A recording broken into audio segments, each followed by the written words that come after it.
All right, good morning, everyone. On behalf of the California ISO, I'd like to welcome you to the 2023 Interconnection Process Enhancements Track 2 Working Group.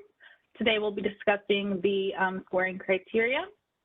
My name is Caitlin McGee, representing the Stakeholder Affairs Group here at the ISO, and I'll be helping facilitate today's meeting both virtually and in person. And I'm also joined by Danielle Mills, Principal of Infrastructure Policy, and Bob Emmert, Senior Manager of Interconnection Resources. We'll have a few folks from our internal team joining throughout the day and a few presentations from stakeholders as well. So as a reminder, the presentation for this meeting is available on the initiative webpage. So let's see. Keone, could you advance to the next slide? Before we get started, a few housekeeping reminders today. This call is being recorded for informational and convenience purposes only. Any related transcriptions should not be reprinted without the ISO's permission. We hope that these working groups are collaborative and stimulate open dialogue, but we do ask that you please keep your comments professional and respectful and try to refrain from repeating what has already been said so we can manage our time today. Next slide, please. So if you're joining virtually through WebEx, there's a few ways you can ask a question or make a comment during today's meeting. If you're connected to audio using your computer or through the Call Me option, you can click the raise hand icon at the bottom right of your screen. If you're joining us through an audio only line, you can click #2 and that will add you to the queue. Please remember to state your name and affiliation today before making your comment. That'll help us just manage the hybrid and in-person portions of today's meeting. And then if you're joining us through WebEx also and need technical assistance today, you can send a chat to the event producer. And if for some reason you prefer to make your comment or question through chat, you can also send that to all panelists. For those joining in the room today, if you do want to ask a question, I think what's been helpful in the past is to just turn your name card and we'll be able to manage that. So real quick, here is the ISO Policy Initiative Stakeholder Process. As you can see, we've gone through working group meetings, a straw proposal, and now we're continuing our discussions on the scoring criteria as we prepare for the draft final proposal. Next slide, please. So today we have a full agenda. We will be going until 4 p.m. today with a 1-hour lunch break around noon. So in a minute here, I'll hand it over to Danielle to walk us through, the objectives of today's meeting. We'll talk a bit about the initiative timeline, and then we'll have a few proposals on scoring elements from stakeholders. We'll take that 1-hour lunch break and then continue our discussion on scoring elements and the individual elements of the scoring criteria. So we'll wrap today's meeting up with a summary and next steps. Next slide, please. So with that, I will hand it over to Danielle to talk about the objectives for today's meeting. All right. Good morning, everyone. Thanks for being here in person. And I know some of you came a long way, and thanks to those of you joining by phone too. Hopefully we can get through everyone's comments today and try to advance certainly the scoring criteria element of the Interconnection Process Enhancements straw proposal, but also talk through how it relates to some other elements of the proposal too. We do have a full day. We may use the whole thing and we may not. So we'll try to just be efficient with time, but also provide some space for all of you to talk through ideas, refinements on some of the proposals that we'll hear. I would encourage you to try to avoid reiterating comments that you've already sent in writing and really focus on if you see something, if you see a proposal that you have a reaction to, try to make it a really constructive comment and suggest a modification to the proposal or a way of changing it and making it kind of workable for your perspective. So we'll try to also take most of the comment in the room before going to the phone, I think, just for efficiency's sake. And if you're on the phone and want to respond to a question, just maybe put that in the chat so that we know to bump you up. But again, the purpose of the workshop today is we do have a short update for all of you on the Interconnection Process Enhancements Initiative timeline overall. But then we want to spend the bulk of the time working through the scoring criteria and the indicators of project readiness. I'm not sure if I can advance. Can someone on the line advance the slides, or do I can move over to the podium? I'll do that. Yeah, I think we have a remote in the room also.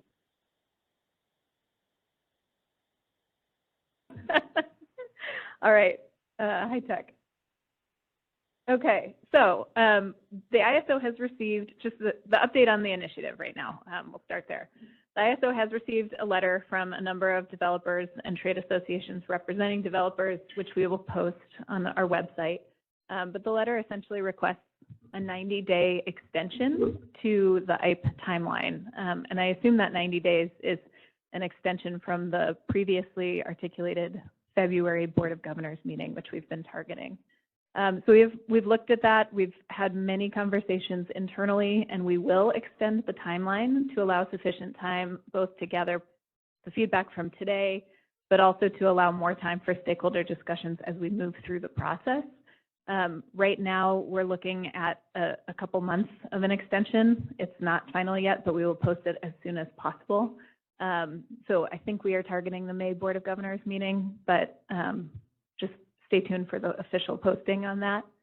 And with that, we will be able to add another paper. So we're planning on doing a revised straw proposal next, which we're hoping to release in the beginning of December, rather than going straight to a draft final proposal. The team has already been thinking about this for some time. We understand this is a lot of change at once, and some of these ideas do need more clarification for all of you to be able to understand how to provide feedback on it. So we're moving to a revised straw proposal first. That'll focus on changes from the straw proposal on some specific areas. Obviously, scoring criteria we've spent a lot of time talking through with you. We also plan to update our approach to the zonal information that we're providing to all of you prior to the interconnection process, or prior to the interconnection window, so that you know the information that you'll be able to work with before we open the interconnection window. And on that point, we're also planning still an informational workshop after the revised straw proposal is out for all of you to understand and discuss and ask questions on the information that we can provide prior to the interconnection window opening, and I think prior to re-engaging with Cluster 15 as well. And that informational workshop will be in addition to the regular stakeholder workshop that we hold after we post papers. That was kind of a lot of an update. Any questions?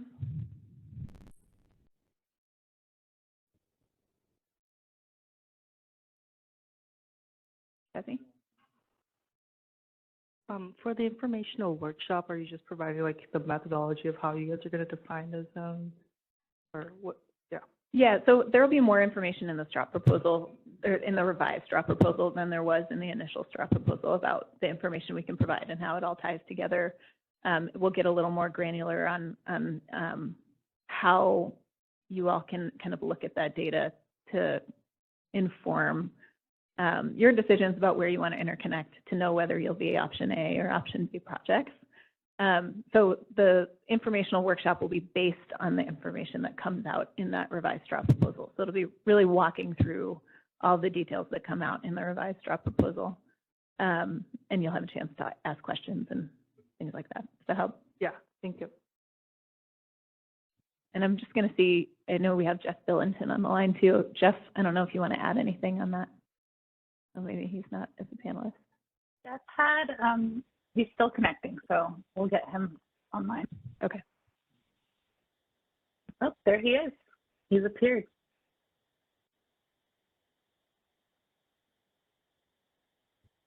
I don't know, Jeff, I don't know if you heard the question.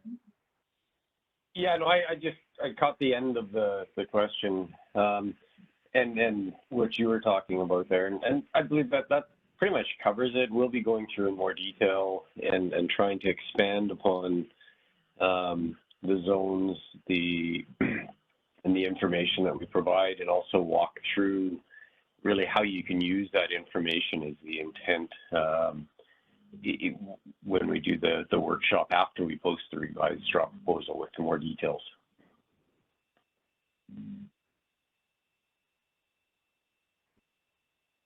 Thanks. And then it sounds like we have a question in the queue too. I don't see any more in the room.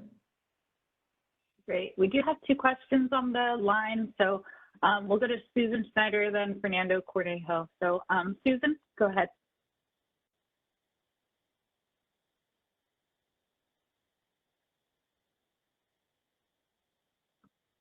Hi, Susan Schneider, Phoenix Consulting. Can you hear me okay?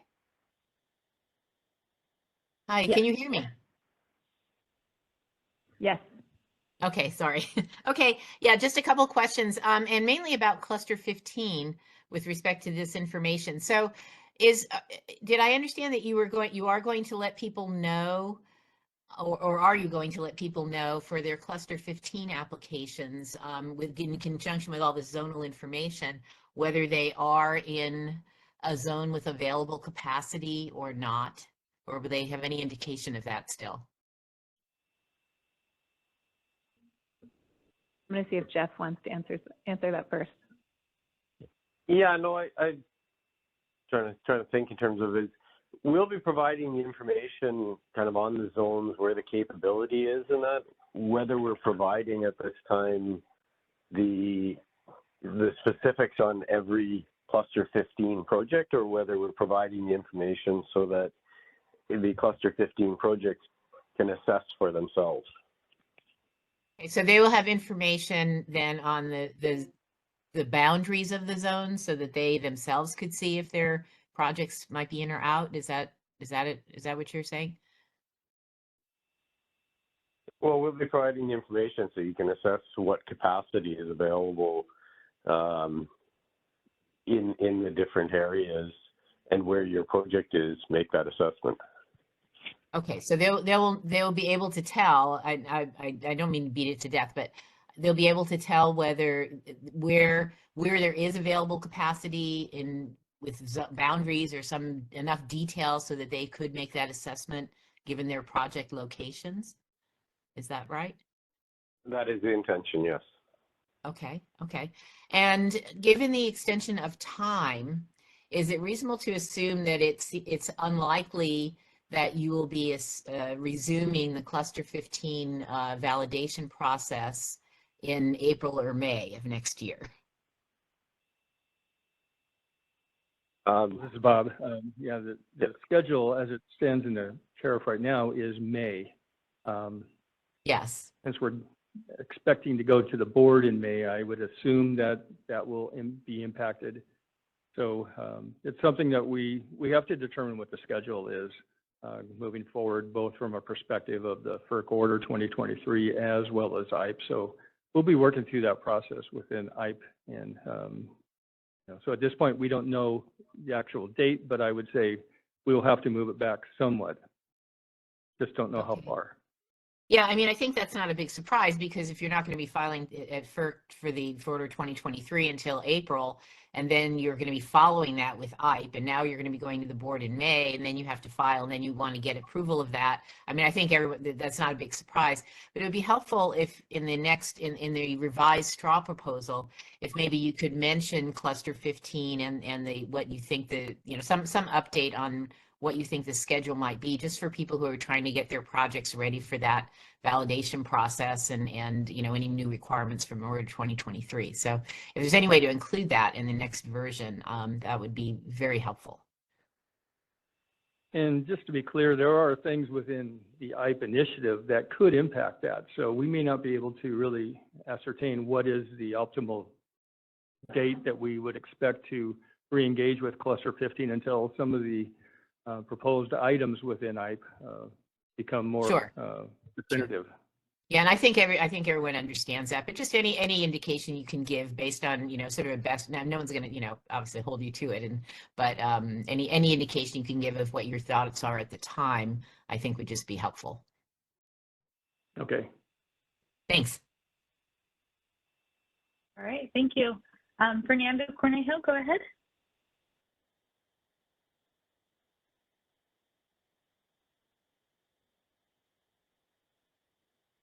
First of all, can you hear me? Yes. Okay, first of all, regarding the immediate next steps on this revised straw proposal, is that just in essence going to substitute what we were expecting to come out on with regards to the draft final proposal on November 23rd? Does that timeline still stick? And then we comment by December 12th, and there'll be some other interim guideposts after that? So it'll be a little bit later than that, and I think the significance of it is that this is an additional opportunity for review. So instead of going directly to the draft final proposal, which was the intent, and that's kind of our standard process, we're adding another version of a revised straw proposal to the whole process so that you all have a chance for a workshop and written comments on that. So it'll be, because we've spent some time kind of recalibrating around this timeline and also recalibrating around the timeline of the Order 2023 compliance filing, where it'll be a couple weeks later than we initially planned. So probably around December 10th or 11th. We have to figure out when we can schedule stakeholder workshops around that and everything too. So those details are coming together, but first half of December is when to expect that. And then we recognize too that that's going to provide or put you all in a position where you have to do some review over the winter holidays. So we'll try to build in some additional time for stakeholder comment around that as well. Okay, so December 10th, 11th, roughly, for the revised straw proposal to be posted. Okay, and then as a follow-up to that, as far as the QC15, does the CAISO anticipate needing to file something at FERC to potentially delay, kind of on the piggyback of the questions that were just asked, delay the reinitiation of the Q Cluster 15 validation process? And then this follow-up question to that is, for Q Cluster 15, when it gets reinitiated, given the timeline between the time that the CAISO actually files any proposed tariff revisions and FERC acts on that, it appears that the only new information or kind of incremental improvements to the I process would be this information on the zonal approach that the developers can try to pin down where they want to interconnect. So all the other issues such as site exclusivity, et cetera, increased deposits and fees will not likely to apply to QC15.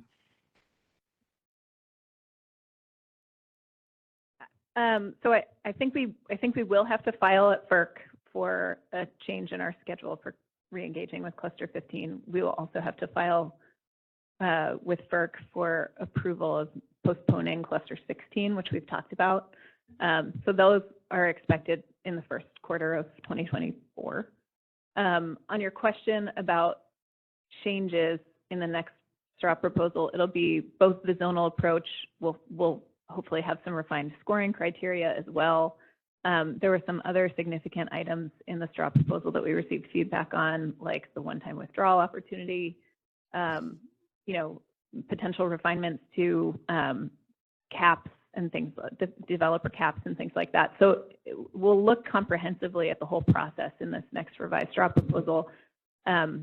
But we feel, and we've heard from stakeholders, that there's a need to kind of spend more time getting the details right on this before we go to a draft final proposal. And so that's what the intent of this next phase of the initiative is. Yeah, and related to the items in the FERC order, whether those would apply to Cluster 15, we're working through a strategy related to that. And one of the strategies could be that we comply so closely to what the FERC order is that we feel comfortable that we can actually implement those in Cluster 15. So it's to be determined at this point in time, but at least there is a possibility that the FERC order would be applied to Cluster 15 and possibly in its fullness. Yeah, that sounds good. Because, yeah, well, for example, we really haven't had much discussion on site control in the I-2023, given that we had direction or guidance from the FERC order 2023. Not sure if you have any initial thoughts or that's something you could share regarding the applicability of site control requirements at the interconnection request juncture that were part of the order or are part of order 2023 that could be folded into the I-2023 filing now, that since it seems like that will precede the actual FERC order 2023 filing. Well, I think I can safely say that we've received direction that it's probably not going to be would not be a good idea at a minimum to try to move any of the FERC order into a 205 filing under the IPE filing that we would do. So it would have to be under the FERC order filing that we would implement that in cluster 15, not through IPE. You know, things like site control at 90% for an interconnection request. All right, that's all I had. Thanks, Danielle and Bob. Appreciate the responses. All right, and I think we have one last question from Brian Corpix. Brian, go ahead.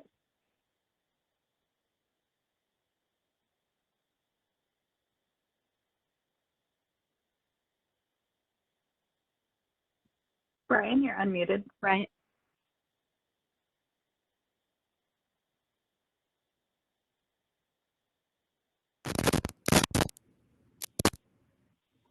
Go ahead, Brian, we can hear you.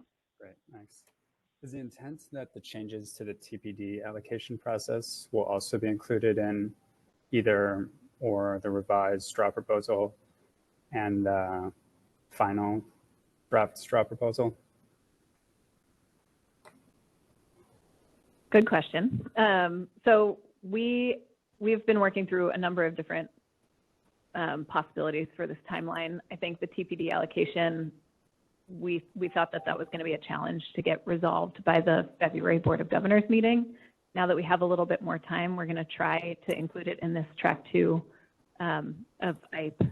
If we can't get there, we feel that we still have a little bit of time to extend that conversation beyond the rest of the IPE filing. So we're gonna hopefully initiate that conversation in track 2 of IPE. But for those of you who are tracking the deliverability assessment methodology initiative as well, there has been a discussion there of some items that are, sorry, this microphone has funny levels, but there's a discussion there of some issues that may fold into IPE and some issues that may also be a little bit broader than just the interconnection process. So in short, we're going to try to start including that in track 2. There's a chance that it will split off into a track 3. I think if we address those issues by summer of 2024, that will allow us enough time to have those changes take effect in line with our process. Okay, thanks, Danielle.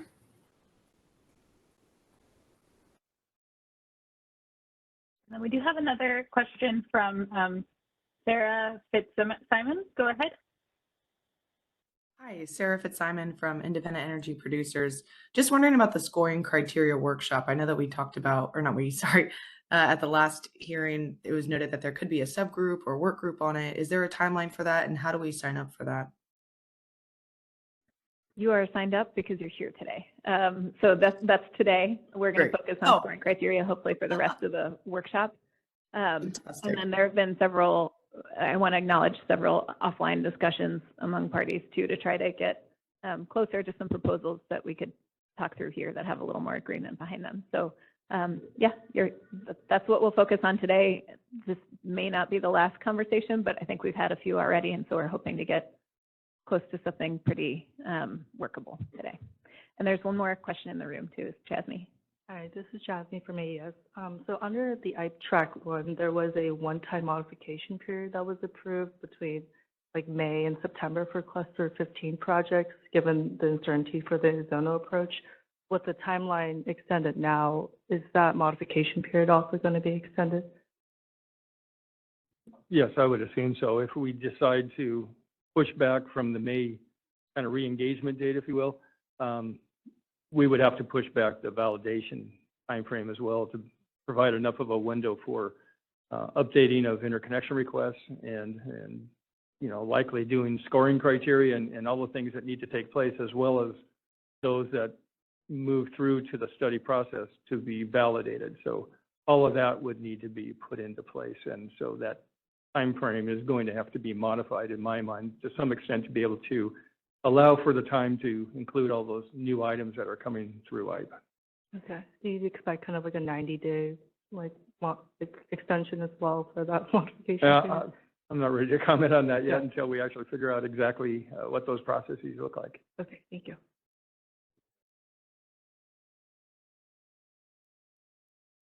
All right, that's all we have for questions online. Okay, thanks everyone. See if I can move in.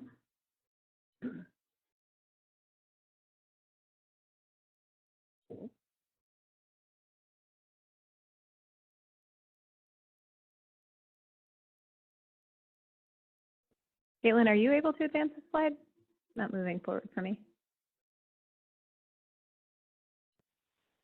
Yeah, let's take this to producer. Could you take hold of the slides and advance them for us, please? And then in the meantime, it looks like, oh, I thought we had another question too, but maybe not.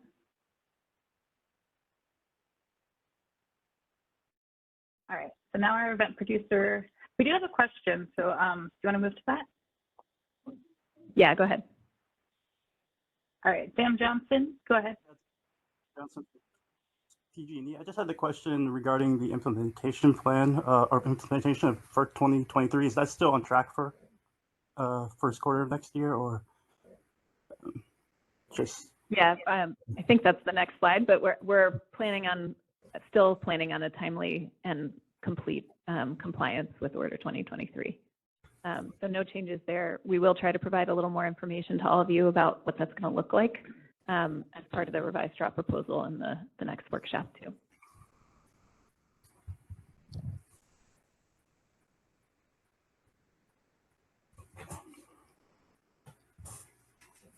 All right, so let's move to the next slide.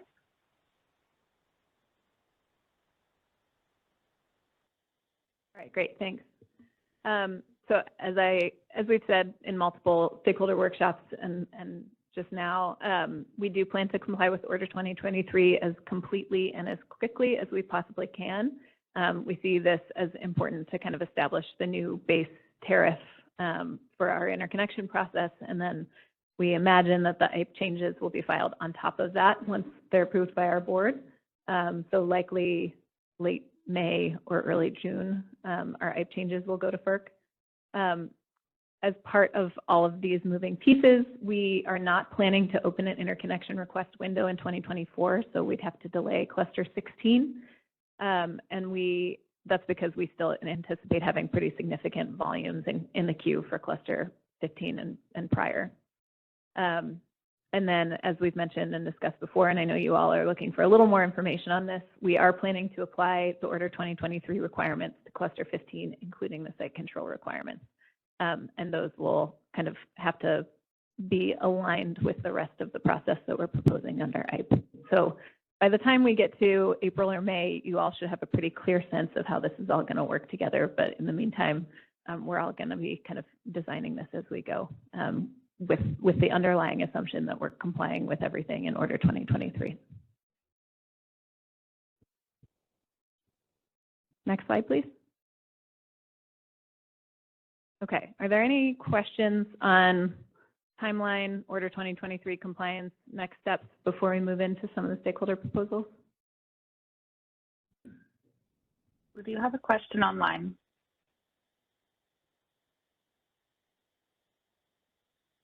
Susan Schneider, go ahead. Hi, Susan Schneider, Phoenix Consulting. In terms of, so I think you've been pretty clear about what you're planning to do with Cluster 15 with respect to Order 2023. Are you planning, and I don't know if you can answer this yet, but are you planning to apply any of the Order 2023 rules to any other cluster, any of the earlier clusters? Yeah, that's hard for me to answer, and we don't have Deb and Jason here today. I think it's feasible, but we're not. I don't think we have any intent to apply the site control requirements to cluster 14 at this point. I know that's probably a big question out there. And then I think some of the there's nothing else that comes to mind. Steve or Bob, I don't know if you want to add. Hey, Danielle, Jason, this is Jason. I'm here. I can comment briefly on that. Yeah, please. Thanks. Yeah, Susan, this is Jason. So I think you'll see in the revised straw proposal a slight update to the commercial viability criteria and some different aspects that come along with that. I'm not at liberty to kind of bring them to the table here, but you'll see some kind of time in queue and commercial viability criteria where site exclusivity will be applicable to projects currently in the queue. So more to come later. Sorry. So that might be become more of a site control thing, more in line with Order 2023 instead of the site exclusivity that's there now? We wouldn't, so applying Order 2023 to anything that's currently in the queue would be considered retroactive rate making. And so we're proposing different commercial viability criteria requirements as part of the revised straw proposal, which again, just not at liberty to have that conversation here. So we'll just have to wait for the paper to come out as we formalize and finalize that consideration. Okay. All right. Thanks very much. Sure.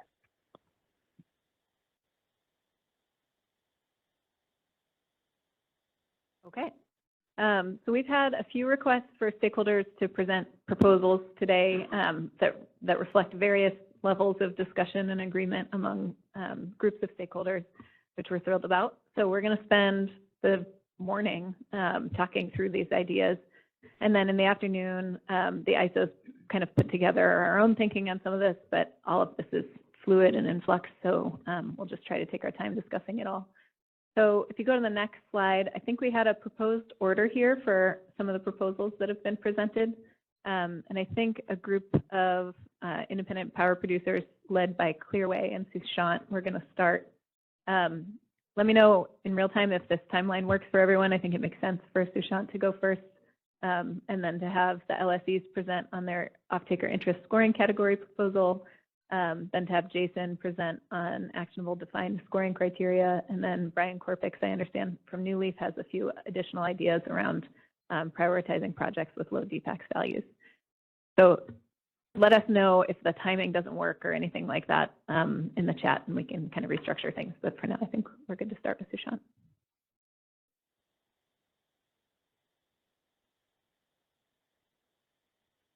And we have a set of slides for the event producer, if you could pull up.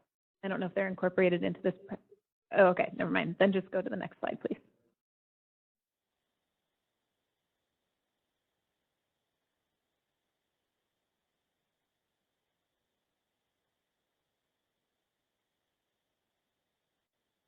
Working now. Morning, everyone. My name is Sushant Barve. I'm with Clearway Energy Group, and this proposal or set of ideas that we had is we thought that it's important to talk about these before all the stakeholders are required to opine on the scoring criteria. And I know in the last workshop we got into some of the scoring criteria, and that's where some of our initial comments into IPE resonated with us. And there were a few other stakeholders, CalVIA particularly had very similar comments as ours, and they had a proposal on how CAISO should structure maybe a two-stage study to make some of the information available. And that's where some of the developers and consultants got together, and we thought that this was a critical juncture where we need to talk about what information should be made available in order to make some of the scoring criteria more meaningful. And there were a few specific criteria that we really thought that would not serve us well unless we create some of the information that is not being proposed in the draft proposal as it stands. I do recognize that there is a very healthy discussion in CAISO's current draft proposal on what information is already available, at what point it would be disseminated amongst all stakeholders. But our key point here is that really we need to go beyond just the zonal approach if we want to get to a very objective and meaningful scoring criteria. So first, I'd like to acknowledge everyone amongst the developers and consultants that worked with us on formulating these ideas. Also acknowledge ISO's willingness to get us on the agenda at the last minute. So thank you for that. And from what I heard earlier in the discussion, looks like we will have a separate information session to talk about this. That's also a great development, so definitely happy about it. Our key ask is going to be maybe to think about whether we need to do this before we finalize the scoring criteria. And we'll walk through some of the rationale and some ideas behind that. The presentation is structured as initially we want to talk about why we need this information. Then I'll talk about what information is needed, some examples of specific data points that will be extremely useful and critical as we redesign IPE. And then the key question from a lot of planners is going to be, how do we propose to get this information out? And is this feasible or not? And so we'd really like to understand where CAISO stands in terms of their ability to create some of this information. We'll have to have a lot of discussion on timing and how much effort would be involved in some of that. And on that front, if we could open the line of Sungja Zhu from GridBright, because she has been working with us on creating some of those ideas, which are on our last slide. So we'll talk through that. Would it be possible to open her line as I talk? Okay, all right. Yeah, so in terms of why we need this framework, I think this should not be a news to anyone. We have made these comments a few times in workshops. We think that granular and contractable information at POI level is really the key to making any gating into interconnection process successful. I know CAISO has been putting out a lot of zonal information that is immensely helpful, but that is currently mainly designed towards gauging what deliverability is available. Developers typically don't have information around what is feasible within a substation. A lot of that comes out of study reports. So we are trying to recommend that we turn this process a little bit on its head and start to create that information or a database that gives that visibility to developers upfront. CAISO's proposal does include defining the zonal boundaries, and I think that's a good idea where a lot of stakeholders have been asking about how do we get information on whether this bus is in or outside a zone. That is another critical piece, but I Sean? guess from, yes? Sorry to interrupt. Do we need to be on slide 2 of your presentation? For us on the website, we're only seeing the... We are good. Okay. Thank you. Yeah, and on the zonal boundaries, from what Jeff was talking earlier, I think it's clear that CAISO will put out some information that will very clearly define how this would be achieved. But we feel that that information needs to be enhanced with interconnection feasibility that is not available. So that's one reason why we think we need to create this upfront. And then having clarity on what information will be made available before we settle on a scoring criteria.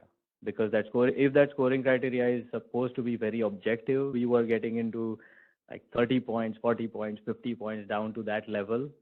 Then we need to have that information at a POI instead of a zone, because no matter how much information we put out about a zone, if there is 1 gigawatt capacity in a zone and 10 gigawatt competing for that, the only way to differentiate that 10 gigawatt within the zone is going to be by giving more information at the POI level within the zone. So we need to really arrive at what that information will look like, even if it's not in its final form. We think it's really required to talk through that and arrive at a skeleton or a template for that before we can opine on some of the scoring criteria. And one example would be points for offtake interest. We believe it makes sense only if there is adequate contractable information at POI level and not at the zonal level. Now I'm giving this an example. Also want to clarify that within the group of developers that we worked on, we were not all in agreement on whether offtake points should even be part of scoring criteria, but we'll discuss that separately. But this was just one example where why we need this information upfront if we want to make scoring criteria a workable solution. And at the end, we think that without this contractable or actionable information, IEP proposal, what it will achieve is it will push the bottleneck from projects competing on interconnection, which is a very open and transparent and fairly low cost process, to land and permitting, which is not as transparent and a very expensive process, where there is a risk where the ratepayers may actually end up seeing some adverse impact of that competition being pushed from a transparent process to not a very transparent and more time-consuming process, possibly. Maybe before I get into what data we think is available, if there's any questions or thoughts on why we need to nail down this pre-queue entry framework upfront. And we can. And real quick, just to confirm, we do have Fungzizu's line open on WebEx. And then for those in the room with the presentations, just let us know when to advance to the next slide. That way we'll see it on WebEx also. But right now we don't have any questions online.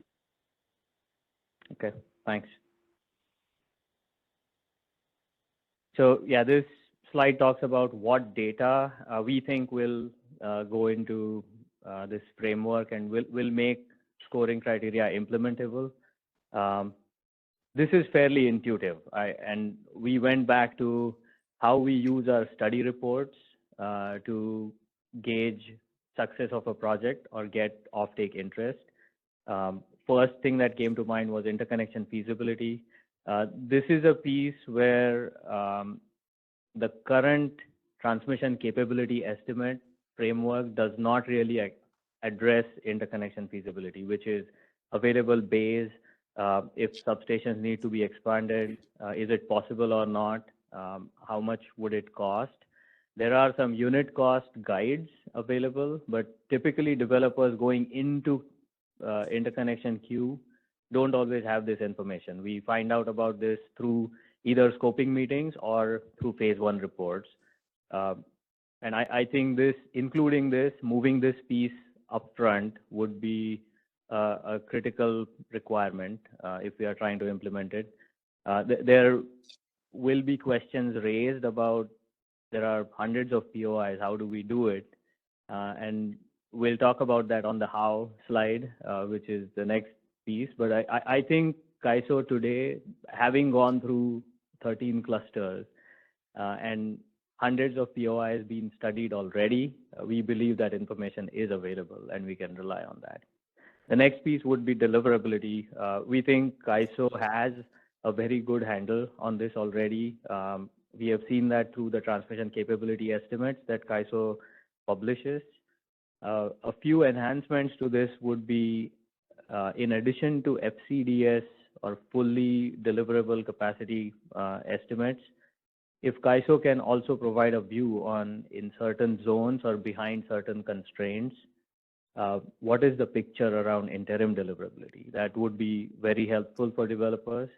The other piece is energy-only capability. Now, that exists in today's transmission capability estimates, but my understanding is that it's more of an approximation on top of what is available for FCDS resources.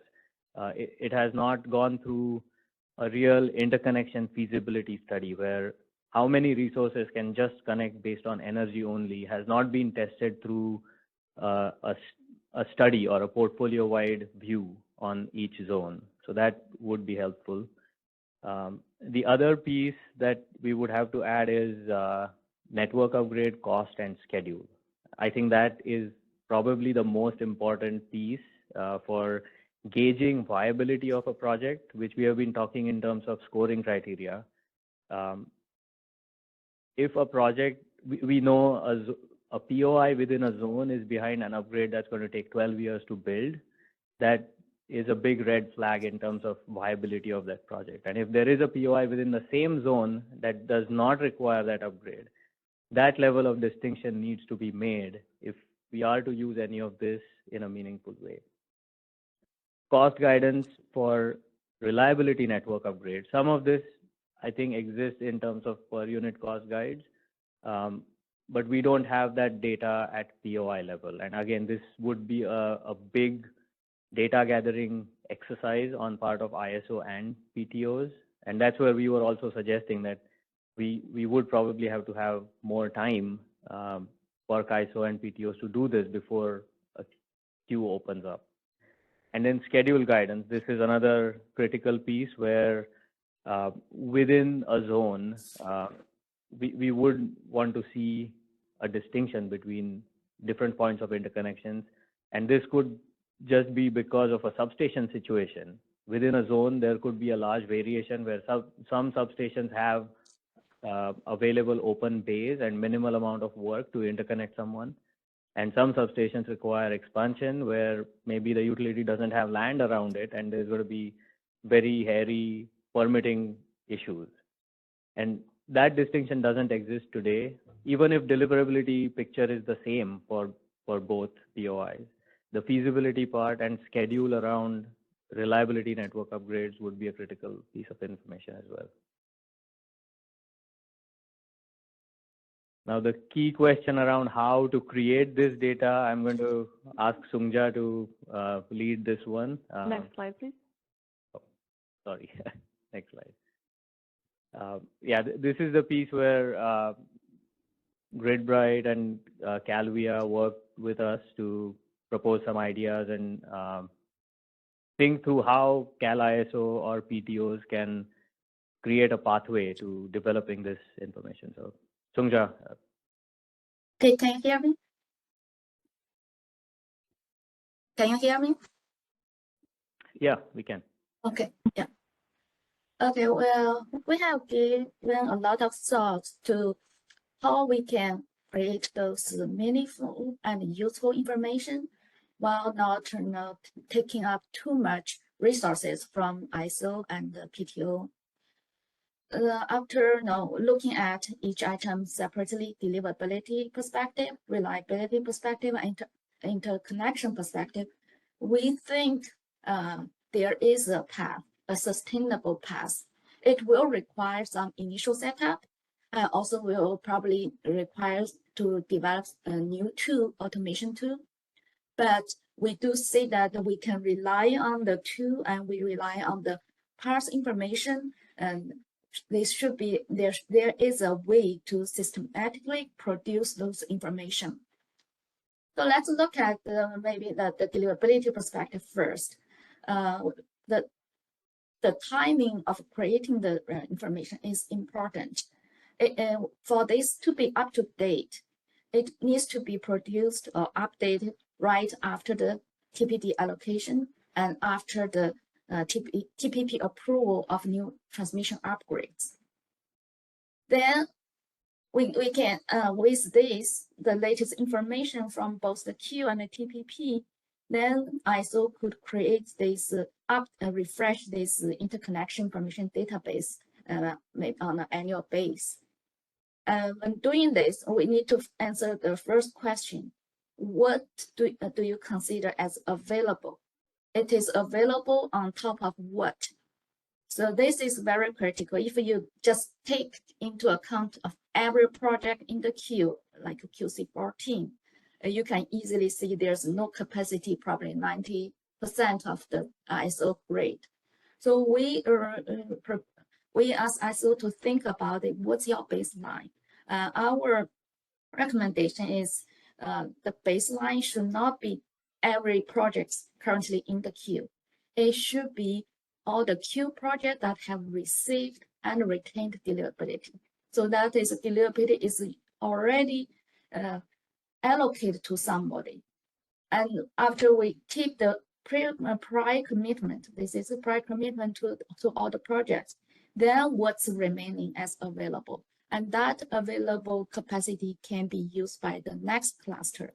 And they may compete with some parking projects still hanging around there in the queue, but there's a possibility for them to use that and do not shut the door on that and simply say, every project in the current queue is viable. So this is more meaningful when you see available capacity. Then, so this is a baseline. I think if you use this as a baseline just for the allocated deliverability, then you don't face that problem of the huge volume you have today. You can't create clean study because all the previous projects in the queue, they just exaggerating in number and it screw up all the studies. You start from this clean baseline that just use the allocation already given out. Then on top of that, you can run systematically a deliverability scan. You put generic capacity at all the POIs you want to show. So this actually kind of combines two things. One is to provide, you have this obligation from FERC Order 2023 to do the heat map. The heat map has to be at a POI level, and they require you to provide the capacity at each POI, not at a zonal level, right? So this same work can be used to produce that heat map, and that this work can provide valuable information for the scoring system, for the scoring. And the beauty of, we have thought about the details of the algorithm. We are happy to assist ISO in developing this, but the general idea is it can be done systematically. It will be very consistent among all the areas. You don't need much engineering judgment. When you do the zonal approach, actually you need a lot of judgment because the complexity of the constraints behind them. But we propose a more systematic way that can be achieved through using an automation tool. You just start from that clean baseline, then add generic capacity at all the interested POIs. Then, similar to the transfer study, you can do a deliverability scan step by step, and then at each step, you will identify POIs that has run into a constraint and hits the wall, and they are frozen. Then you just keep moving the remaining POIs that where the capacity is still existing. Then just step by step you go through that, and you have a you will have a map at each POI what's the available capacity. And that available capacity is simultaneous. It's when all the POI are raising the capacity. And the beauty of that is also just add generic capacity. You don't need to do the dispatch. You can just rely on the tool you already have and let the tool to do the dispatch. So this way, it will minimize the workload for the planners. This is, we believe it's very doable, and we'll be very happy to share all the details with ISO, if you see the value of the approach. And then the other two perspectives, the reliability and interconnection, I think we will mainly rely on the past information. Like Shuxiang said, you have studied 13 clusters and 14 is coming out.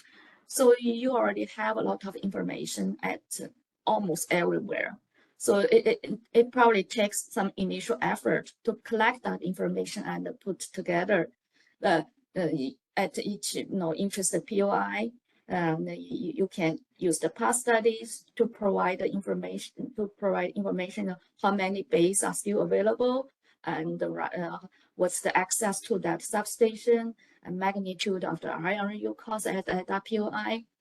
And then for the reliability perspective, also use the past study to see in general will like, especially for circuit breaker, certain substation are requiring circuit breaker replacement. It could take like 80 months, 72 months those you can put upfront. Of course, because this for the future customer, you may not have captured everything, but at least you provide what you have already known, right? So this is important for the scoring system to work. Know which POIs are better and which POIs already know and will trigger very high RNU cost. So that's so in summary, we think moving this approach will heavily rely on the past studies. We will need new tools, but it can be done efficiently and systematically. Thanks, Sungja. Yeah, on the timing, one thing I wanted to highlight was, I think we had it on one of our earlier slides, that yes, it will be after TPD allocation, after the TPP upgrades are baked into it. I think in today's process, there is a little bit of a disconnect where as TPP upgrades are getting approved, some projects see those getting approved but don't get the benefit of that. I think that happened for cluster 13, may happen for cluster 14 as well. So we will have to think through the timing aspect of it. Ideally, as developers, we would like to see this information 9 months, 6 months to 9 months in advance of when we have to make capital investment decisions on land, permitting, a lot of the aspects that are going to feed into scoring criteria. I also acknowledge that in this first cycle, we may not be able to create that gap between when the information is available and when we have to make queue entry decisions, but that's something to think about. We would encourage CAISO to think on how to align different pieces of TPP, TPD allocation with the queue entry. Yeah, I think we can take questions in the room. Yeah, this is Daniel Lidioff with PG&E, and as a substation supervisor, the totality of what you're asking to do before people enter the queue this is huge. This would take a tremendous amount of time. You know, from a grid perspective, it's not a static grid, it's always changing.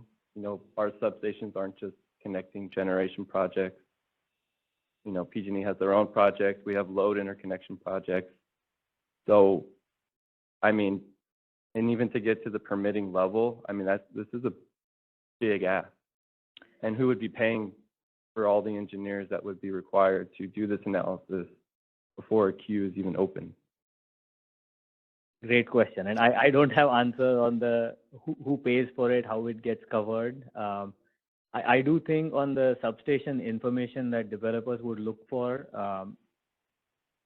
we typically won't require concrete commitment or plans around expandability of substation, or even very detailed information on what is the direction we can enter into substation. Some guidance on that front, I think, would be helpful. Even if we can put substations in different buckets, where some substations are very straightforward, there are plenty of open bays, or if utility has already acquired extra land where they have been planning on an expansion, identifying those. Some substations where there is just no future pathway to expanding it, there is no room, and it's just a complete infeasible interconnection point. Even categorizing these substations and POIs in different levels of difficulty, I think even that would be helpful. But I do acknowledge that this is a huge effort and has not been done before. It has always been done in the study process, which in some ways we think this could be more efficient, where you create these 150 or 200 study reports, and in each study report you are doing this work and repeating that same information for all projects. Maybe it's a better design to just go in and cast a wide net and create all this information, make it publicly available up front with some level of masking. So we think there is some efficiency gain to be harnessed there. I don't know in terms of who pays for it and how. Maybe some of our study deposits go towards it. I would look to Bob, Kaiso, any thoughts on that? Well, I wouldn't necessarily, just Bob, ever want to comment on how we would do that, but, I think there are solutions towards it. Yeah, I mean, my personal feeling has been, if we were to pick up, these kind of extra activities, that interconnection customers are the ones that are gaining the value out of that. So I would assume that interconnection customers would be quite willing to pay for it in some manner.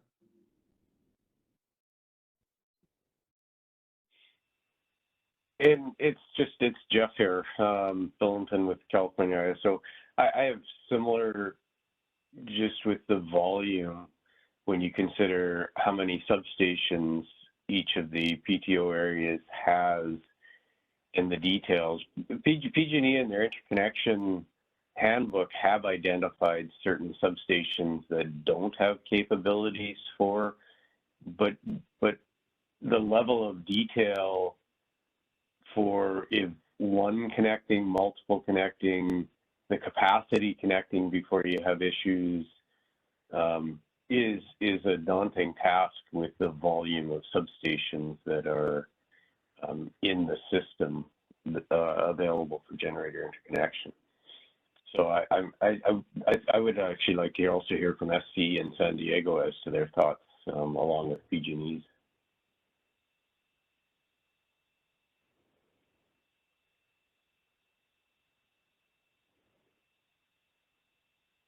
Folks from SCE, SCG&E, or PG&E do want to speak. I know a lot of you are on WebEx, so you can raise your hand and we'll come to you. We do have a couple other questions on the line, so let me know when you're ready to take those.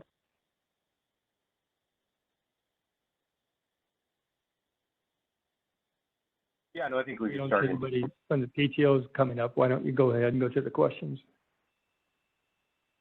All right. Let's start with Aisha Berry with Recurrent Energy. Go ahead. Thank you for this presentation, Sushant and Songze. I think Recurrent fully supports these proposals. I especially really liked the level of detail and the reasoning behind deliverability scan at all POIs and just the approach.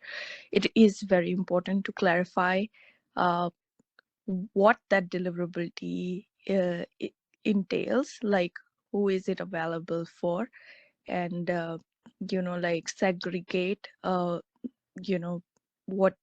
has been spoken for versus what will be left for cluster 15. That is very, very crucial, and doing it on nodal basis versus zonal basis is another piece that will be very crucial and should definitely be considered as part of any workshop or any future detailed correspondence Kaiso would be publishing on that piece, or like related correspondences or workshops in the near or far future in the next 1 year.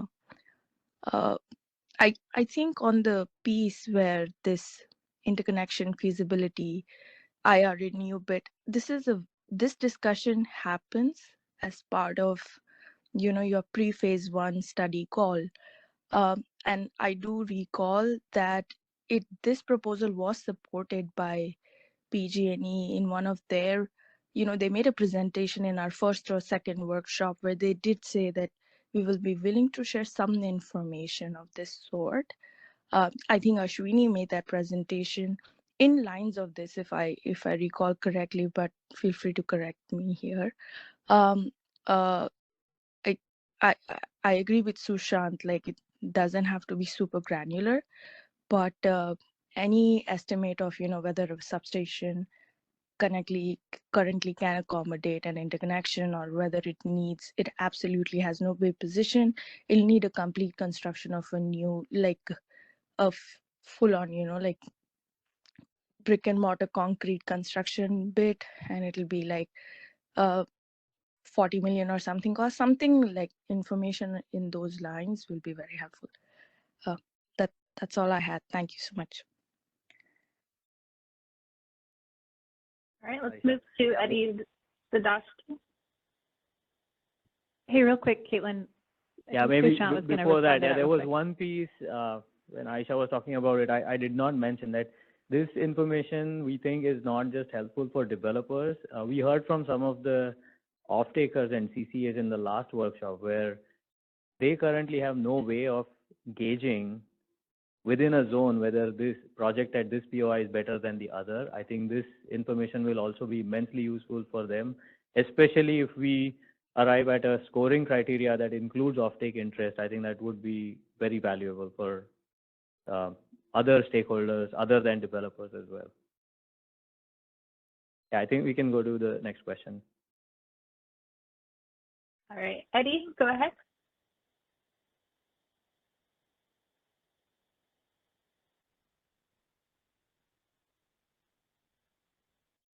Eddie, you're unmuted.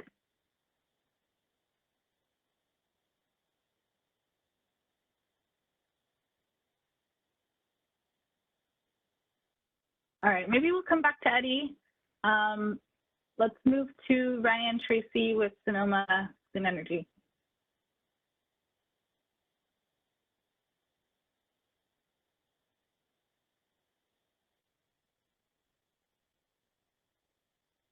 Sonoma Clean Power. I have two questions, one for the ISO and one for Sushant. First, for the ISO, I was curious how much of the information that's being proposed here you anticipate being incorporated into the heat map data that you have to develop for FERC Order 2023, and if there's overlap or different levels of granularity, or if some of this will be accomplished through complying with that requirement. And then my question for Sushant, which I think you started to answer, realizing that your stakeholder group kind of has disagreement over off-taker interest. I am curious though what your thought is on how this would be applied if there was an off-taker interest component. Would you think that this information would be shared directly with the LSEs, or are you just thinking that this better equips the developers to engage those LSEs ahead of the process?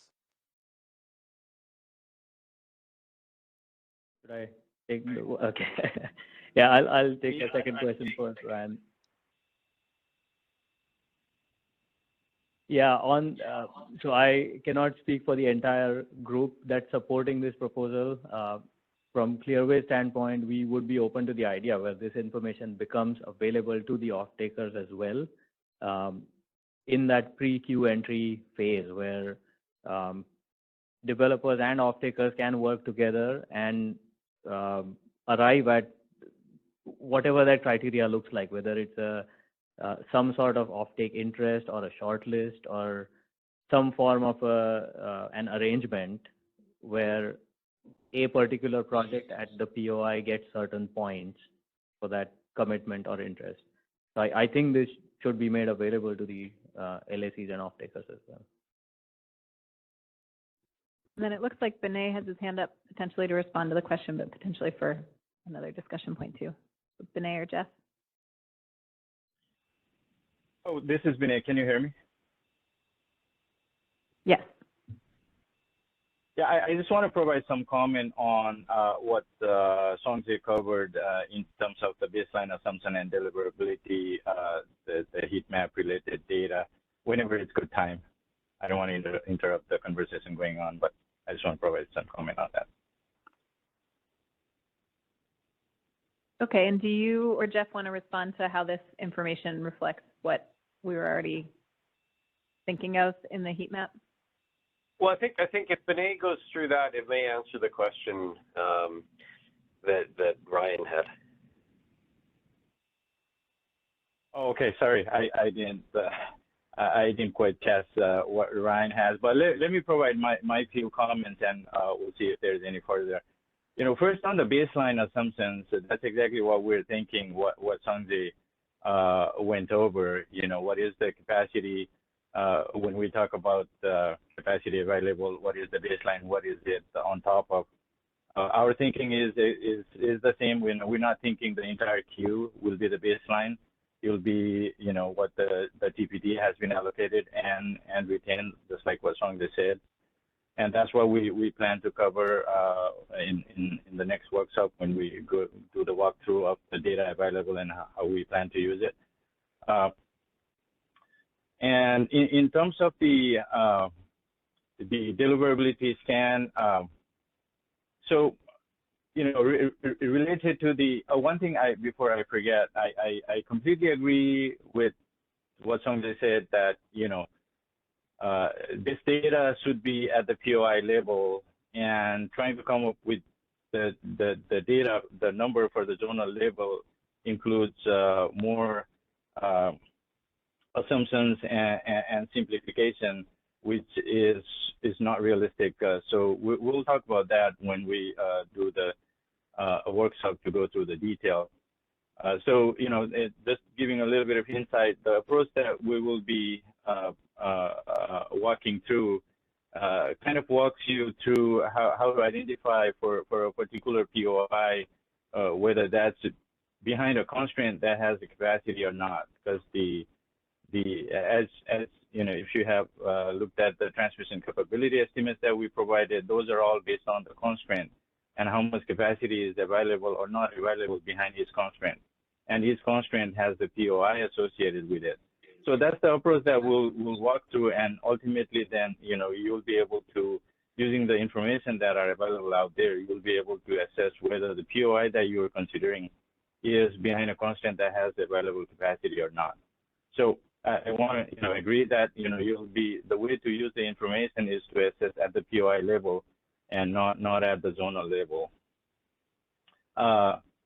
Going back to the baseline assumptions, one thing that I want to, again, don't want to take up too much time and don't want to take too much details, but the information is out there. I just want to point that out ahead of time. What project has TPD, and whether or not those are in the public queue as well. And also you can use the TPD reports that are available in the ISO MPP.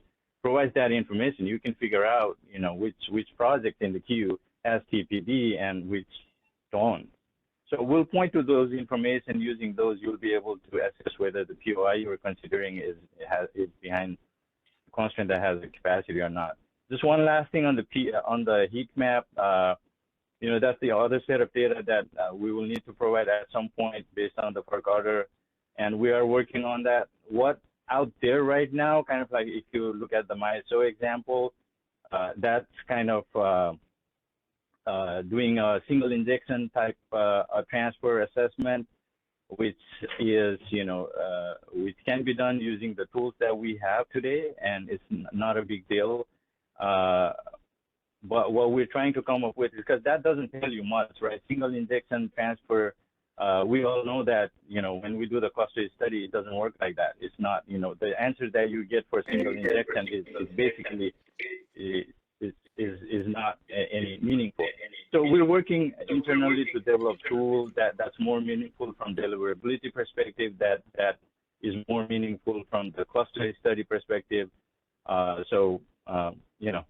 At some point, we'll be able to share that with you guys. So it's kind of in line with what Sanjay basically said, but we're already working with the tool developers to be able to create something like that. I'll stop there. If there is any question, I'll be happy to answer.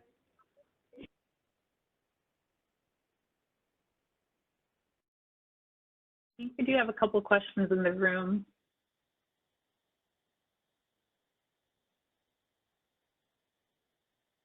Hi, this is Anish Nand with NCPA. I just wanted to thank Sushant and his group for putting this presentation together. I think it's a very meaningful presentation and a good ask. And I believe this is going to be very useful to both the developers and off-taker communities. And, and like Vinay was saying, this information is already out there. It's just a matter of compiling it. And I don't see this being too big of a lift for the PTOs, because the information that is asked for here is already available as a matter of their FERC or NERC standards reporting due to FAC 008 and 009. So it shouldn't be that big of a lift to compile this information at the POI level. Thank you.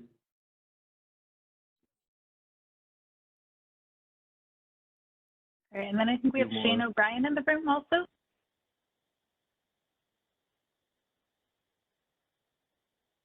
How are we doing on time?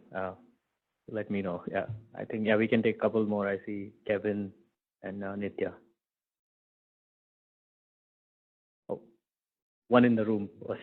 Okay. Thanks. Yeah, Shane O'Brien with Hyperpower. I did have a similar question to the one that was just asked about deliverability, and then a couple comments too. Actually, maybe this is more of a comment too. I think it's really important to recognize, right, that the deliverability construct is a cumulative impact type of analysis, right? And so individual deliverability at a certain location is certainly important to make sure there's no local deliverability issues. But it is really important to consider, especially when you guys are building the materials that'll be used as, you know, as part of that deliverability zone maps and stuff, how much cumulative resources available within an electrical region, right, that all associated buses would be impacting simultaneously, so that we know like what other buses are competing for that same capacity and we don't have any double counting, you know, as one practical issue. So not necessarily expecting a response on that today, just wanted to point that out.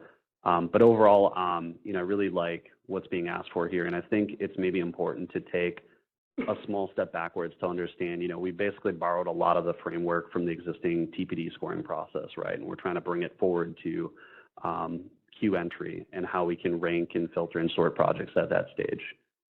When you look at anything that's involving the commercial viability, commercial interests of the project, the two key components, and you know, this is kind of evident throughout your presentation, but I think it's really important to spell them out for folks, is they want to understand and have certainty around cost and timing. I mean, those are the key aspects that they're looking for.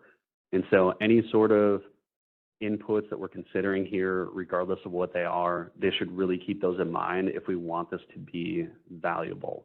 You know, if we get a PPA and the cost certainty is, you know, infinitely high, it's not a valuable PPA. And even today, folks are struggling to get PPAs at the TPD allocation stage, because, you know, typically in the current process, you don't get your phase 2 results until, you know, pretty late, shortly before those affidavits are due, and it does not give off-takers a lot of time to consider that information, what the ultimate cost of timing of delivering those assets will look like. And so I think it's really important to consider that moving forward. I also want to ask too, because this did come up previously, and I'm wondering if there's maybe some incremental steps we could take to get there as well on the transparency.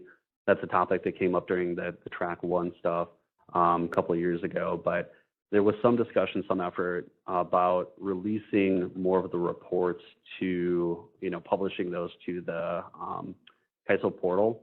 A lot of the other ISOs and PTO or TOs outside of the CAISO footprint do provide facility study reports so that other folks that are interested in developing projects can get a better understanding of feasibility, timing, and costs of certain interconnections.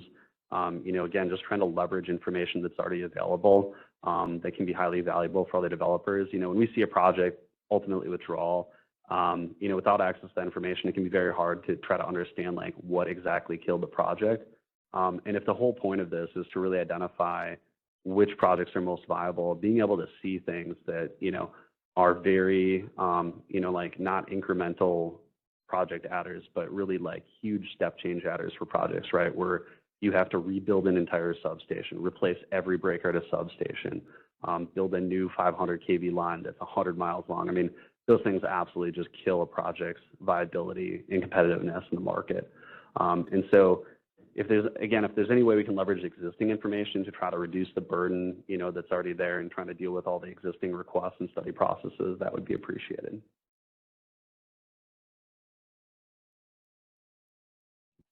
Thanks, Shane. And I think we wanted to go just to hear from the other PTOs. So I think Kevin is maybe next in the queue from Edison. Yeah, we have 3 hands raised. So let's go to Kevin Richardson, and then we'll go to Nitya with PG&E. So go ahead, Kevin. California Edison. I'm the transmission planning manager. Can everybody hear me? Yes. Yes. Great, thank you. I apologize. I joined the call a little bit late, probably around 10 o'clock, but I think I get the gist of what Sujant's presentation is asking for regarding the interconnection feasibility. Available VA positions, need to expand substation boundaries, feasibility of substation entry for Genties. So, I mean, a lot of that information, you know, would be available. I think the issue on the PTO side might just be kind of packaging it in a format that the developers would want. So I guess I'm kind of wondering, would that need to be like formally packaged? Because I think that's where the challenge kind of comes in for the utility. I think PG&E has mentioned, you know, the cost for that. The transmission planning departments might have to get this information from other associated groups, and they might need a specific work order. They can't necessarily use their overhead to do that. So that would kind of need to be, you know, worked out. But I was wondering, as an alternative to that, would developers be open to like town hall meetings? For instance, Edison has 5 major zones, and so if we just, you know, spent 1 week where we spent like, you know, half the day for like each zone, you know, talking about North Aluga one day, the northern area another day, and we just let, you know, developers ask, hey, you know, does such and such substation have available bay positions after, you know, after the last cluster study, or, you know, do you see Gentie congestion issues at this substation, or other questions like that? I'm wondering if we could get more from actually having an active discussion as opposed to trying to package some of this information and do formal reports that require lots of approvals and reaching out to other groups. So, Sushant, I guess I'll ask you that. I mean, do you think this could be kind of a discussion, or do you need this kind of information more formally in like reports? Thanks, Kevin. I like the idea of town halls and having the FaceTime with utilities, understanding it. I would probably go for an and. So what you're offering and doesn't have to be a very formal, bulky report. I was just quickly looking at, okay, how many POIs does a portfolio require for 2030, 2035? And I saw it's about 128 to 135 POIs, which is much lower than some of the clusters that you have processed and the POIs you have created this information for. So even like a table or a single document showing that these are the POIs and these are different parameters along which each of the POI scores in terms of space in substation, available base, the same thing, some of the examples that we have put in here. But understanding a step beyond that, what you mentioned, congestion around the POIs would also be immensely helpful and definitely a welcome addition to what we are thinking of. Yes, I'm just wondering if we go more of a formal method, I mean, it might end up being more work for the utilities as opposed to if we had like a town hall discussion, then the utilities are only specifically asking what they're currently interested in, which might be a smaller scope of, you know, of the entire region. So, I mean, again, this is just a discussion. I'm just trying to get a sense of where the developers are coming from. But, you know, again, we definitely want to help out. We definitely want to try to cite projects, you know, in the right areas from the get-go where there's capacity. So, but again, I think Edison would also have similar concerns to as PG&E regarding the cost and the level of effort to do this, even though some of the information does seem like it's available, or we've looked at it in previous clusters, like for instance, like Devers, 220 kV switch rack. That's always kind of you know, getting expanded in the cluster studies, and then people withdraw, and then it comes back. So I mean, for things like that that have occurred multiple times, like we have costs for that and kind of can escalate them, you know, probably pretty easily. But for you know, new substations that might need to be expanded, that would take more work to kind of figure out, you know, is that feasible or not? And so, you know, trying to do that in a shorter time frame, you know, than what we would get with a regular cluster study might be a bit challenging. So just kind of wanted to throw that out there. So just some initial thoughts from Edison. Thank you. Thanks. I know we want to be. So I'd like to ask a question here that I've been pondering here, is that whatever we put out would be based off of what the cluster looks like at that point in time. So a snapshot point in time, the assumptions that will come into those particular studies that we do. And so, you know, while we could heavily caveat all that information, I've got a concern that, okay, we put out this information, people say, okay, I'm going to act on this information. I'm going to spend significant amount of money on site control and other items to advance that project in order to make it as advanced as possible in order to go through the scoring criteria and so forth. And then they get into the studies, and that study, you know, the cluster study that actually is done based off of a different set of assumptions, different sets of projects and so forth. And certain projects find out that that information doesn't play out for them to where their project cannot get interconnected. And there are significant upgrades required for that project for either reliability or deliverability or both, and or even a new substation, because certain projects that may, you know, someone might have thought of are going to withdraw, don't. And so there's just kind of that risk that I'm a bit concerned with that the ISO puts out, and then people say, well, I spent all this money based off the ISO information. Versus, you know, the other side of that coin is having the developers, you know, we provide all the information so the developers can do the same type of work, but then it's not something that they would point to the ISO saying, well, you told us this and now it's not available. You know, and that risk is, you know, just thinking about the risk to the ISO and the PTOs related to that. Just want to get your comments on that.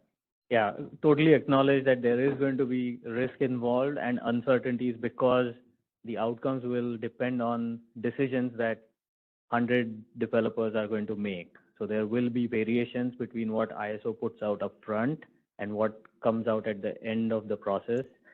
How binding that information should be, I think that's probably a discussion in the workshop where I would also like to hear from other developers that would an advisory information be helpful even for off-takers.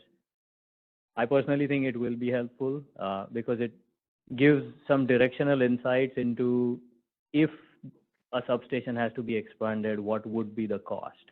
Now, whether that situation occurs or not is the risk that developers will be willing to take, I think, based on information that is put out. But yeah, that's a valid question. And yeah, I would even like to hear from other developers how binding this information should be at this early stage. I personally think it doesn't have to be like a contractually binding information where developers go back and hold ISO accountable for every single number within that. Otherwise, I don't think it will work if we go that route.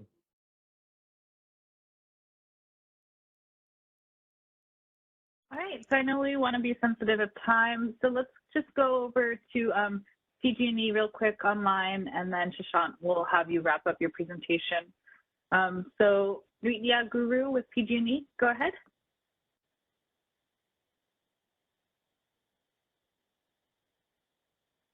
Adding on to what we just spoke about, even the FERC order says that the heat map can't be binding, nor can it give any cost certainty.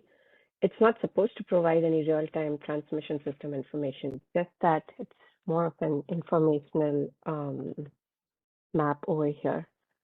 And as to my second question, I was wondering, Sushant, how you would propose to provide for the utilities to provide expected GRNUs, because that really depends on how many megawatts are interconnecting at any given point, or how many projects are interconnecting.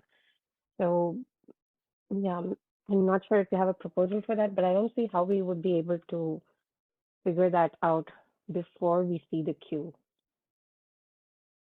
Yeah, and I think a very useful data point there is we have had multiple clusters in California that have tested the system well beyond its abilities and need. So we can rely, I think we could rely on a lot of like cluster 13 a lot of phase 1 studies are a great place for looking at a very unrealistic build out that has given us information on upgrades and what could happen on the GRNU front as well, where multiple projects connected. And would love to hear from Sungja as well on this. What are your thoughts, Sungja? Yeah, I think this the point is just to provide what you have already known. We are not asking for the PTOs to project what would be the study results for the new cluster. But based on the previous experience at certain location, you already know there's a huge problem, and just show those problems so people can avoid those locations. with no problem. But the future problem, it is always a risk, and it really depends on how many projects we'll try to build there.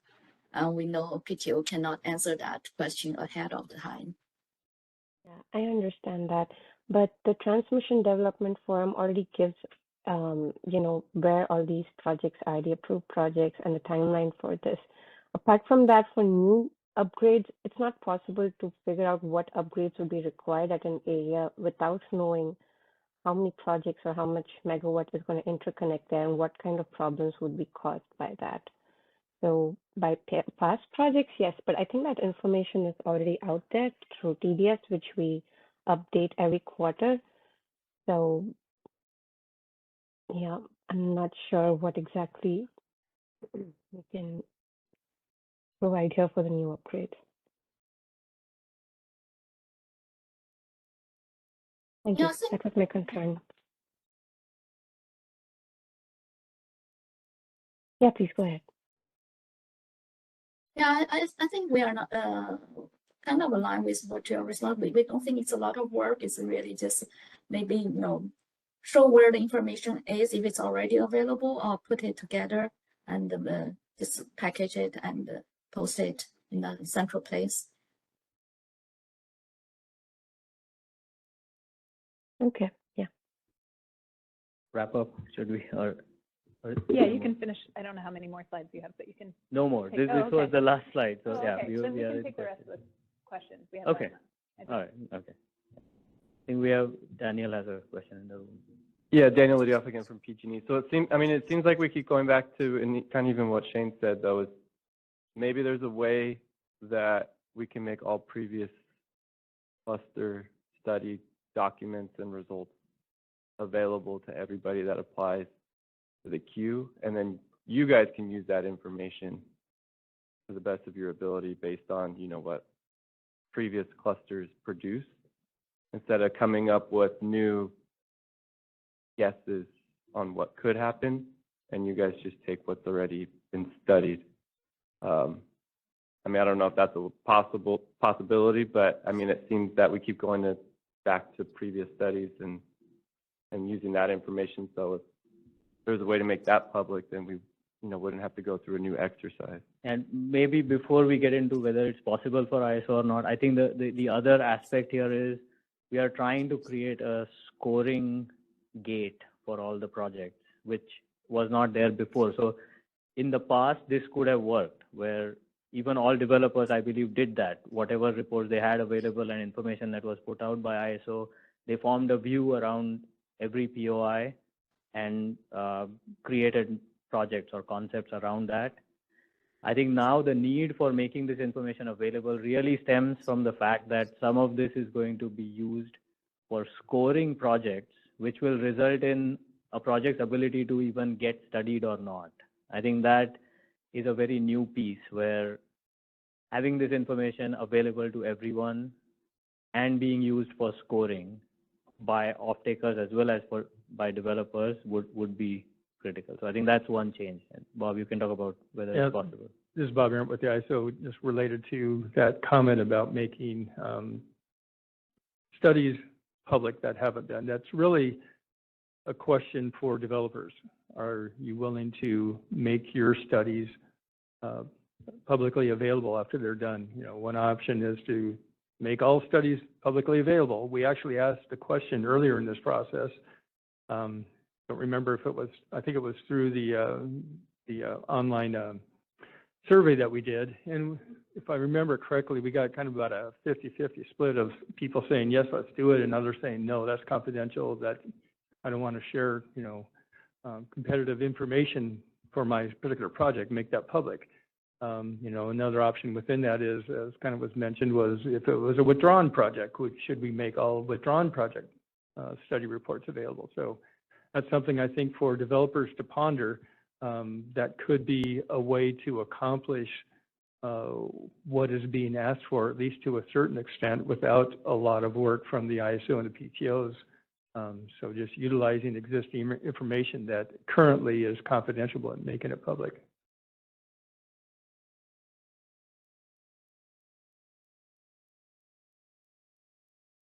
All right, we do have a couple hands raised on WebEx. 1 second, Caitlin, we do have one more question in the room. Sorry.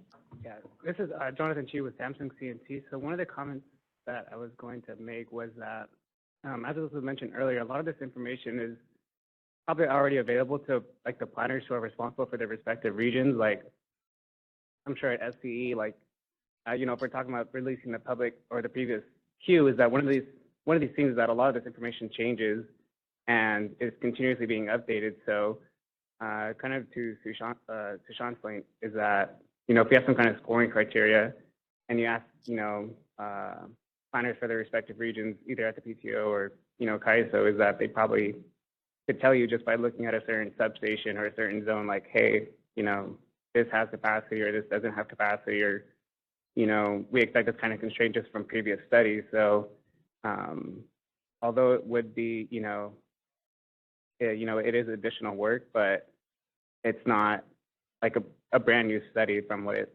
sounds like, is that, you know, this is kind of already available. And again, you could just ask the planners, they can probably, you know, say this substation has this capacity, this substation has no capacity, or this kind of issue. So, yeah, I just wanted to make that comment that, you know, utilizing previous cluster studies, you know, might not yield the best information for developers, because, you know, that can be outdated. Even going back to QC13, that information could be outdated because of QC14 or because of some kind of, you know, just change in the zone or area that, you know, nobody would know except for a planner. And, you know, whether it's binding or not, you know, I think we kind of understand that, you know, it changes pretty consistently. But yeah, I just wanted to make that comment. Yeah, thanks. I think the critical piece is we are sort of coalescing around a lot of this is available. Prior cluster studies have the information, but there is a piece where Sungja talked about creating a baseline and then stressing it. So we believe there should be a study performed still. It would, I think, give a lot of insights on the deliverability front and available transmission capability. It could also give insights around interconnection issues that we may not have seen before at certain locations, or it just confirms what prior clusters had seen. But I do think there will be some level of study involved at this stage. Yeah. I'm sorry, but we do have one more, I think, in the room. Does anyone else have a card up that I can't see? So we'll do Shane, and then we'll go to the line. Yeah, I just want to respond to a couple comments and maybe add one more too. Appreciate that folks are considering some of the comments I made earlier, especially with regards to releasing information that's essentially already available. It's just not widely distributed, right? And so just want to point out, like, I think it's great to recognize that, like, there may be an ideal end state where we have all of the information. You know, my proposal was simply a bridge, if you will, right? Like, what can we do today that would require like a pretty low lift if we're already resource constrained? And so I think it's great to maybe have both pieces in mind. What could we do today? What could we do intermediately? What could we do long term? I think more generally, I'm maybe concerned that we might be trying to like bring too much of the study into like a pre-study.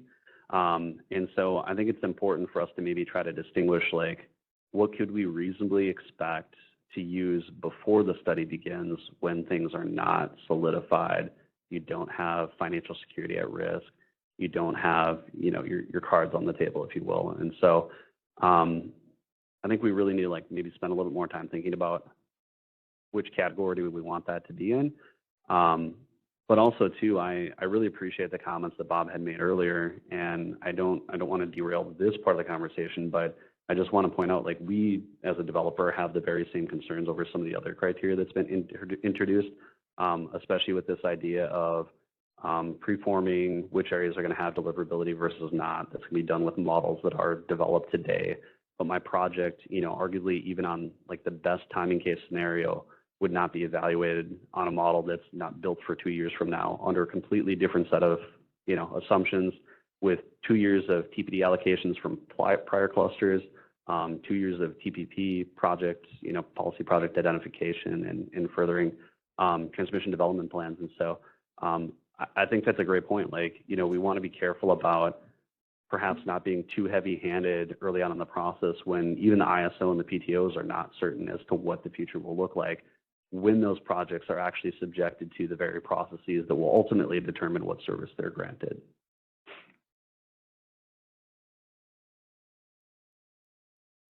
Thanks, Shane. Okay, Caitlin, now we can go to the phone comments and then we'll move on. Okay, we just have 2 hands raised right now. So Eddie Dadashti, go ahead.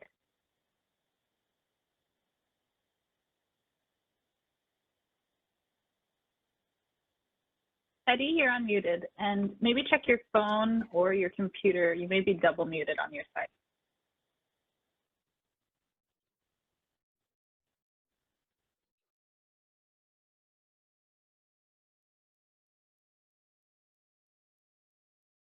All right, Eddie, we'll come back to you. If you want to put your question into the chat, I can read it aloud for you also.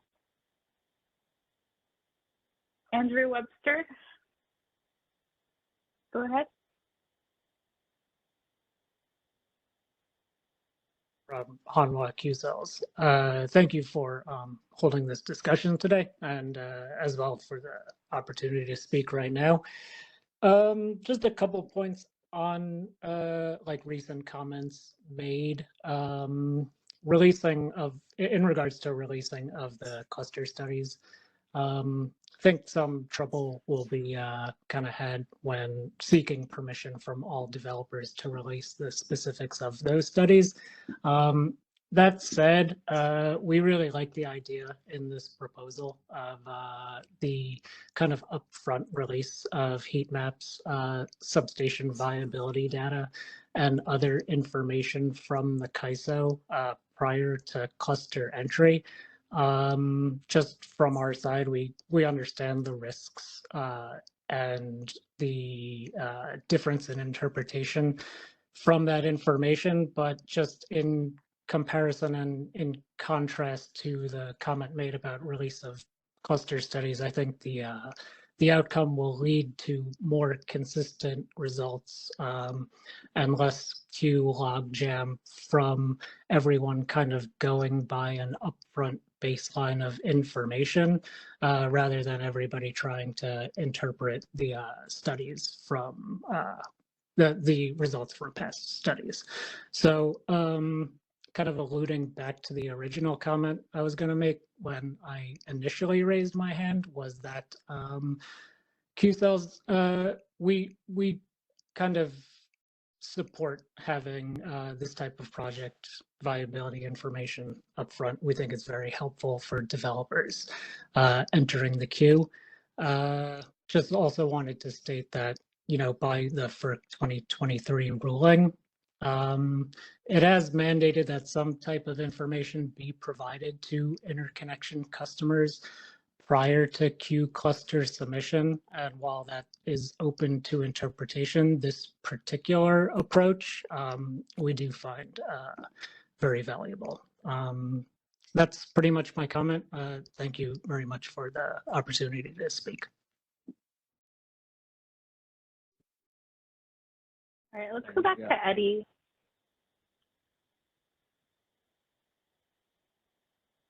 Yes, can you hear me? Yes. Okay, great. Eddie Dadashti from Powers Energy. Generally support getting more granular information, you know, at the POI level. But I think the list that we have here is going to take a lot of effort. And I think this has to be implemented over time. But what do we do right now? You know, I have a couple of suggestions. This is the information the ISO has right now. Number one is that in each zone, which substation is under CalISO control. We do have exceptions, like at PG&E, there's some 115 kV substations that are under PG&E's own control. And then Edison, we have some 115 kV substations that under CalISO control. So I'd like to see a substation list that identifies the owner of the substation, so the applications could go through the WDAT route, you know, versus submitting it to CalISO. And that's number one thing that we could do. The other thing that I think Jeff Billington alluded to And that is if PG&E has a list of substations that it no longer accepts interconnection applications for, it should be on the CalISO list. And the same list that we have for substation owner, you could identify whether they accept new applications or not. I think that's going to be very, very beneficial. And also, as the gentleman from Edison discussed, information such as age of the substation, configuration of the substation, whether it has fiber optics, whether it has open bus position, all of that is very useful information and can help a developer make a decision whether they're going to come up with the economically viable project before submitting an application. Thank you.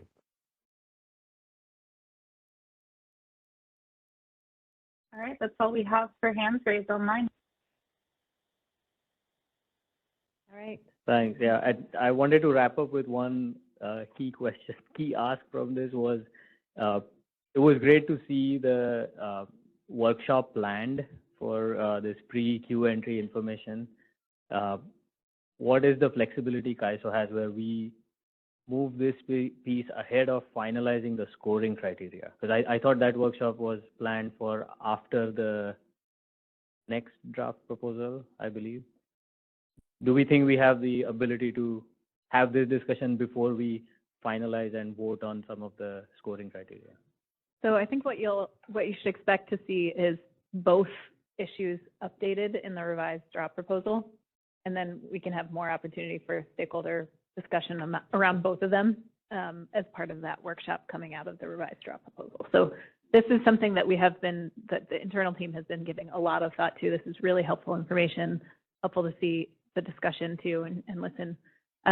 So this is definitely a piece that will be more refined in the next paper, along with a scoring criteria proposal that is going to reflect the discussion we've had around that. And so hopefully the two will work well together and interact in a positive way. Thank you, and appreciate the opportunity to talk about this. Thanks. Yeah, thanks so much. Okay, how is everyone in the room doing? I think everyone should feel free to take a break when you need one, but we'll keep moving through since we have people on the line too.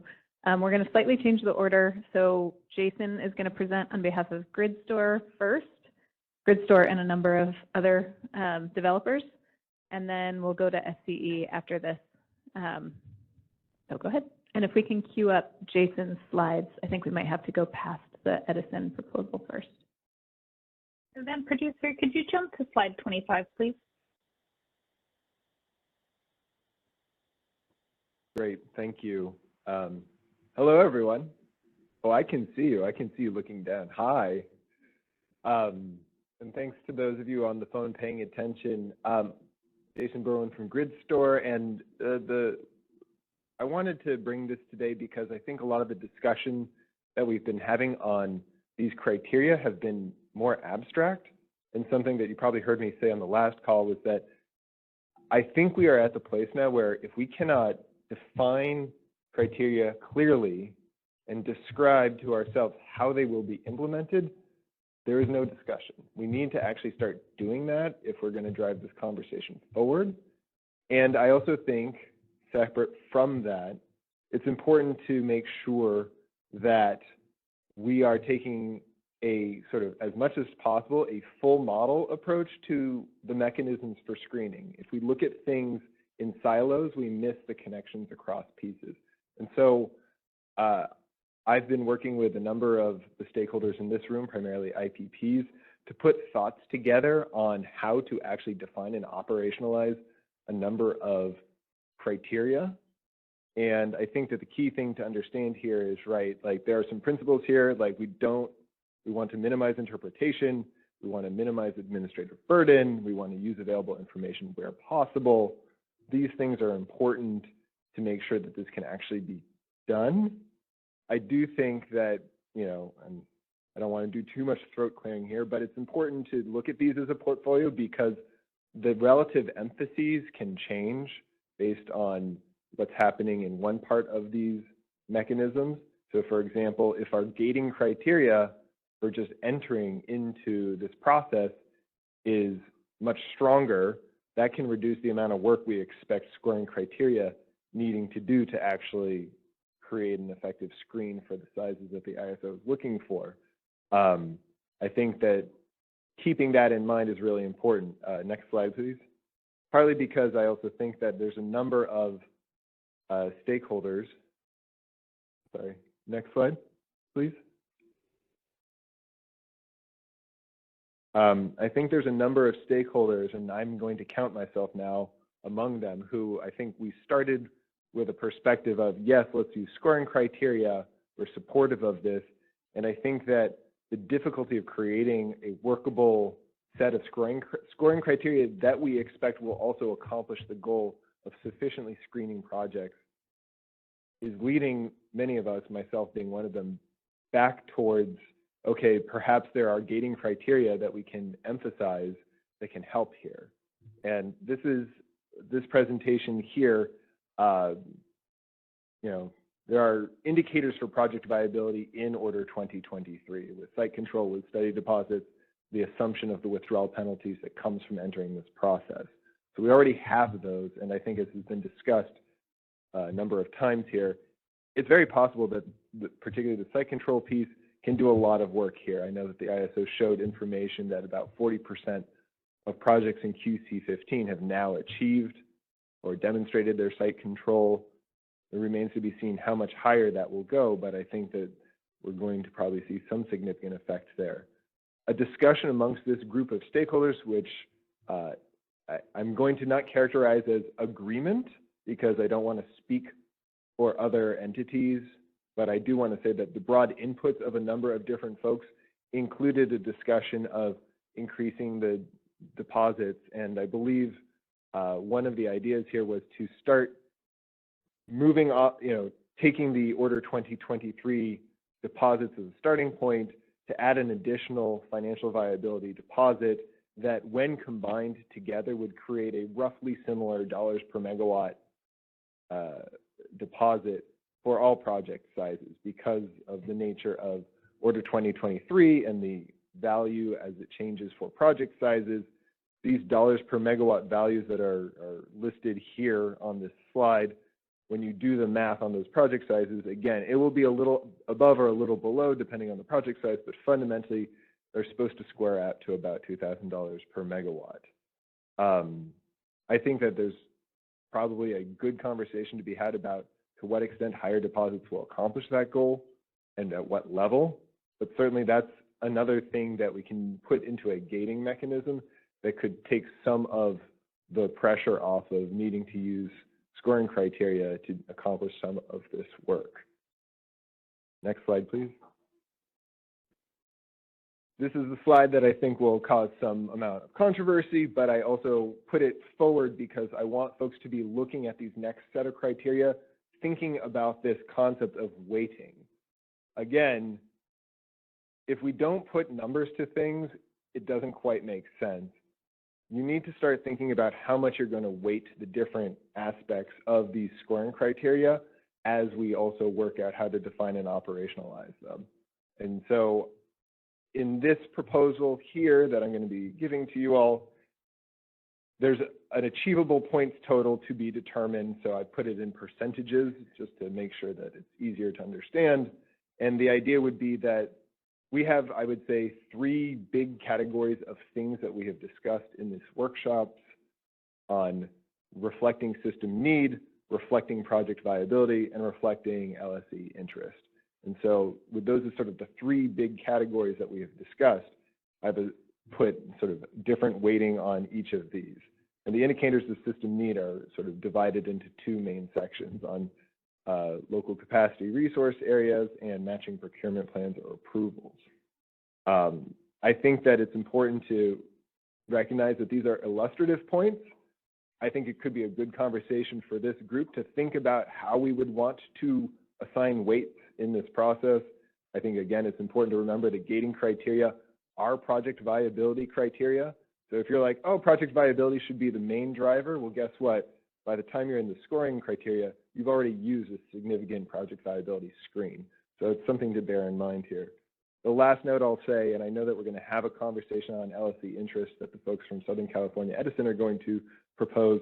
One idea that came out of our discussions is we know there's been challenges thinking about the tiebreaker on scores. To what extent could LSE interest maybe actually serve as that role potentially as well, or instead of being a scoring criterion? With that said, next slide, please. I don't know if you want me to march through each of these one by one. However, what I think I'll do is I will put this up on the presentation. And the key thing here is to note that each of these concepts are concepts that we have now tried to actually say, what are we assessing, right? And how would we assess it? So these criteria for system need that are associated with local capacity resources, we can see that there's different ways to capture system need, whether that's being in a place where resource retirements are assumed. I think one of the things that was noted is that the LCR technical report that's put out by the ISO only looks ahead 5 years, and that may miss significant retiring capacity behind that as well, and that's going to be a potentially need that we're going to see for local RA. The second here, local RA deficiencies identified. I think this is where we had started the discussion in the straw proposal, and so this is kind of using that report at making sure that we have the ability to look across these different things so that we're not missing some value of local RA. Another here being where an LSE or CPE has documented procurement challenges. We know that there are waivers for local RA procurement because of procurement challenges. So these are like 3 different ways you can kind of identify a local RA need that is hard to supply. And in each of those cases, it requires the ISO to have some sort of list against which they can match the proposals. Now, in this case, that's the important part here, is to make sure this is administratively feasible for the ISO. And so to that end, I think the key things that we are looking at here are what are the documents or the places you would find this. So it'd be, for the first item I mentioned, it would be in the PUC's currently approved preferred system plan at the time of the IR window. For the second, it is the LCR technical analysis report. The third is the list of waivers that the CPUC has for local RA. Those are the places you can actually point to in some hopefully more objective fashion to get that information. And then the ISO's process is a geographic matching process, not a new study or having to figure out things with a lot of administrative burden, hopefully. The other 2 items on this list have to do with the value of that local RA that resources are supplying. So there's a differentiation between resources that are supplying local RA on a one-to-one basis for their capacity versus some discounted value associated with the fact that there's just the nature of that LCR is that they do not supply a one-to-one due to whatever constraints or oversupplies or what is the case in that environment. And I think then again, like the local capacity technical study has that information in, I think it's table 3.1, you know, the table that shows precisely this information associated with resources in local RA.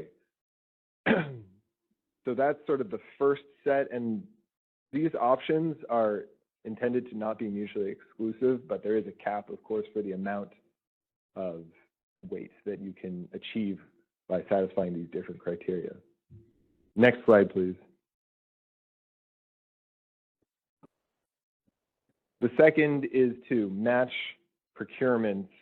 And so we have, again, like I would say the top 2 items here are looking at what LRAs, which we include as both PUC and non-PUC, because technically the PUC is an LRA, but having the resource portfolio plans from those different entities, and then seeing if a project matches resource type and transmission zone or resource type and substation. The idea being that if a interconnection request meets a transmission zone and resource type in those plans, it gets a certain amount of credit. It gets a bit more credit if it's at the substation matched level. And so again, the idea here being that those combinations would come out of those plans would be transmitted to the ISO. I think that there is an administrative burden question here in terms of how intelligible or legible those plans are for the purposes of this kind of matching.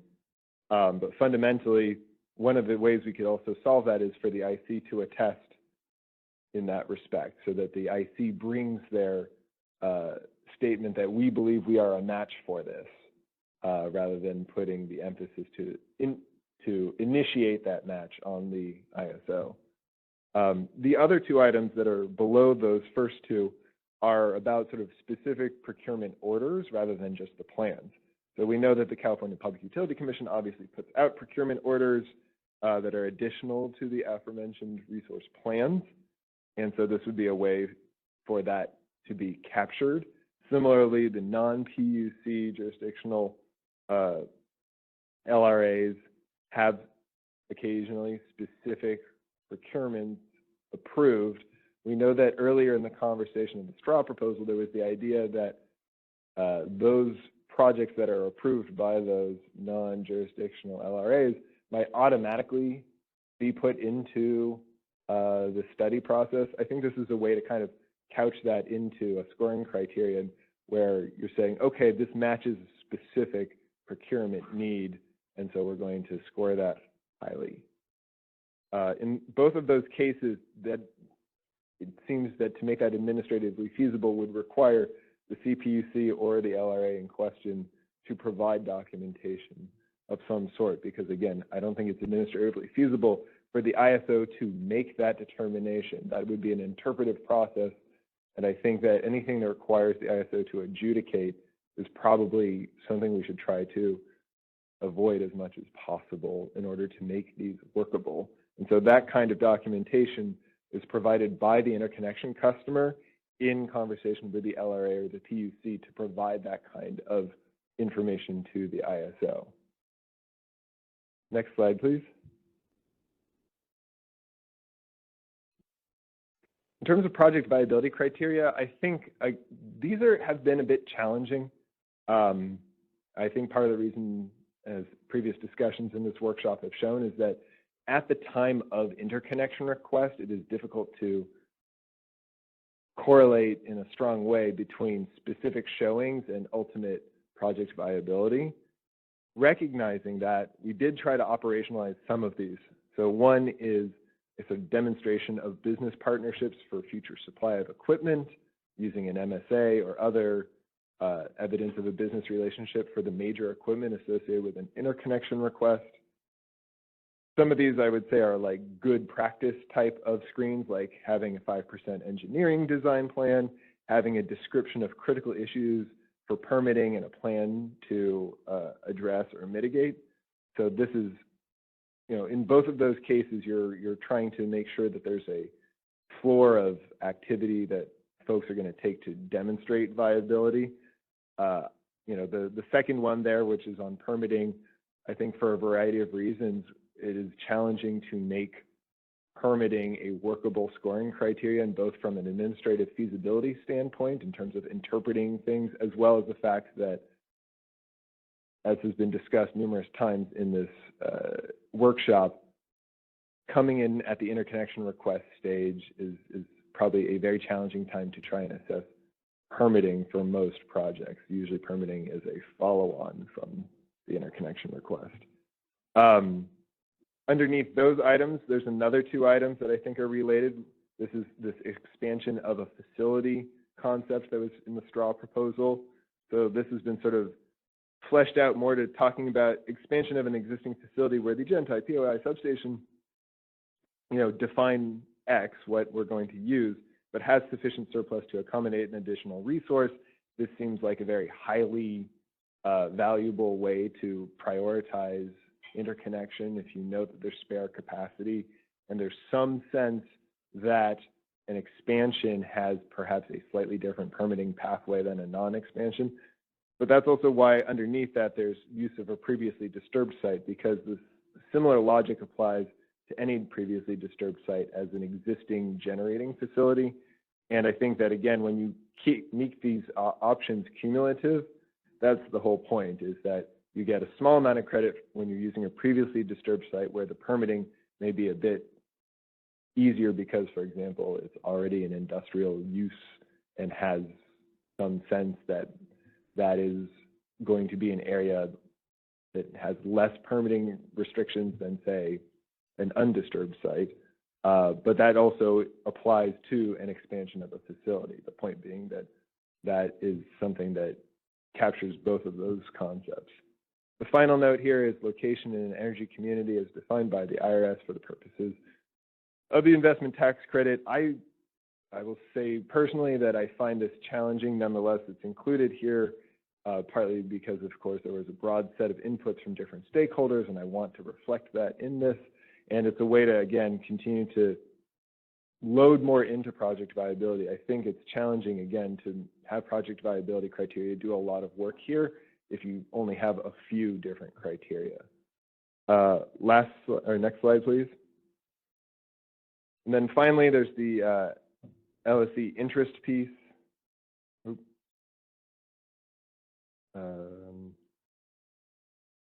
Next slide, please.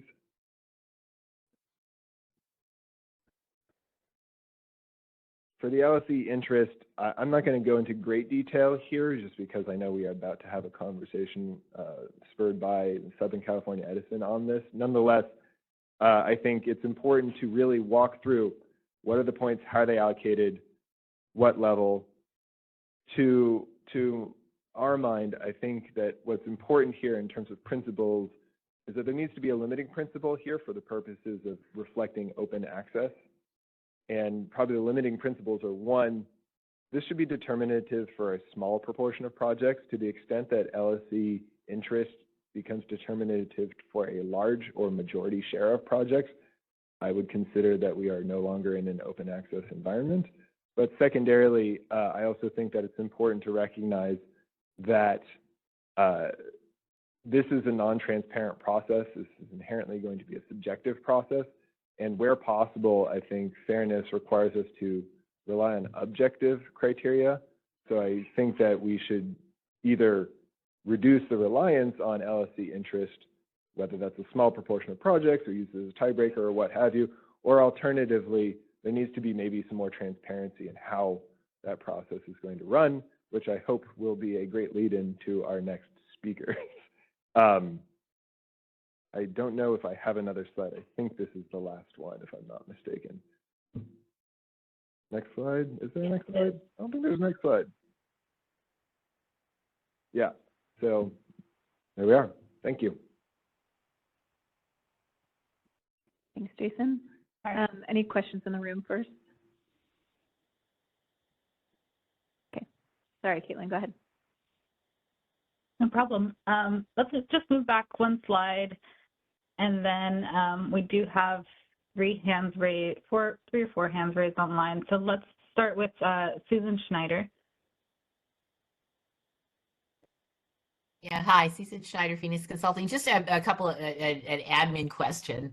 I checked the CAISO website just before the call started here, and I didn't see this presentation or the CAISO slides, and I'm just wanted to make sure that those will be posted on there under this meeting as well. Yes, they should be on very shortly if they're not already. Okay, great. Thanks so much. All these presentations. Yep. Okay, that's all I have. Thanks. Sounds like it was posted around 9:30. Okay, great. All right, Doug Karpa with Peninsula Clean Energy.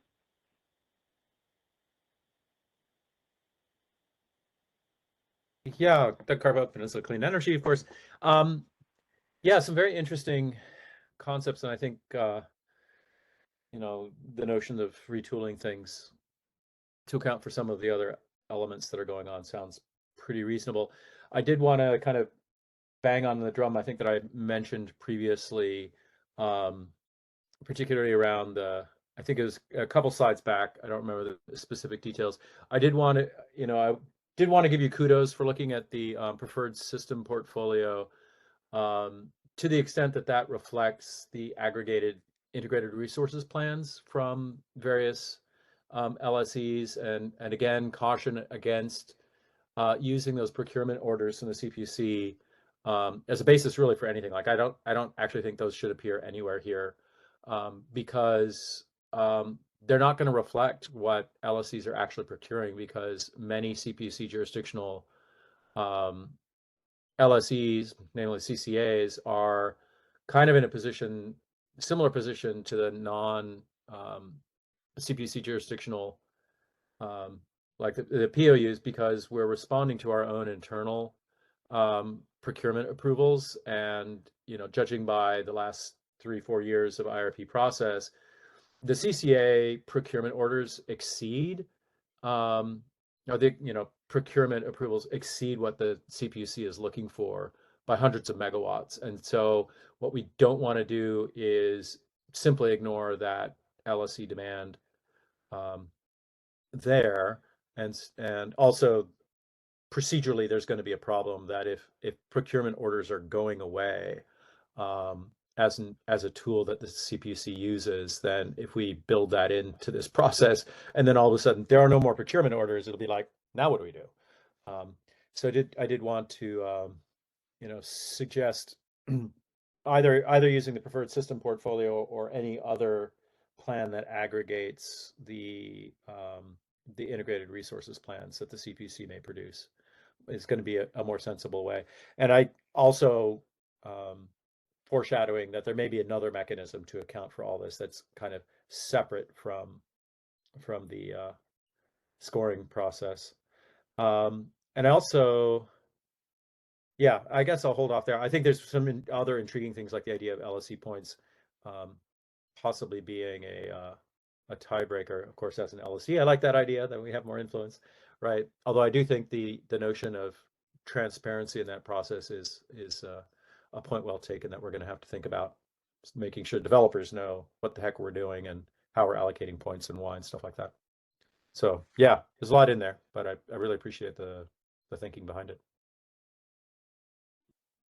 Thanks, Doug. And I think the question I have is, you know, in addition to like recognizing the reasons why some of that may or may not work, would you be interested to take a hack at revising some of those items? Because one of the intentions is also to capture the additional procurements separate from this PUC procurement order that LRAs may undertake.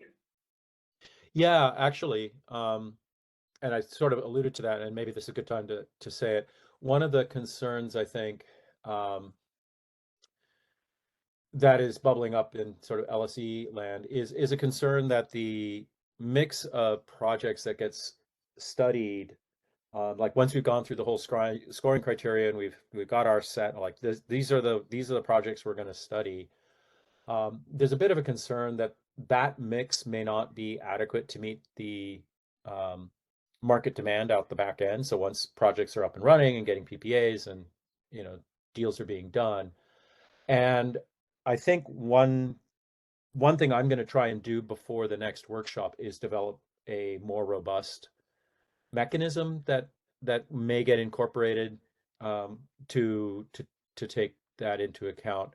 I think probably as a check after the fact check, rather than having it as a criteria in the scoring in the first instance, because I think what we're really concerned about, like all of the furor about, you know, LSE interest and that sort of thing, some of it, of course, is having like we're really interested in X project, like certain LSEs may, you know, want a particular project that's like in their territory or something like that.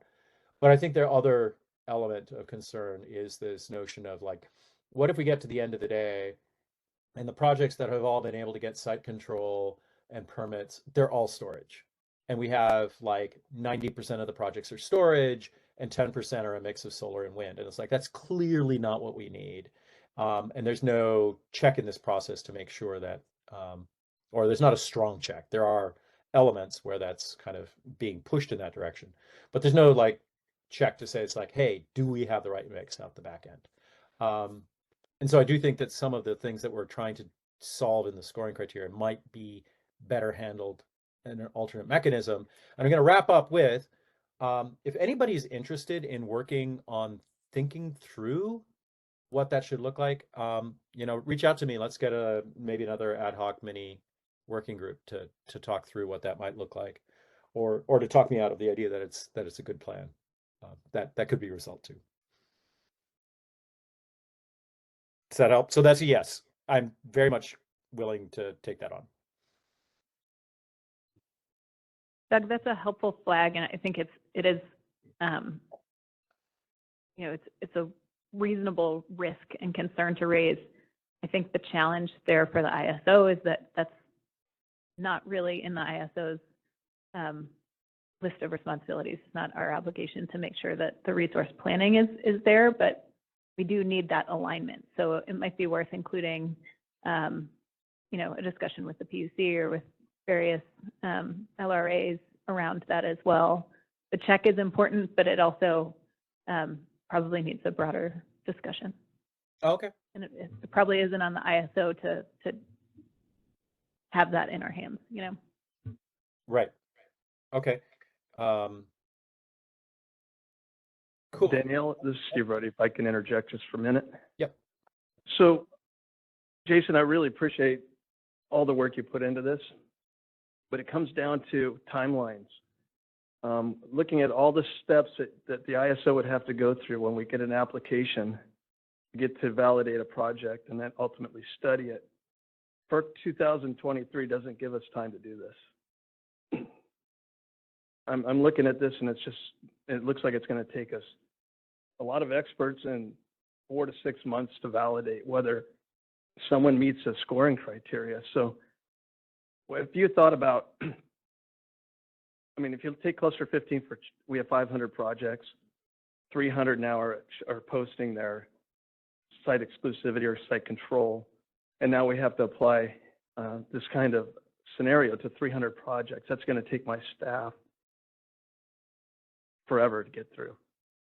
So I just want to put that reality out there that I'm not sure we can go down this kind of path unless it is very clean. Checkbox, yes, yes, yes. Not ISO has to go research whether they have the land. ISO has to go research whether they have the right paperwork, and so we just won't be able to do that. So just throwing it out there as a reality check. And a very important one too. To be very blunt, the straw proposal scoring criteria required a lot more paper than this requires. So if that's a concern, we may need to revisit the concept of scoring criteria altogether. But one, I would say that's where gating criteria may be more useful to accomplish these goals. And two, as much as possible, I recognize that, and I think that's why, there's an MOU between the ISO and, say, the PUC and obviously the governors and CEC, to the extent that the PUC, for a number of these, because remember, if we are talking about system need, that's a PUC function in terms of the PSP. To the extent that the PUC provides the documentation, the thing that allows the IC to come to the ISO and say, here's what the PUC says, here's our item, they match up, please validate. That would be the hope, right? Is that is not an interpretive process, that is a closer to a check the box process. But I hear you, Steve, like these criteria do not lend themselves a lot of times to a check the box. I think some of it could come down to expectations too with when the documentation is provided. Like, the ISO may have to request a full package of documentation at the time of interconnection request to support the score or to validate and demonstrate your score. Absolutely. And I think, as we consider the scoring criteria approach, if an administrative feasibility question here is it needs to fit inside 1 month with 6 people, and you're just going to be very limited on what you can actually load into those criteria. And I think, again, that starts to beg the question, are we actually taking the right approach in this process to loading a lot of the emphasis into scoring criteria that may not be administratively practicable, right?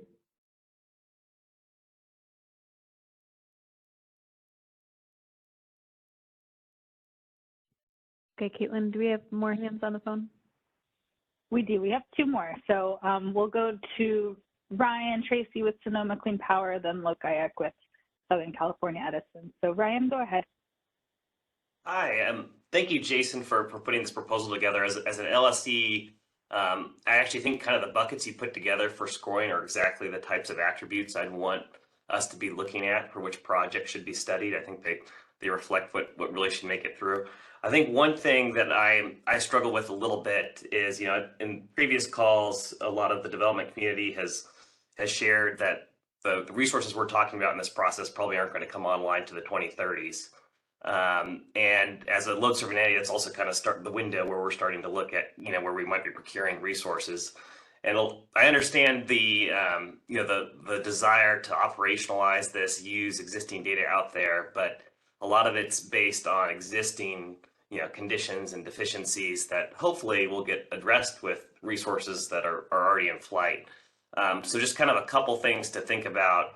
One is if there's whether there's a strategy to use, the PUC, when they put the preferred system plan together, they come up with a baseline set of resources that are contracted in development. I'm wondering if there's a way to look at deficiencies between that baseline and what's needed to help guide these to better reflect maybe what future conditions are. And I think the second component, is, one reason that Sonoma Clean Power has really been in favor of LSE interest is that, again, we're kind of thinking about procurement orders. We're thinking about what's coming next, what needs to fill different boxes. So I think that's one of the reasons we think LSE interest is important. I do really like the fact that from a system need perspective, kind of to address Doug's point, that you're specifically looking at alignment of resource type and location. So you're thinking about, okay, what's the difference between a storage project and a geothermal project at a specific location. I encourage us to kind of think about if there's ways to kind of continue that in our prioritization. But curious how you kind of think about threading that needle of trying to operationalize things, but also be reflective of what future grid needs are going to be. No, I take your point, Ryan, that the previous queued projects may address some of the system need at the time of the interconnection request window for the current queue. I don't have a good answer for that right off the bat. I think that that's one of the challenges with assessing things at the time of interconnection request. It is a challenging place to do this work because we don't have as much information as might exist, say, later in the process. I know there's been some discussion amongst a number of interconnection customers in this process about stage gating, which would include something closer to the back end of these processes, although I know that that does not necessarily directly address the ISO's concern of managing the number of projects that go into the initial study. So I think I take your point that it is hard to make the timelines for these different pieces work out. Again, this may be a reason why we need to look back to gating criteria that are independent of some of the sort of things that change over time piece, recognizing that how we operationalize this will inherently have a deficiency. These are indicators, these are proxies. They are not intended to actually reflect the reality directly because we can't do that. What we're looking for is fundamentally some multiple proxies with the hope and goal that when you have multiple proxies for things you want, that gets you closer to the things you want than using a single proxy to do so.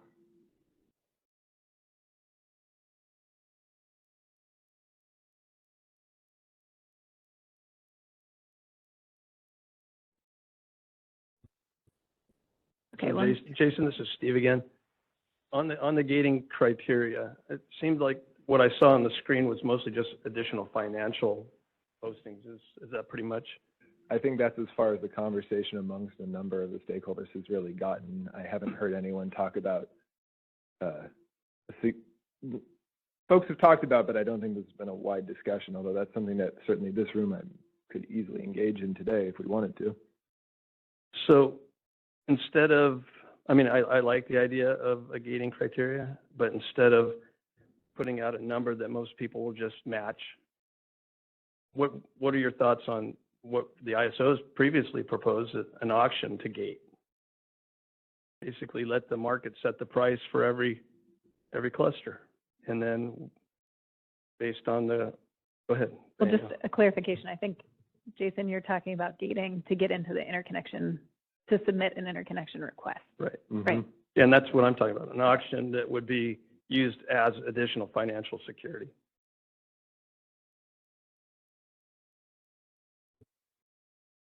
I think that, you know, my response to that is twofold. The first is that if you're going to float that, the question of whether that will lead to contract failure as folks try to figure out how to right size their requests and then getting them wrong is a real concern versus something that gives people a predictable basis on which to premise their projects and their project's economics. The second is, and I think we need to be very clear about this, to the extent that there becomes a pricing mechanism for the price of entry, that entry must guarantee. It cannot be a probabilistic process of, well, maybe. Because at the end of the day, if you're asking people to put significant resources and risk up front to be able to enter into the process, you're buying something. And what you're buying is not the right to be studied. You're buying a straight line as close as possible to getting connected and getting online. And if that's the case, then we're talking about something very different. But to the extent that that remains highly probabilistic and you may not actually get through this process because there are additional screening or other uncertainties, I think then that's just not a viable option, because all you're going to do is put an enormous amount of cost and risk on people without a compensating certainty on the back end of this process. It just becomes a more expensive lottery ticket. Yeah, but as you set a higher gate, isn't that the same thing? But here we're just letting the interconnection customers pick what number they think it should be instead of throwing out so much per megawatt. I mean, I think that you all started this conversation about what an auction may or may not allow itself to do. And I think that auction design can be very complicated, may be simplified, but it's worth then a much fuller exploration of the kinds of behaviors that we would expect that creates, including whether or not the ISO will achieve its ultimate goal, which is to bring online a set of resources to supply need in a timely fashion. Again, I would caution that something that is floating and changeable and unknowable up front will make a very big dent on strategic behavior and project economics that could end up raising cost and or resulting in contract failure that is very antithetical to the goals of this process. And I'm not trying to put you on the spot here. I'm just trying to. Yeah, no, I mean, and I guess that's the thing, right? Is like, what's the right? I think you're asking the right question though, which is, what's the right level here, right? A willingness to pay revelation is one way to achieve that. Another is, of course, choosing something administrative.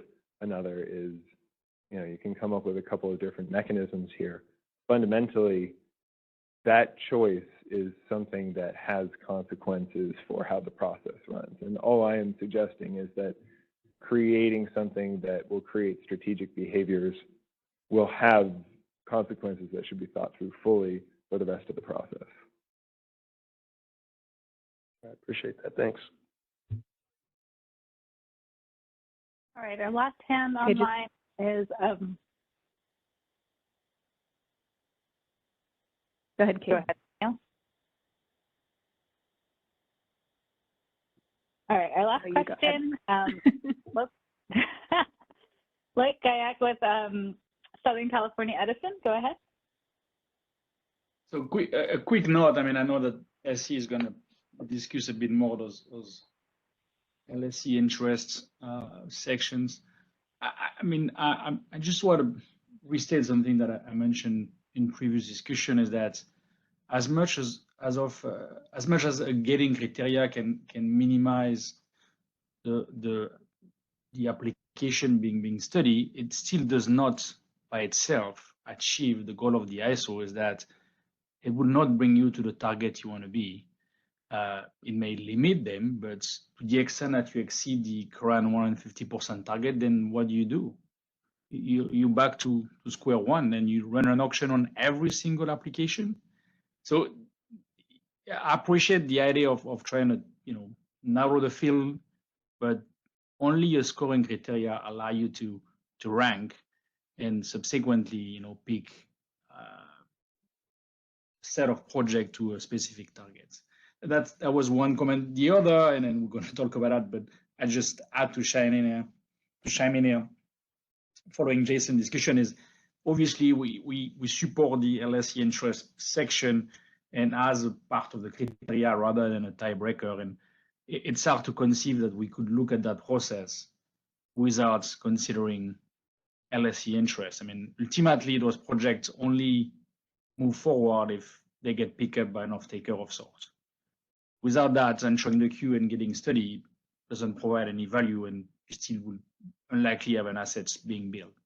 So I'm not sure how we can get at or the entire process LSE demonstrating interest, which should correlate with the likelihood of those projects receiving a PPA and being financed and then built.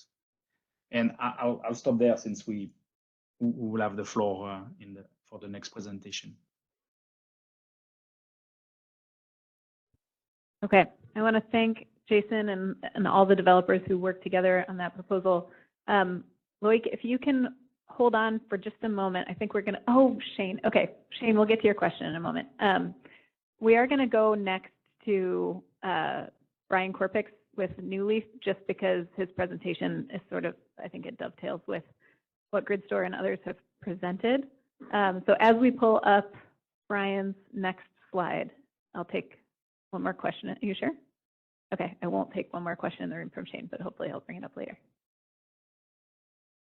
So if we can promote Brian to a panelist too, so that he can present, that'd be great. Perfect. Brian, go ahead and unmute on WebEx, and the line is yours. Thanks. So this last proposal is something that I've been working with the joint developers to develop the proposal that Jason just presented, but we ran out of time to discuss this one, and I thought it'd be good to present it to the whole group here today. So the idea behind this proposal is if we use defects values at the IR intake stage, we'd be able to open up more capacity available for study. And that is assuming that available capacity in the IPE means deliverable capacity. So if we took defects values into account at this stage, we could prioritize projects that have lower defects values, which means they would have less of an impact on known binding constraints.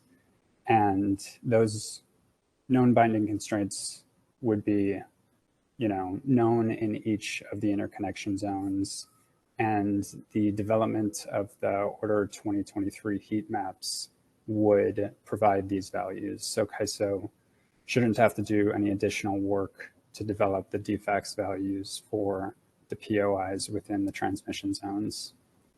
And some of you may have remembered that we had presented this proposal in the TPD allocation process reform, and we still think that it belongs there.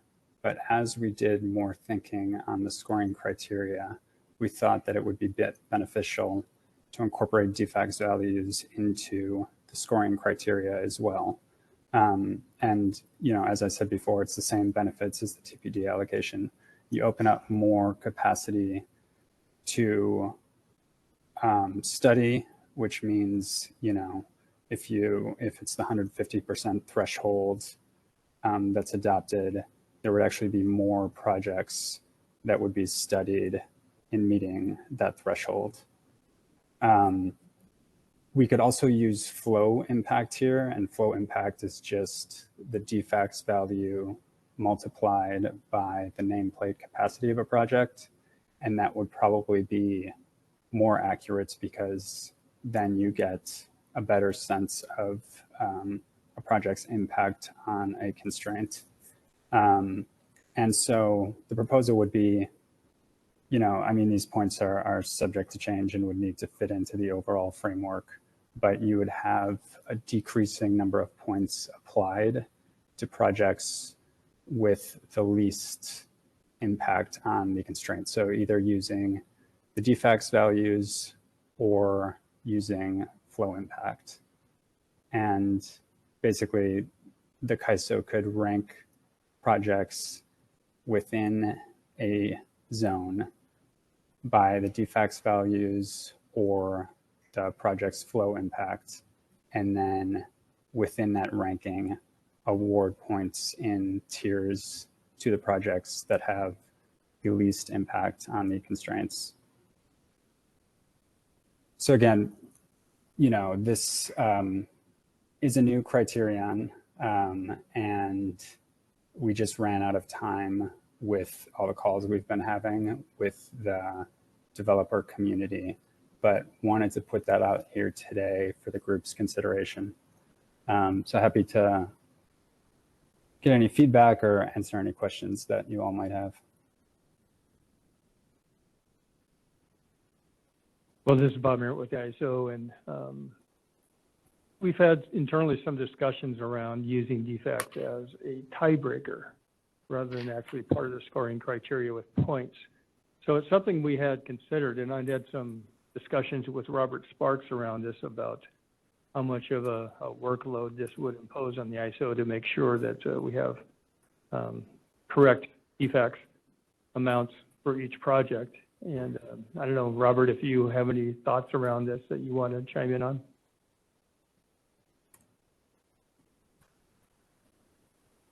Yeah, no, I agree with the stakeholder.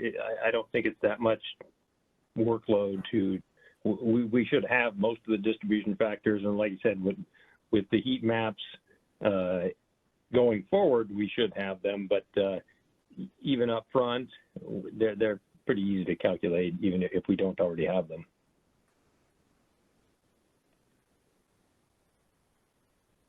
And the other thing I should add, it's sort of a part of this proposal, but in the CAISO defining the 150% threshold, it seems like using defects in order to define what that threshold is, like that available capacity number is sort of subject to change depending on what projects end up applying.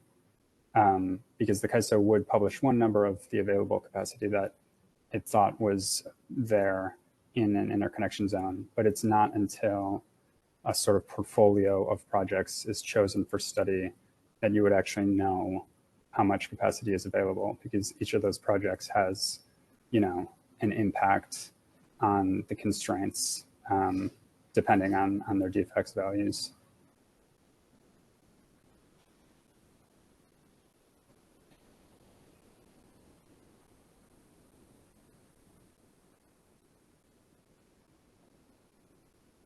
But appreciate the feedback, Bob. Yeah, happy to answer any other questions.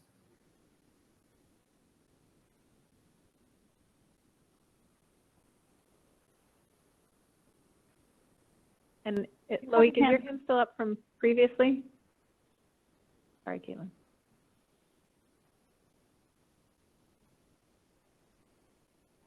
Event producer, can we unmute Loic's line? He may have a follow-up question. Oh, sorry, I forgot to put mine down. Okay, thank you. We don't have any hands in the room, so thank you, Brian. Great, thanks, Danielle. Thanks, Caitlin. All right, so let's jump next to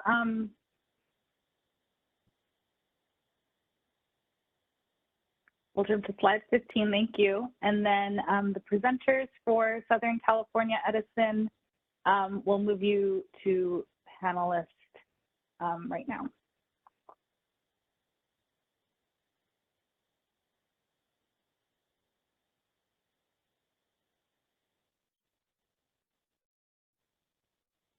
All right, so it looks like you're all online. Go ahead and unmute your lines, and the floor is yours.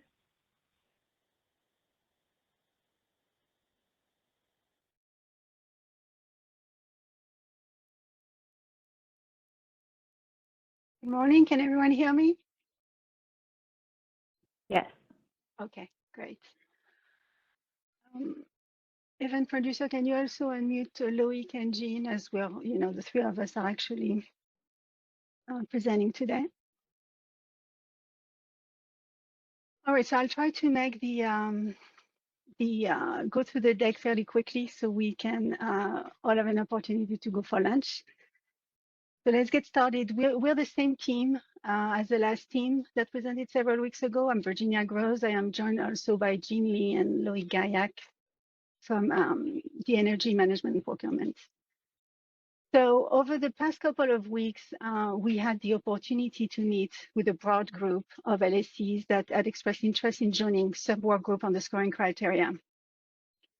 We did have some very fruitful discussions, and what SC is presenting here is basically an updated proposal focused on how to measure off-taker interest. We just focus on that piece of the scoring metrics. And our intent with these updates was basically to implement feedback and comments that we've heard from the other LSCs, and also add a concrete example, which we will cover towards the end of the presentation.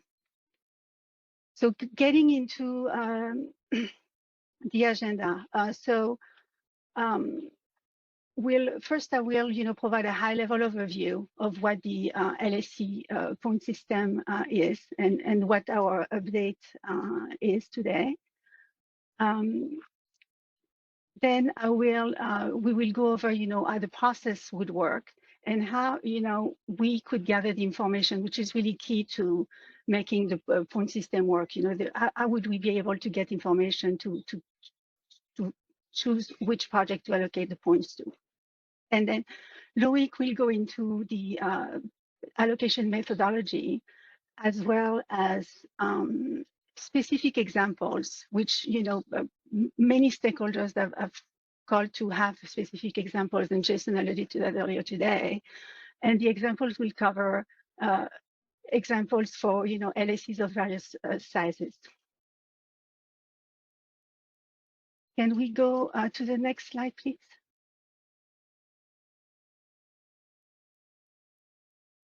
Okay, so on this slide here, you can see that on the right side, you see the initial proposal from the KSO, and then on the left side, the initial proposal from the ISO, and on the right side, our updated proposal, which take into account the feedback we received. We've also highlighted some key guiding principle behind the LSC, the interest from off-taker proposal. And the first one you see here is that we think that this is just one of several categories. So it should at least be about 20% of the total points. And I think this is in line with what Jason was proposing earlier today. We also want to point out, because developers have brought that up, is that, again, this is only one of several scoring categories. So it's not going to be a determinative category. So it won't necessarily make or break a project. There are, I think in the case of proposal, there were 6 categories in total. And then also, the interest from off-takers, what we want to point out and what may not have been cleared initially is that interest from off-takers project can gather points without receiving the LSC points. They can go through the second path, which is the contracting status, and I'll go into details about this contracting status option path. So, as you can see, I'm still on the, I think I may spend a little bit more time on that slide here because I wanted to point out a few things. So you can see here, so you have basically up to, that category is up to 100%. You can get up to 100% of the point in that category through 2 ways. First, you can go through getting your LSE points, and that would be up to 60% of that category.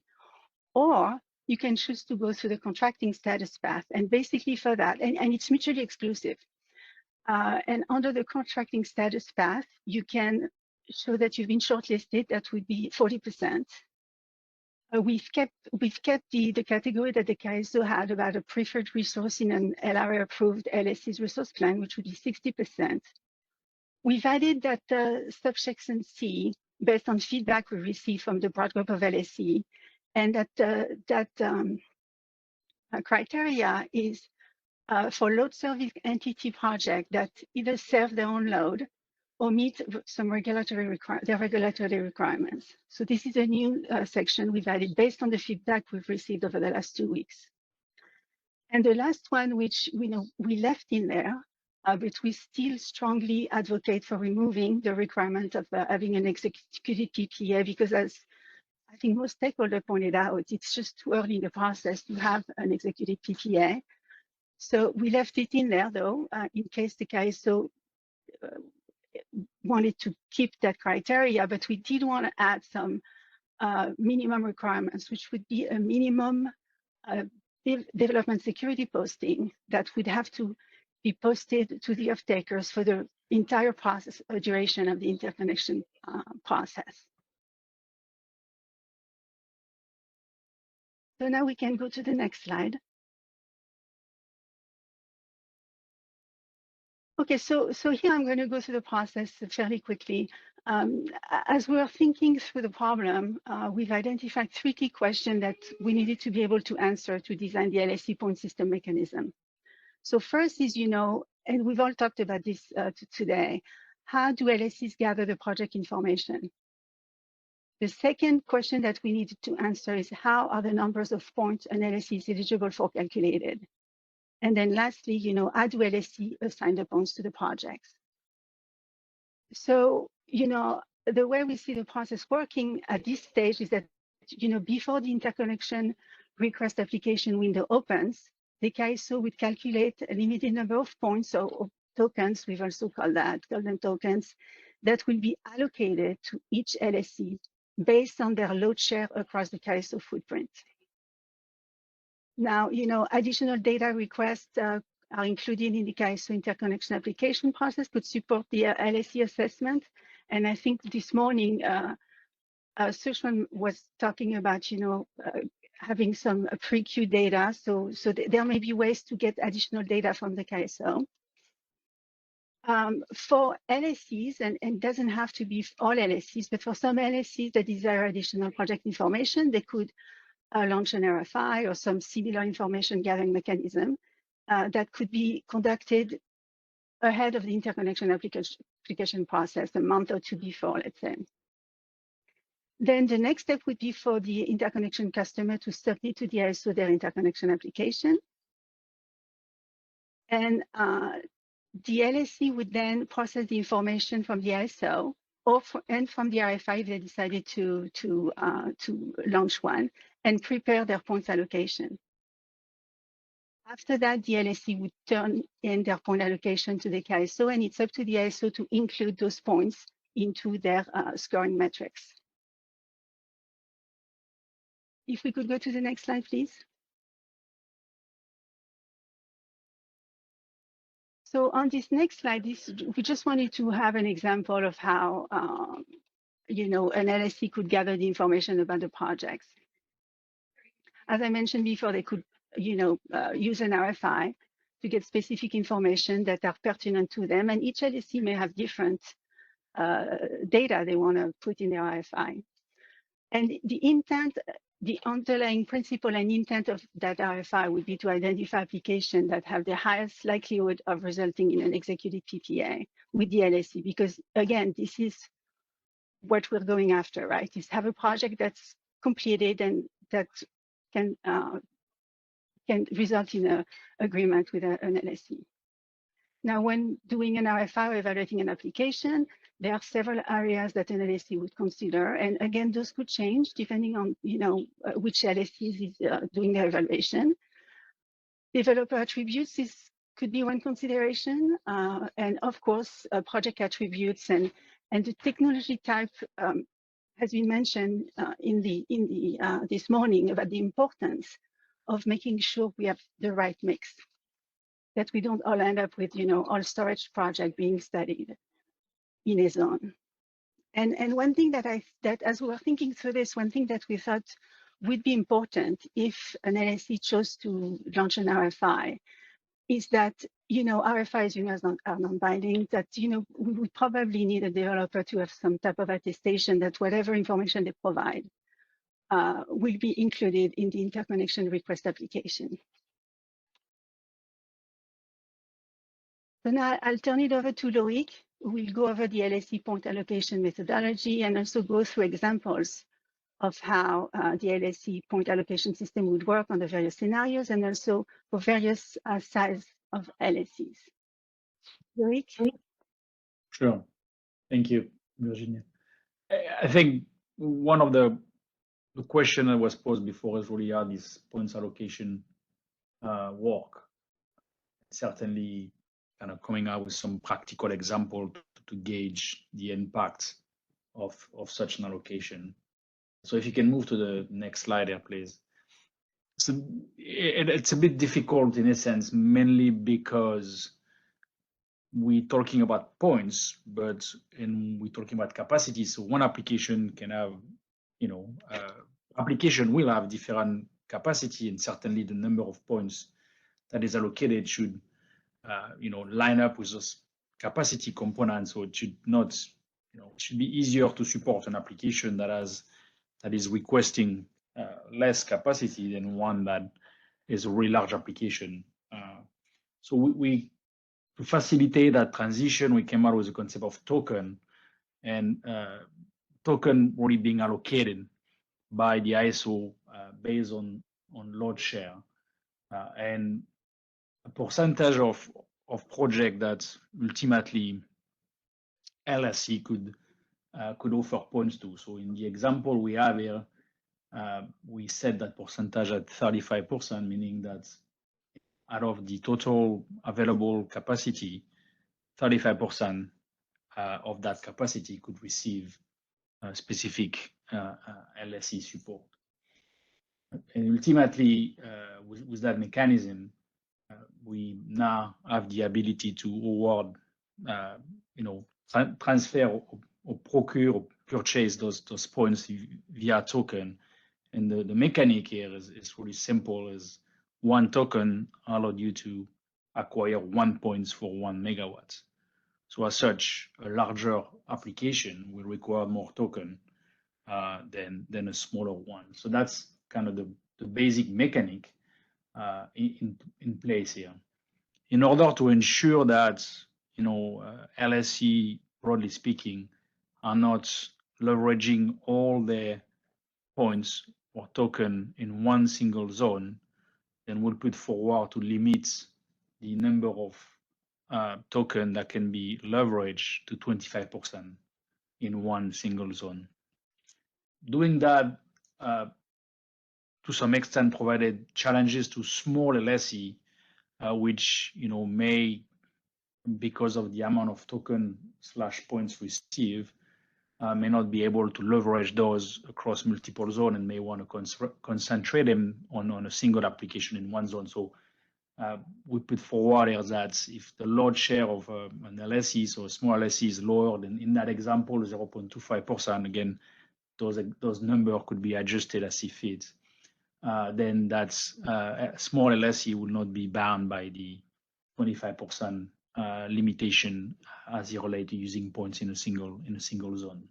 So that was to address, again, concern from smaller LSE. So with that mechanic in place, and have this allocation of points that is based on capacity, which warrant more token to be precise, to support a larger application and a smaller one, and we can look at the example in the next page on how that could work. So if you go to the next slide, so we have two slides here.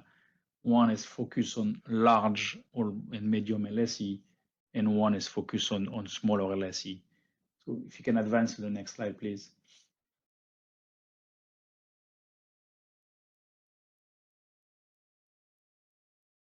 just waiting for the slide to move forward. So again, taking a practical example here, we assume in that specific example, and again, those are number on the slide, on a spreadsheet that can be adjusted, but for the purpose of the demonstration, we look at the total capacity available, across all zones to be 45,000 megawatts. The LSC weighting factor, which the capacity that the LSC could offer maximum points to, is limited to 35% of those 45,000 megawatts.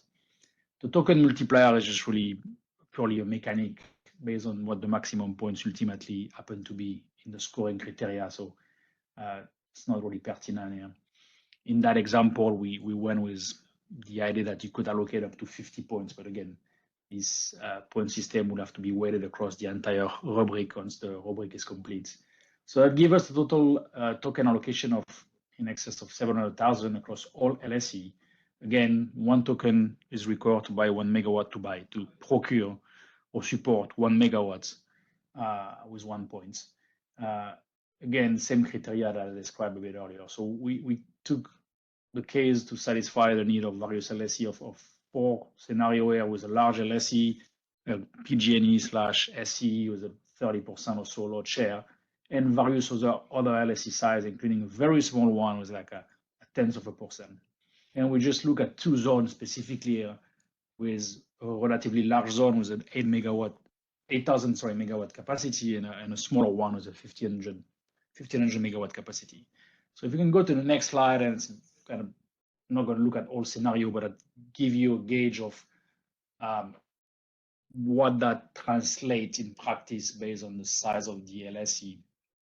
So in the case of a large LSE, and those numbers, just for clarity, are not cumulative, meaning that in my case one here with the 8,000 megawatt zone, the number of applications that an LSE could support with the full maximum points is not cumulative. That is, that the LSE could support, a large LSE could support 2 500 megawatts application in that zone, and that's it. Or 3 of smaller size and so on and so forth. So it's not, the sum of those applications is not what the LSE can support. It's just what type, what size application can be supported with a token in place using all token or points. So in that example, again, in 8,000 megawatts, the support will allow to support again 2 500 megawatt application, and you can see how that fare across different LSE side and different zone side.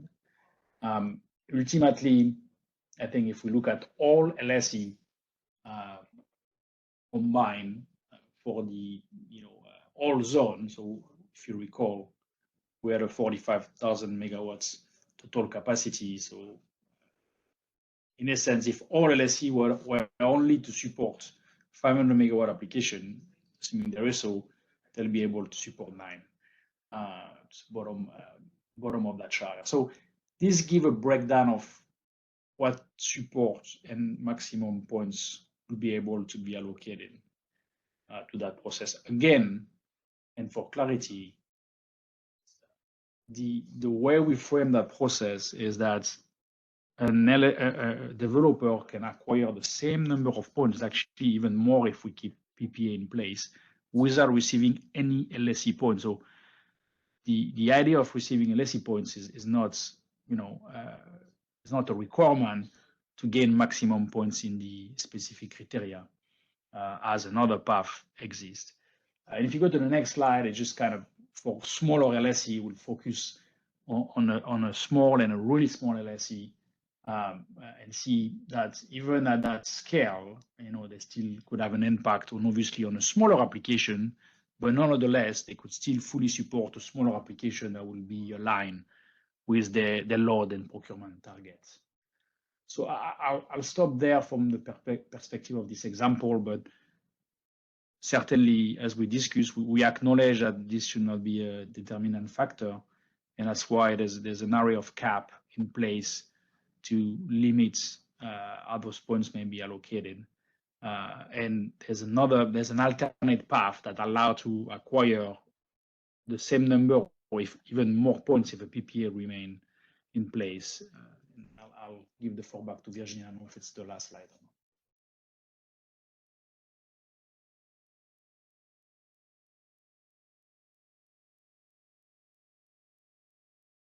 Thank you, Virginia and Loic.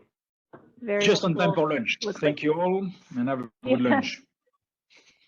No, I'm joking. Well, I know I do want to check in with you on that though. I know you said you were available 11 to 1. So do you want to continue this discussion and then start lunch at 12:30? I'm seeing heads nodding in the room, but I want to make sure that that works for the Sure. editing I mean, it would be. I mean, I would rather have the discussion now and then after a break. So if we can push on, maybe the best path. Yeah. Okay, sounds good. I don't see any cards up in the room yet, so we'll go directly to the phone.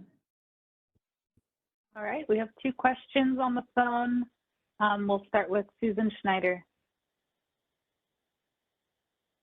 Yes, hi, Susan Schneider, Phoenix Consulting. I have to admit, I'm having a little bit of trouble following the math a little bit and also just the terminology.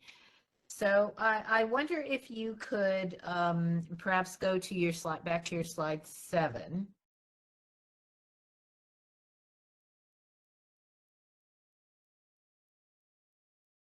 Would that be possible? Producer, could you go back to Edison, slide 7?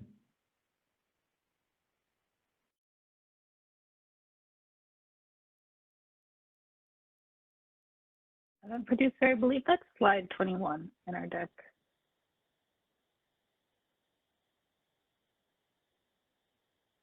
Thank you so much. Okay, so this idea of the token multiply, the weighting factor is just the load, is not the load share, it's some other weighting factor. Where does I can see where it's on the slide before where it says the percentage of total TPD available for which the LSE can offer maximum points, but that's 35%. How is that set? I mean, is that 35% of the TPD available everywhere would be available in just this zone, or what? Where does I'm just having trouble understanding the definition of this. Sure. So I mean, obviously we have to set, how much, capacity and related application will be able to receive LSE points. So that's an arbitrary number, obviously, as we allocate those points.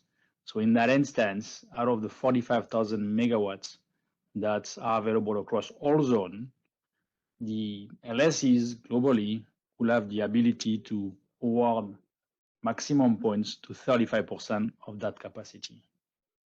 Okay, and is there so somehow you're not allowing them to award points for all of the capacity? You're only allowing them to award points for some of the capacity, the capacity that's available. I'm not sure. Yes, yes. I mean, that's correct. I mean, the idea, as we discussed initially, was that this path was not to be a determinant path where we rank all projects and we give points to all projects. This path was to select specific projects that may not probably fit in other criteria that are already established and give them an avenue for being supported if we believe that those are applications that would lead to project we can contract with. So it's narrow in scope. It is not, you're correct, we cannot award points to, I mean, if not, it would not make much sense, but we've limited that intentionally based on feedback. Well, I mean, it was an intention from the get-go, but certainly based on feedback received in the initial meeting is that it has to be limited in scope, and we acknowledge that, and that's kind of what we've accomplished with that limitation. So you're assuming that 65% of the available capacity is allocated in some other way, and then 35% is available to be allocated using LSE points. Is that, am I interpreting that? No, not at all. I mean, this I think there's some confusion here. This represents a small rubric in the scoring criteria that we agree should probably count for 20%. So for that rubric, in order to acquire points for that rubric, you can either if you have the ability to be, or if you are shortlisted, if you are, if you sign a PPA, there's a set of criteria that you can go through that give you points. The alternate to that, to receiving points in that fashion, is to receive points directly from an LSE through this LSE support. So it's not, we're not selecting anything, we're just contributing to a larger rubric, which is already narrow, to 20% of the total scoring. We're contributing points as an alternate path to show interest in specific projects that may not fit the other LSE interest criteria. Okay, I'm actually not following that explanation at all, because is this because you have the preferred selection up to 60% and their contracting status is the rest, and this is supposed to be somehow the 35% corresponds to the 60%, or I'm still, anyway, you don't have to, I don't want to take a lot of time here, but I'm just going to say that I do not believe that this explanation is that clear. And if there's any way to provide some kind of supporting documentation that might actually explain some of this, I think it would be very helpful. Okay, now, so let's just keep going down the list, because again, I don't want to take up all the time here, and I know we're waiting for lunch. When you get to the maximum token allocation per LSE per zone, so that 25% is part of the 35%, and it is for a particular LSE. So somehow you're going to be setting a ceiling on of the 35%, how much each LSE can have. That's by load share. So out of the total capacity, 35% is eligible to be supported by LSE through that mechanism. Those represent those 787,000 tokens. From there, we spread those across all LSE per load share. And then subsequently, we cap the amount that each LSE can use in one specific zone. Okay, so the 787,500 is what times what? 50 times something. The 787,000, the 700,000? Yes. It's 35% of 45,000. And then we associate this token multiplier is just what is the maximum points that will be eligible in that category. We use 50 here. We haven't established what the points is because we don't have a full rubric. But just for illustration purposes, 50 was the number of points in the initial straw proposal. So that's the 50 times 35 times 35% like 45,000. Okay. And then the token allocation per LSE is 25% of what? No, the token allocation by LSE is based on the actual load share of the LSE. So load share. The example. So is that 30% of the, for example, for a particular large LSE, is that 30% of something? Anyway, I'm not going to. 700,000. 30% of the 787,000 is what that LSE would get as token. And so they would get 30. Go ahead, sorry.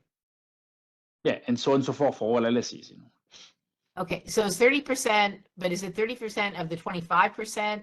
No. The 25% is a cap. The 25% is a cap to ensure that an LSE, such a large LSE, that receive 30% of the 700,000 token, don't use all of their token in one single zone. So that LSE can only use in one single zone 25% of their token. It's just a cap to ensure that in one LSE or LSE largely don't crowd one single zone and use all the leverage in that zone. Again, it's to limit the influence of that mechanism. Okay, for a particular zone. So is that amount per zone? Do you have a way? I'm assuming this is just an example or an illustrative number, but do you have a way that you will decide how much each LSE can have for each zone, or is it just going to be? Are you just proposing 25%, or is this just sort of an illustrative number? No, I mean we're proposing 25%. If you recall, 25% is also the number that was proposed to limit each developer a number of applications. So it's a random number. That was not per zone. That was an overall number for the whole system. And you're just assuming that this is a number per zone. I know, but it serves the same purpose. It's the fact that not to overexert your influence in the process. You're capping that at 25%. It doesn't, the per zone piece here is just it's pertinent per zone because you already have a set number of tokens for the entire service. So So it's if an only LSE, pertinent to a zone. if an LSE has a lot of its load in like 80% of its load in a particular zone, they would still be limited for something like 25% of their points even in that zone, no matter where their load happens to be distributed. Am I understanding that? That is a fair understanding. I mean, typically, LSE procure across the entire service territory and not specifically where the load is. I mean, it can be the case, but I think especially large LSE that requirement apply to procure across the entire balancing authority. And in the case of SE, it doesn't matter where the project is located as long as it can serve, a need from an energy and resource adequacy perspective. Okay, I'm just asking because some LSEs have expressed a preference to have their resources nearby, and for a CPE, would they have to also be limited per zone, or could they? How would that work for them? So it's going to be, again, as we stated, it's going to be load share driven. So, I mean, the exception that I show below remove the 25%. Right now it's set up for really low or really small LSE, but to the extent that, to your points, we deem that some smaller entity have an interest in leveraging the points in a specific zone, then we could adjust that number to have them cover in that exception. I mean, what we were trying to manage here is large lessees such as ourselves, and PG&E, or that could, based on the volume of token received, really crowd a specific zone. So that was in response of feedback we received prior to that. Okay, so could a central procurement entity have all of their procurement in one zone? Yeah, I mean, again, we'll have to look at number. The idea is just to be cautious and make sure that, we that remain the influence of those points remain balanced across the specific zone. Okay, and then Again, okay, I'm so talking just for clarity, Suzanne. I'm talking. Yeah. In our mind, I'm not. That those limitations are really in response of developer. As an LSE, I'm fine having no cap. Just to be clear, here I want to acknowledge that there was a lot of feedback received on having some boundary and limitation around that mechanism. Hence, why we included them. Okay, because there was the CAISO proposal didn't have a developer limitation per zone. That's why I'm just trying to understand how you're proposing to use it here. So, okay, I mean, I think you've explained it, so I appreciate that. Can we go to the next slide, and then I'm going to just ask one or two questions. Yeah. Can you guys hear me? Yes. I'm sorry.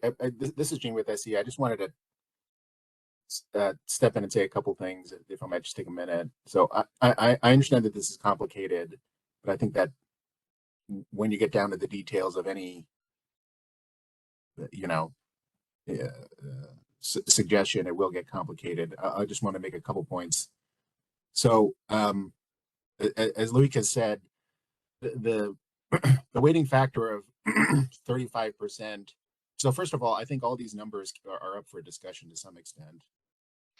The weighting factor of 35% was intended to represent that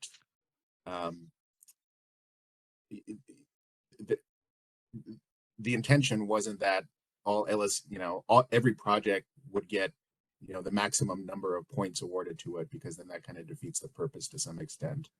The intention of this is that the LSEs are putting their weight behind certain projects that they like. And so it should be limited to some amount, like the point distribution should be limited to some amount of that would represent sort of like, the for lack of a better phrase, like the top projects that they like. So that's where the 35% came in. That number, potentially could be adjusted.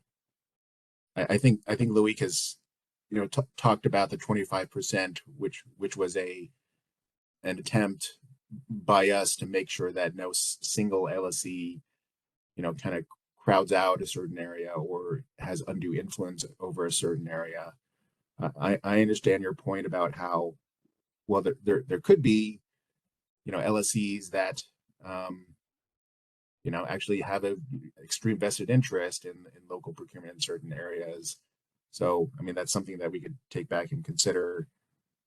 you know, you mentioned the CPE. The CPE in itself is not, it's a bit confusing. I mean, the CPE itself is not a procurement entity. It's still the LSEs who do local procurement, but then the CPE, you know, ostensibly ensures that the resources are sufficient to meet the need. That's a bit complicated. And then the last thing I would say is there's a, I understand the confusion between sort of like, because we have tokens and we also have points. And so it's like, well, why do we need to have both of those? And the distinction comes about because, for example, let's say there is a 100 megawatt project out there. You need to be able to, with a 50, let's say a 50 point maximum, you need to be able to provide the flexibility for an LSE to award, you know, 50 points to that 100 megawatt project or 30 points to that 100 megawatt project. And so that's why there has to be this like second level of sort of like point, you know, of numerical, like the token and the points. So hopefully that helps in the discussion. Well, I know this is complicated, but I'm actually not following that, because if you got percentages of load share, maybe you could just do that directly. I don't know. But anyway, I obviously will have to think about this. This is the first time we've seen this. So I appreciate the explanations, and I'm just trying to make sure I understand at least some of the basic math and calculation specifics here, and what is actually proposed versus what is an illustrative number, or something like that. So that's all I'm trying to do. And so hopefully I'm not, like I said, I don't want to take up all the time here. I think everyone needs a chance to sit and look at this and understand it. If there is any supporting documentation that Edison has about explaining the approach, I think that would be helpful. But that's, you know, that's sort of up to you. So maybe we can move on to this next slide. And I want to make sure other people have a chance to ask some questions too before lunch. And then I assume we'll be able to follow up after if there's anything else outstanding. But I appreciate the explanations. I do. And I'm just trying to understand what you've got here. So maybe just one or two more questions, and I'm going to yield the floor to somebody else. So could we go on to the next slide, please? Again, I'm just trying to understand the math. So if you go to the case one and you've got the number of 500 megawatt applications that could receive 50 points. So 500 times 50 would be 25,000 points. And this is it 30% of, anyway, how do you get to the number 2 here? With one application that has 18 points, but how do you get to the number 2 here? So if you remember, we discussed the token concept. So 787,000 tokens were distributed across all LSE. This large utility received 30% of those tokens, as indicated on the cell above, or a total of 236,000 tokens. In order to support a 500 megawatt application, you need 1 token per megawatt. So you need 500 token to support this application with 1 point, and you need 500 times 50 token to support this application fully. So in that case, if you do, if you perform that calculation, you're going to see that you can only, support 2 applications. Remember that this is limited as well to the 25%. So only 25% of those tokens are available to be used in that zone because of the size of that LSE. So. Okay, so if you got 236,000 for the token allocation, you multiply that by the 25%, and then you look at because 500 times 50 is 25,000. So you have to take the 25% times the 236,000, and then apply. Am I getting close to what you did here? Can you help out with that? How do you get to the 2? So the 236. What times what times what? Yeah, so the 236,000 is capped to 25%, so that gives you roughly 60,000 token. And with those 60,000 token, as we discuss, you need in the scenario that we describe here, we want to assign 50 points to a 500 megawatt application. So that will require 25,000 tokens. So now I have a bit less than 60,000 tokens, and to support 1 application, I need 25,000 tokens. So I can only support 2 applications, which will cost 50,000 tokens. And I have some token left, but not enough to support another 500 megawatts. You have 10,000 tokens left. Okay. Anyway, you can see because it says 30% here, but you're actually taking this and multiplying by the 25%. It's cap. And It's a cap. It's a cap. no, Yes. I get that. I do. That Okay. was All right. described So in the previous slide. yeah. Okay. All right. But there's a lot of numbers in the previous slide, and I'm just saying this. It's not 100% clear. I'm going to leave the floor now to somebody else. But I just hope I've given you at least some appreciation for the fact that following the numbers all the way through is not as easy as you probably think because you're familiar with it. And if there's any way to a little bit of supporting documentation, I think it's interesting, and I would like to make sure I understand it. As Jean mentioned, unfortunately, as you get to that level of detail, it's not a trivial calculation. And we spend quite some time trying to keep that as simple as possible, but I appreciate your feedback and saying, yeah, it's not simple to follow, and we certainly can detail that, but the math work and lead to it should provide the expected result. Yeah, I'm sure that's true. Okay, thanks very much. I'm going to let somebody else ask something before lunch. Thanks.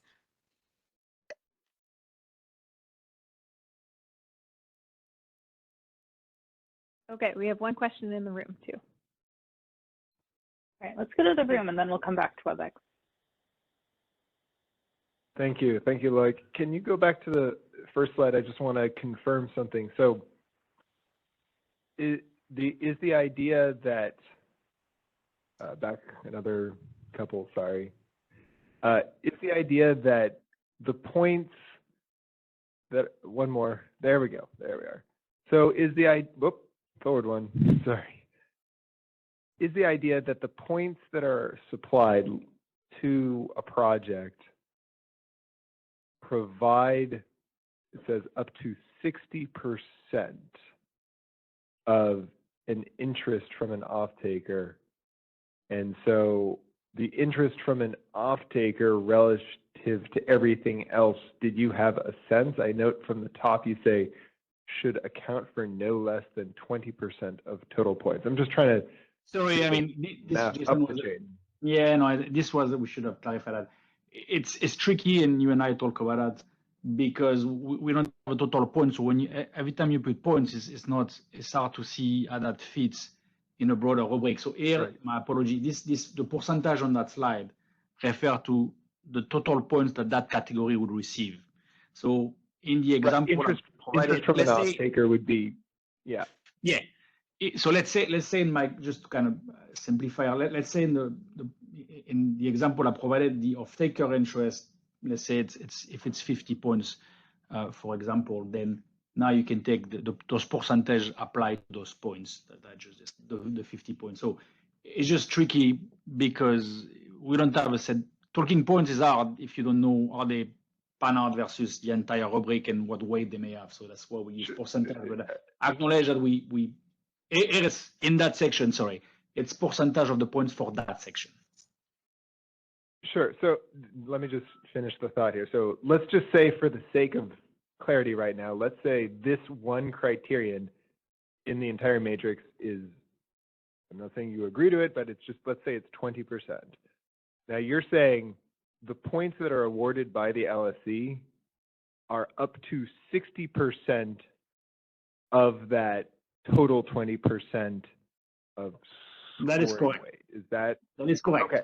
And the reason why we went down, so just to stay with me for a minute. So the reason why we went down from 100% is because if the PPA requirement remain with the minimum posting that we described, we have to acknowledge that a valid PPA, I'm using the term valid, meaning reasonable PPA, should have more weight than even an interest of an LSE. I mean, you have a contract. So that's kind of why we wanted to keep, if that remained, that should weigh more than any interest, shortlisting, or any other category. That's kind of why we dropped that LSE selection to 60%. So in your case, it will be 60% of the 20% that the whole category may cover. Correct. Now, last question to complete the chain. So let's say you have a 100 megawatt project and you assign 50 points to that 100 megawatt project. Should we assume that that is then 50% of the 60% of the 20% in terms of total weight that actually supplies? There's a lot of percentage. I'm just trying to understand, is that the way this is supposed to work? Yeah. So I mean, the 50 points I was describing in the last example should be the points that 60% represent. Does that help? Is it a better way to say it? So if we put points in those categories, maybe it's a better way to, if we replace the percentage and put points, that means that that category at large should be. Let me calculate that to give you that category at large. Yeah, go ahead. There are three things here. There's criteria weight, which is the high level in the entire matrix. Then there's the preferred selection weight of the criteria weight, and then there's the points weight of the project in the preferred selection weight of the criteria weight. I guess I don't need to pursue it any further here, other than that I think in your follow-up documentation, it would be helpful to demonstrate how this looks when you're looking at a project where the LSC interest is one part of the scoring, so that we can understand how those points boil up into an ultimate weighting. Thank you. Sure. I mean, in the example I was going to give it, in order, I mean, if that section was to be 82 points, and sorry for the number, just the example I taken. If that entire interest was to be 82 points, and those 82 points represent 20% of the total number of points, then an LSE will be able to assign 50 points. 60% of those 82 points will be able to assign 50 points to some project. That's the math here. I understand that we struggle in talking about points when we don't have a full rubric set, so that the weighting of those points is hard to gauge. That's kind of where we convert it to percentage, but I do acknowledge that it creates some confusion. This is Bob Emmert with the ISO. First of all, I really thank you for all the thought that you put into this. I do have just one general comment that while I like overall a lot of this, it gets pretty complicated, and we've got 40 plus LSEs we're going to have to deal with, and making sure that all 40 understand this well enough to actually implement it is a concern. Related to a question, your process addresses proposals to deal with a lot of different concerns that I had with this, but one that's remaining that I don't see is where two different load serving entities choose to put points towards a particular project. How does that project then determine, how do we determine what points to get to it? And does it preclude, well, I guess it wouldn't preclude who actually procures that project. Would it be up to the load or the developer to choose which points they use, or would it be up to the load serving entity to, or both put it in, and then the ISO has to determine which one of those two to actually include? No, in that case, Rob, I mean, I think the category is cap. So you may receive points from various LSE, but you'll be capped to the maximum. So when you reach that maximum, then that's it. So you've been fully, you receive the maximum allocation of points for that category, and that's it. So there's no selection or mechanism to do. And because you have an OR here, to the extent that LSE preferred point selection is greater than the contract status piece, then that's the points you're going to consider when making your assessment. So again, those are not, I mean, there's no, you mentioned who is getting the project and so on. I mean, this is premature at that stage. Those are just showing interest in application. Projects have to be created, and then, that would, I mean, ultimately, the LSE that have shown interest are certainly the ones that are likely to contract with that resource. But again, I think that doesn't play a part in selecting an application. Okay, excuse me. I have one other question. You talked about at the beginning where either of the load serving entities could get information through a process where developers provide information to the ISO, and then load serving entities have access to that information and use that information to make their choices, or they do a request for information and make their choices based on what information to get through that. Do you have any feel for the load serving entities that you've discussed this with, which option that they would prefer to? I'm kind of wondering how many load serving entities would be willing to go into a process where they develop their own RFI process to help them in this, or would they be looking to the ISO, or we'd actually have to add some process at the beginning of our process to get this information so that load serving entities could use that information to develop their scoring? I think it's a good question. I mean, obviously, it depends what additional question and data is collected through the interconnection process. I think it's going to be dependent on what selection criteria does LSE want to leverage. In our case, we certainly would want to run a formal process because we have interest in probably gathering more information that what will be gathered through the process. But I think ultimately it's going to depend on the points allocation that those LSEs have. I mean, if you have enough points to support only one or two applications, and you may not need an extensive process, and application size, location, and so on may be sufficient. In our instance, I mean, if you can support a number of applications, we're going to need more detail. So it's going to be at the discretion of the LSEs. I think the feedback we may have received is that large one will consider a formal process, smaller one may not. Just a thought. What are your thoughts related to what if we only allow LSEs to have points that actually do run their own RFI or similar type process that is transparent to where stakeholders feel this is an open, doesn't hinder open access? I think, I mean, again, it's the concern would be for smaller entity, whether they have the resource to run such a process, knowing that at the end, they may only have the points to support one or two applications, So that's would be my concern. Certainly, it could be limited to, I mean, in that process, that could be limited to, an application size or other set criteria that fit the need. I mean, certainly, as I say, as it relates to SC specifically, it is our intent to run a formal process to capture more detailed information to ease, our points allocation. Okay, so we have a situation here, everything's fine, but we have the cafeteria closing in a half hour. So I want to make sure that people in the room have an opportunity to go get lunch. Recognizing that there are still a couple people in the queue on the phone.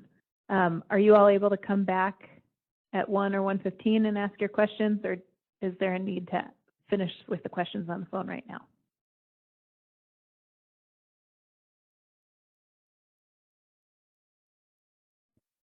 And is the SCE team available to come back at 1, or do you have a hard stop? That's fine. We can make, I mean, I can make myself available for a little bit after 1 o'clock. Okay, that'd be great. So we're gonna pause here. Sounds like Bridget can ask her question after lunch. Hopefully Ryan can as well. So we'll come back at 1. Is that right, Caitlin and Keone? Or are we gonna do 1:15? Okay, we'll come back at 1:15. Thank you, everyone.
Alrighty, welcome back, everyone. I think we're just getting settled in boardroom on site, and we'll jump back into the discussion in a minute here.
Okay, we're a few minutes past 1:15. We're going to go ahead and jump back into it.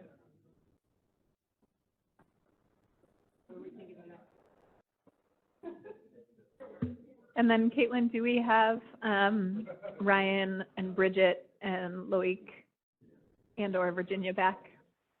Loic and Virginia are ready to go. Yes, Okay, and great. Ryan and Bridget still have their hands raised. Okay. Well, I think everyone's settling in the room, so we can go to the questions in the queue and close out this conversation. All right, let's start with Ryan Tracy with Sonoma Clean Power. Hi, yeah, this is Ryan Tracy of Sonoma Clean Power. And Loic, I'd like to thank you and the SCE team again for kind of taking the baton and trying to figure out a scoring mechanism. I certainly sympathize with Susan. It took me a couple times to read through it, but I think once I kind of understood how everything worked, I could validate it does, and I like how it works. So hopefully the rest of the group gets there once they're able to spend some more time with it.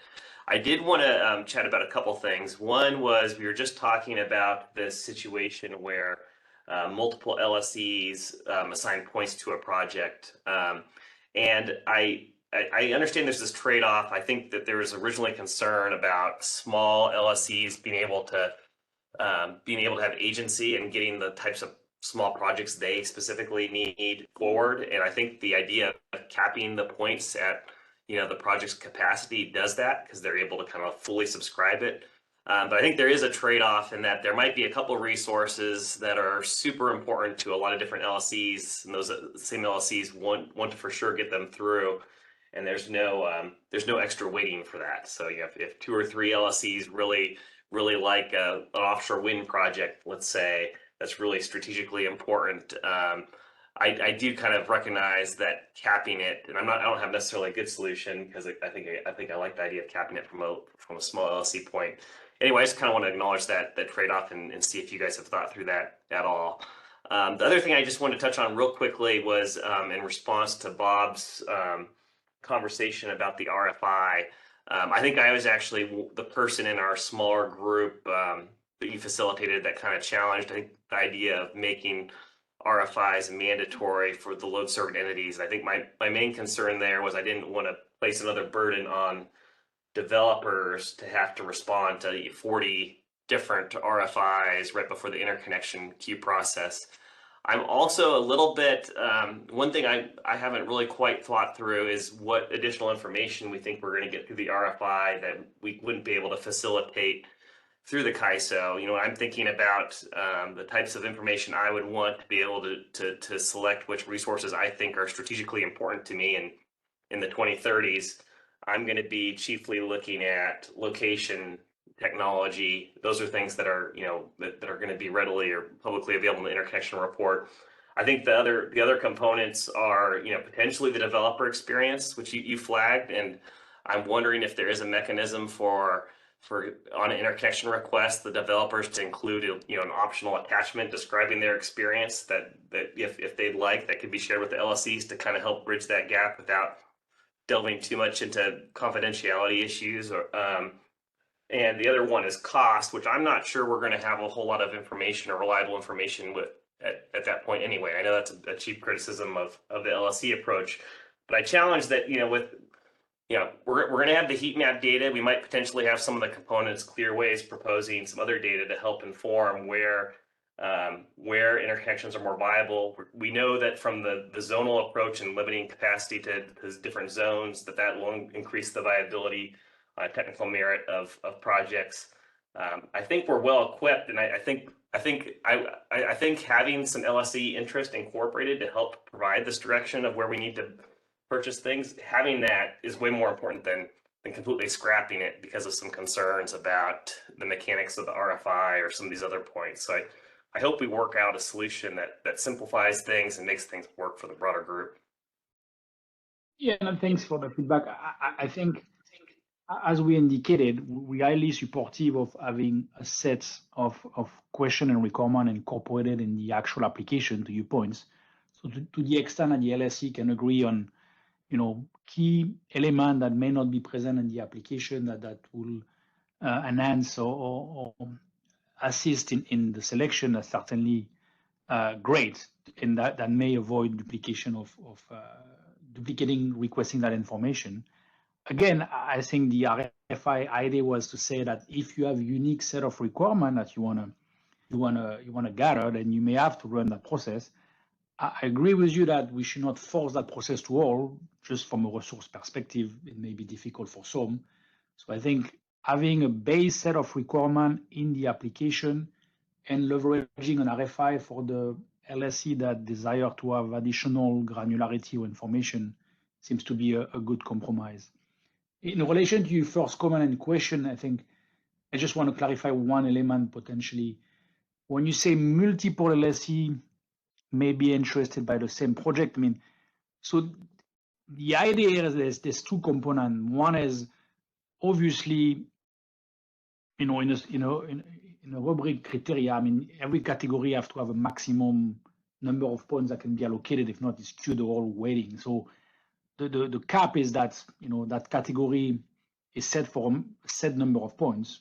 Let's say 50 for the sake of discussion here, and many LSE may give that category may give that application 10 points, and when you reach 50, then it's capped at 50. Or one LSE may give that application 50. If multiple LSE give that application 50, then it's still capped at 50. I don't think, as much as it would be good to gather the fact that there's multiple interests, it's a bit difficult in that framework to keep the weighting. The 25% limitation was really on a single zone by a large LSE, and the idea of removing it from small LSE is that if you have a small set of token and are only intending to support one application in one zone, then for you it doesn't work to be limited to use a quarter of your points in that zone where it's the only application you have any interest in. So that's removing that limitation for those small LSE that may only be able to support one application makes sense. So we can define what that threshold is, what we deem to be a small LSE that would need to benefit from that exemption, and what the threshold is. I could it potentially artificially too low based on feedback from small LSE that I receive after we send the deck. But I think those, as Jean mentioned, those numbers are like our initial starts, but certainly could be discussed to find a reasonable compromise between all stakeholders.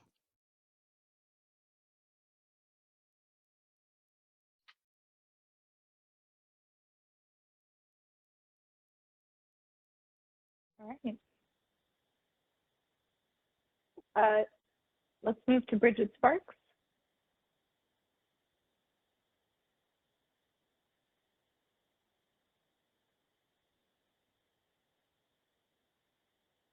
Kind of touched around my question, but I want to ask it more explicitly. Smaller Bridget, can you LSEs have a speak more up a little bit? limited It's a number little of. hard to hear. Can you all hear me? I can. Okay. Sorry, I thought I heard Caitlin. Anyway, so smaller LSEs have a smaller limited number of points, which may preclude them from supporting maybe 200, 500 megawatt projects. And so I was wondering if LSCs would be able to sort of support a portion of a project. So for example, you have a 500 megawatt project that likely might be contracted with multiple off-takers. And so in this process, would LSCs be able to, like, even if they don't have a number of tokens to support the full megawatt project, could they still allocate points to a portion of it? And like if the project doesn't get like its full megawatt value, could it get like a subset of those points? And if the answer is no, I'd like to advocate that we should consider modifying that. Because again, I think some of these really large projects may have economies of scale, but again, it may take multiple off-takers to fully support the project. And so this process allowing multiple LSCs to vote for the same project that total up to its megawatt cap makes sense, and what you would likely see in negotiations. And then also too, I think in the scoring system, it'd be helpful to have ways to better like get more differentiation among projects so we don't have to keep relying on an auction or other tie-breaking mechanisms. So I also want my question is around, are you imagining if the project doesn't reach its cap, it still get like a subset of whatever points LSCs allocated to them? Yeah, so I think the answer to the question, Bridget, is yes. I mean, the points we've described as a maximum number of points, but you can give any amount of points. And I think to your points, a large application, 1,000+ megawatt, may be funded through various LSC supports. So that's how the mechanic will work. So everybody could allocate points. It's still capped to the maximum points for the category, but until you reach that cap, then you can be the recipient of support from various people. That's probably the intent. So I think I believe that the system work as you seem to like to see it work. So that was the intention. Great, glad to hear it. Thank you. And it worked well. Sorry, I mean, it worked well for really small LSC as well, which may have common interest and could support a similar project that serve the common need. So.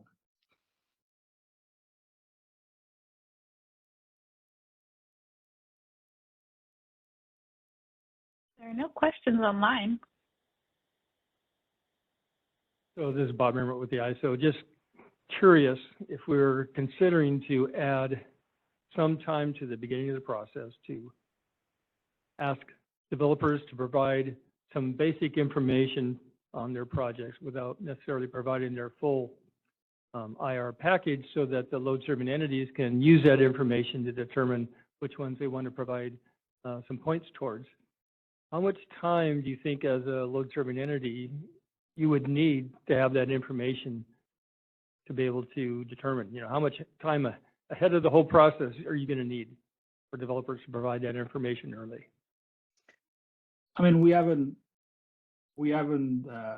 discussed that between various LSC. I think from an SE perspective, initially we had considered 1 to 2 months. But again, I think the intention was more around running an RFI and the process in running that process, running the entire RFI, to the extent that the information portion is provided directly by the ISO, then that may take a bit less time. But again, it's going to depend on what information is collected in what format. And but the idea is like what we've stressed to some extent is that we don't want to delay that process. So we'll have to fit within the framework. And as we discuss, it's a pretty compact in time process. So we'll have to fit within the time allocated, not to delay the broad process. I think we acknowledge that, and we'll have to make that work in some form and fashion. So maybe one compromise would be we provide, just for example, 30 days in advance of the IR window opening, this information comes, you utilize it to determine your scoring. If any LSE decide they need more time or more information, then they would then have to rely on their own request for information process. That seems reasonable.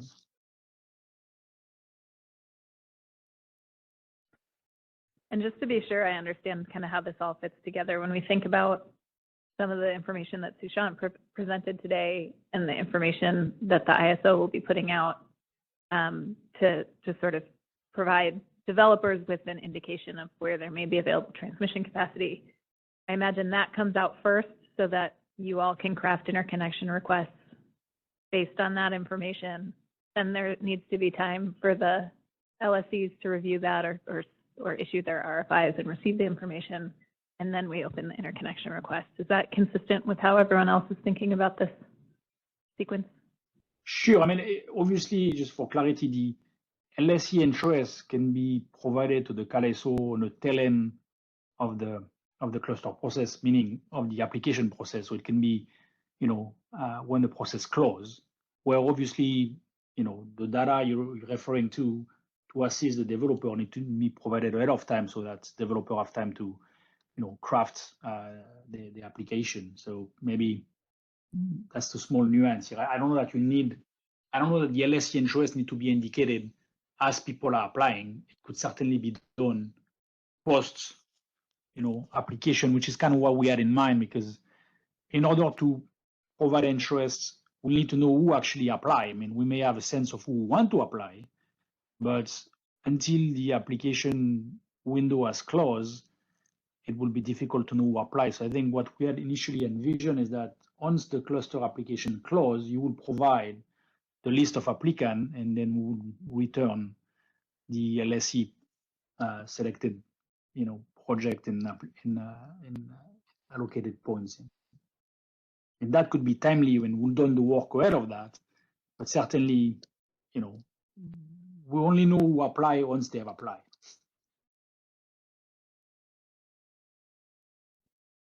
Okay, thanks. And then before we close out this discussion too, I know we've heard from a few CCAs.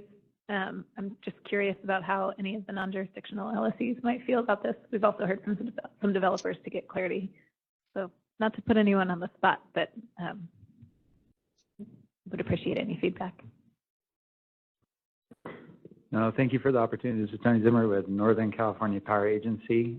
Generally, there's concepts here that we do support. Obviously, providing some sense of priority for LSE offtakes and selection, and a lot of that's based on the fact that we're subject to pretty stringent requirements to meet legal obligations to bring resources online to serve our load. We also appreciate the proposal because it does try to take in consideration the different sizes of load serving entities. So as a comparison, NCPA is about 2% of the load in ISO, so we'd be one of the smaller folks. We're still kind of studying the nuances of the math, but I think the concept makes sense. And as far as the RFI process is concerned, we're not, we don't object to that concept, but to the extent that there can be a common baseline data set that's made available through the ISO's application process would probably be optimal just from a timing perspective, because I think to Bob's question, if what amount of time would we need to collect subsequent information, 30 days possible, but that's pretty tight, to run a separate, distinct RFI solicitation process, get reviews, look at them, so on and so forth. So I think to the extent that we can find a common, useful baseline data set that could be distributed through the ISO process, even if that's under some type of confidentiality cover requirement, would be optimal. So we're all using kind of common inputs and as part of that consideration. But now I'm just kind of wandering, so I'll stop, and I'm happy to answer any questions you might have. But thanks for the opportunity. Thanks, that's great. Okay, I don't see any more hands in the room, and Susan's hand is up. I'm not sure if that's new. It is new. Okay, go ahead, Susan.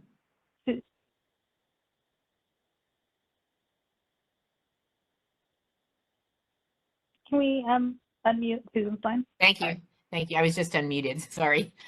Okay. Well, I have a question. I'm going to probably have this question in the next for the next presentation from the CAISO. Also, just looking at the slides that are posted. But the concept of interest from an LSE is been sort of taking up all the and understandably taking up all the discussion here, but there's the concept of the eligible commercial off-taker that I think is still part of this proposal, and it is mentioned. I did look ahead to the ISO slides coming up, and I'm just wondering how any of this might fit with that concept, or and I will probably ask the CAISO if they want to address it now, that would be fine, or wait till later. What is an eligible commercial off-taker? And anyway, but for Edison at least, what does the concept of an eligible commercial off-taker enter into this anywhere?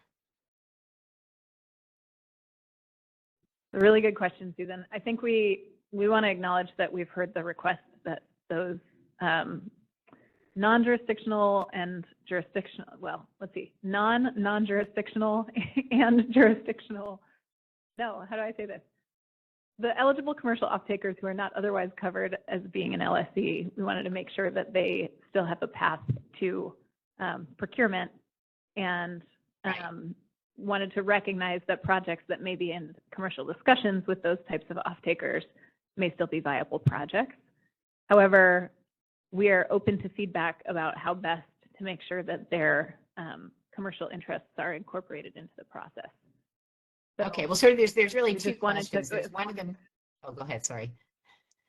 No, that's okay. Go ahead. I was going to say there's really two questions. One of them is, do they get, let's say this proposal is, or something like this proposal is adopted, do they get points to allocate, or how does that work? How about if they sign a PPA, does that count? How does that work?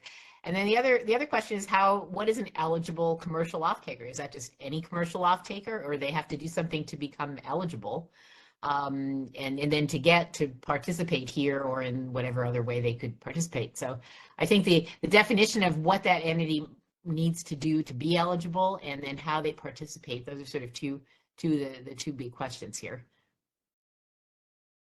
Yeah, I appreciate that. Should probably define it better than just trying to use double negatives. So I think the idea is to incorporate, large C&I customers, and entities like that. We don't have a specific proposal on how to. I think we first probably need to focus on a definition. I'd be curious to hear whether the LSEs have a thought on whether they should be able to allocate points. I will say, Susan, in your questioning, you did sort of remind me that might be a rationale for keeping the PPA requirement in the, and I know this is controversial and we're undecided about it too, but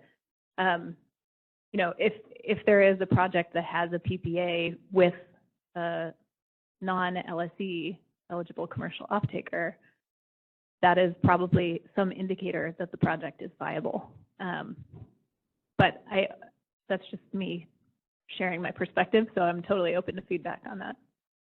Yeah, I mean, it's a logical question from the expansion in the PPA, in the TPD allocation process of allowing those entities to come in. There's not really a way to make them eligible or definition of eligible, as far as I recall, definition from eligible or commercial off-taker. It's just anybody who's got one with another entity that isn't an LSE.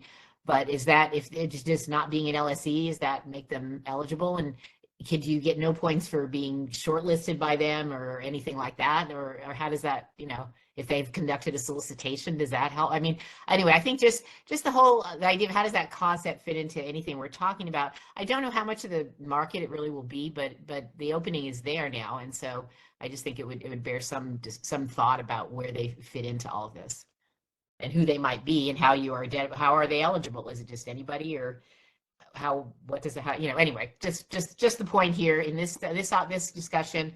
I'll have the same question on the CAISO slides coming up, and haven't really kind of gotten a feel for what your thoughts are there.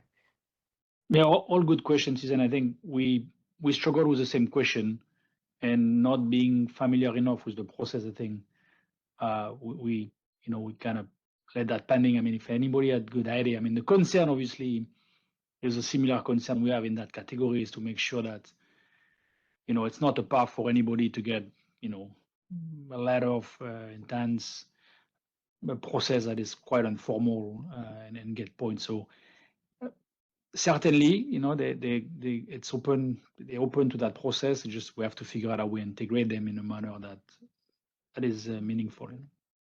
Yep, agreed. Okay, just want to keep that thought alive. I know it's probably people haven't really I don't think given it much thought yet, but it needs to be worked in here somehow. So anyway, that's all I wanted to point out. Thanks. Yep, helpful flag, Susan. Thanks. Okay, so I think what we're going to do now, and this has been a really helpful discussion for us, is thank you to everyone who presented, Sushant, Jason, Loic and Virginia, and Brian. We really appreciate all the thought that's gone into this and everyone who participated in those subgroup conversations too. Thank you. We are planning on kind of digesting this. We covered a lot this morning that has not been incorporated into the slides that we're about to share. So Susan, it looks like you already looked ahead. I don't know who else has, but take those with a big grain of salt. We just thought it would be helpful to share kind of our thinking about some of these categories based on the straw proposal scoring criteria as of yesterday. So this is not written in stone. This is just kind of how we've been thinking about it. And none of it's binding, but it may provide just a good tool for discussion for the rest of the afternoon. So if we can advance to the next slides, I think they're a few slides away, and they're the ISO slides on the scoring. Slide 34, please.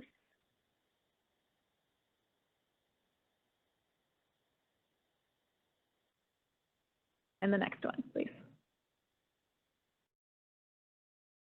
Okay, so again, we're just going to take these based on the categories included in the straw proposal, but recognizing from the conversation last week, there was a desire to sort of merge the conversation around off-taker interest and commercial readiness.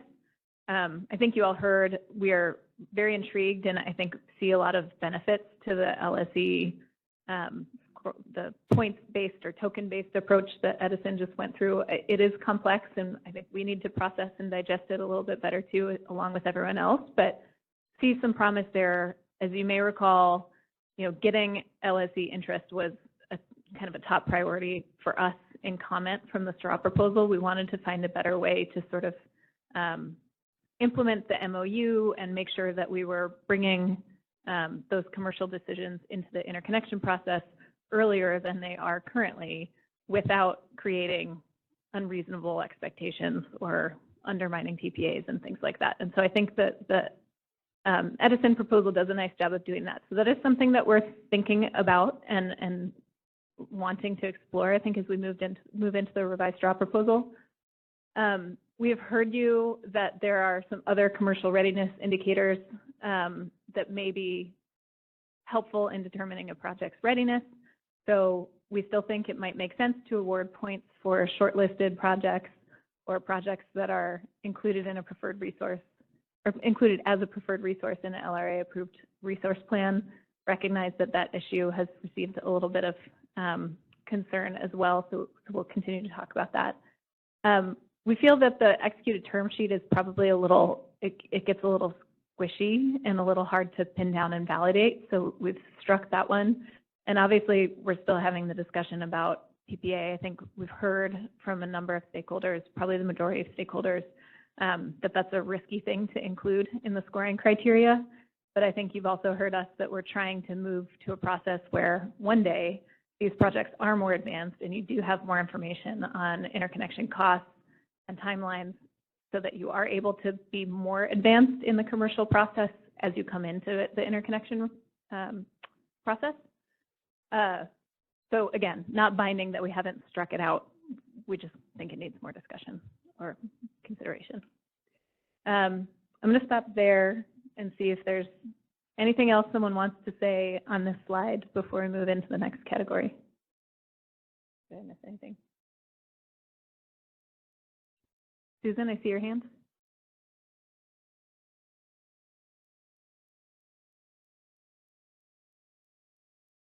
We unmute Susan's line.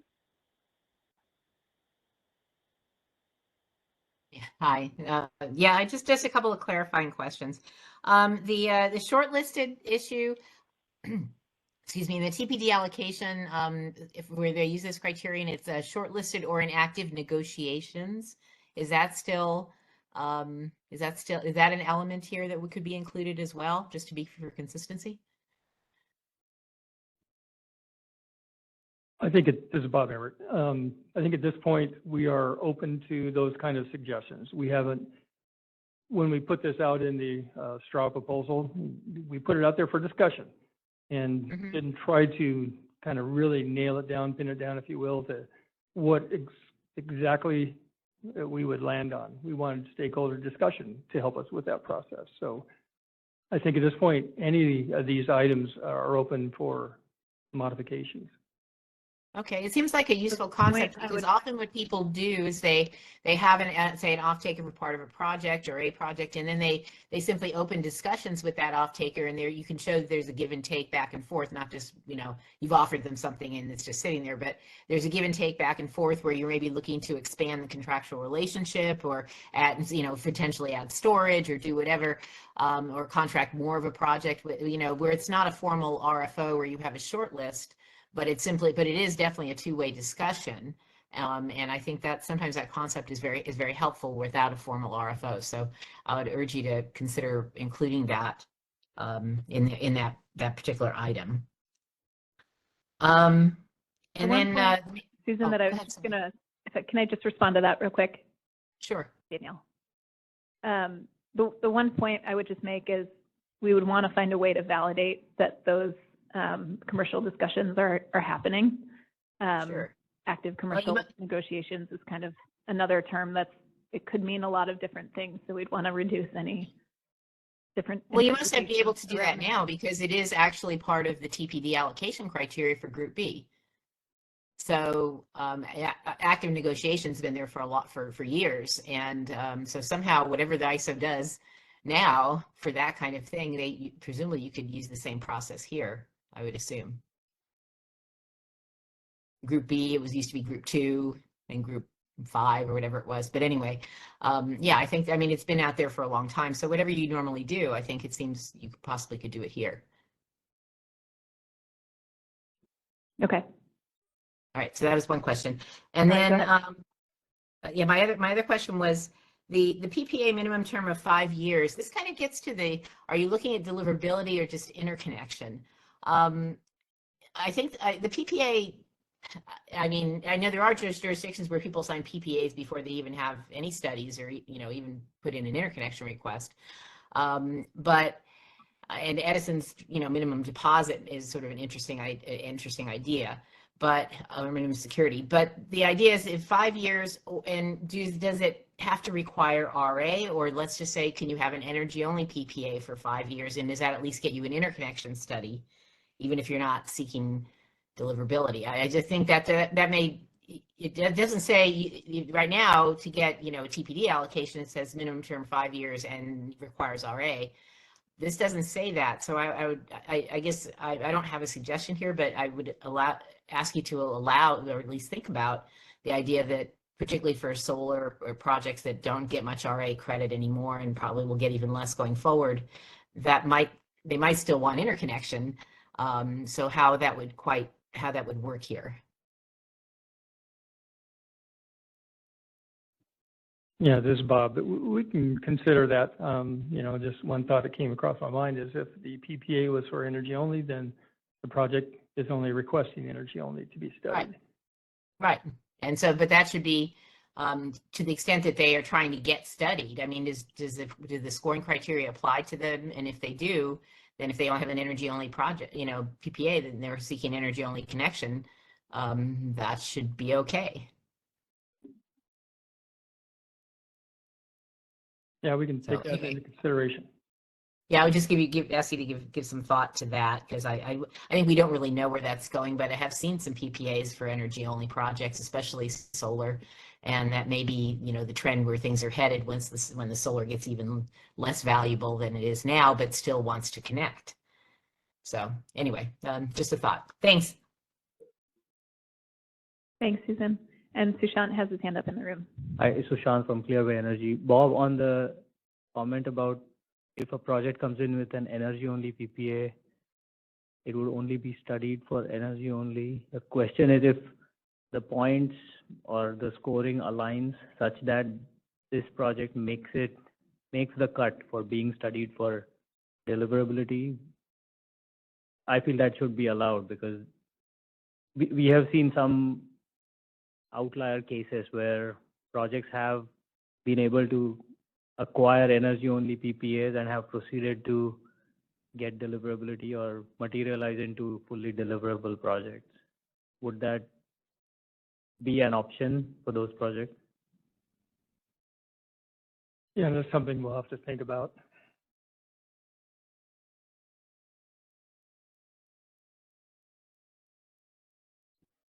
Okay, Loic?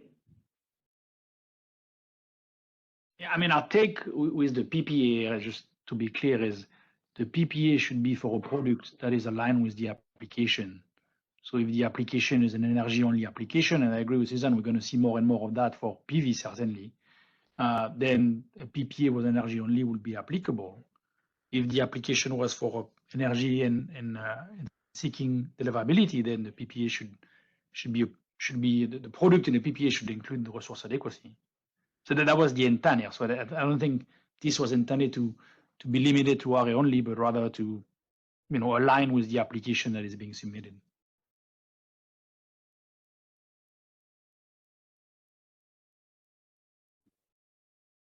Shane. Yeah, thanks. Shane with Hyperpower.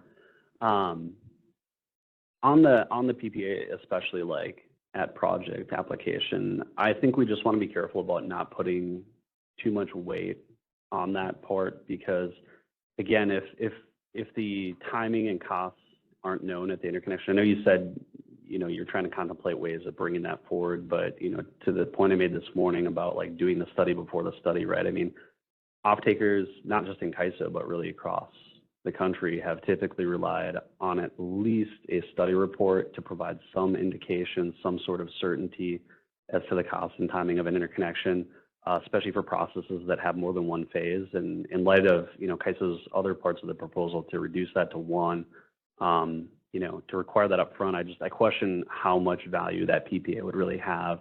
Would it hold up, if there's any, when you look at like where people are typically procuring in California right now, a lot of them are looking for in-service dates are ahead of the earliest delivery dates in a lot of regions, as shown in the current studies. And so I could still potentially be an aspect of this, but I just want to make sure we don't put a lot of value on something that may not be very firm and could be easily pulled away because of the level of uncertainty at that stage. Understood. Thanks.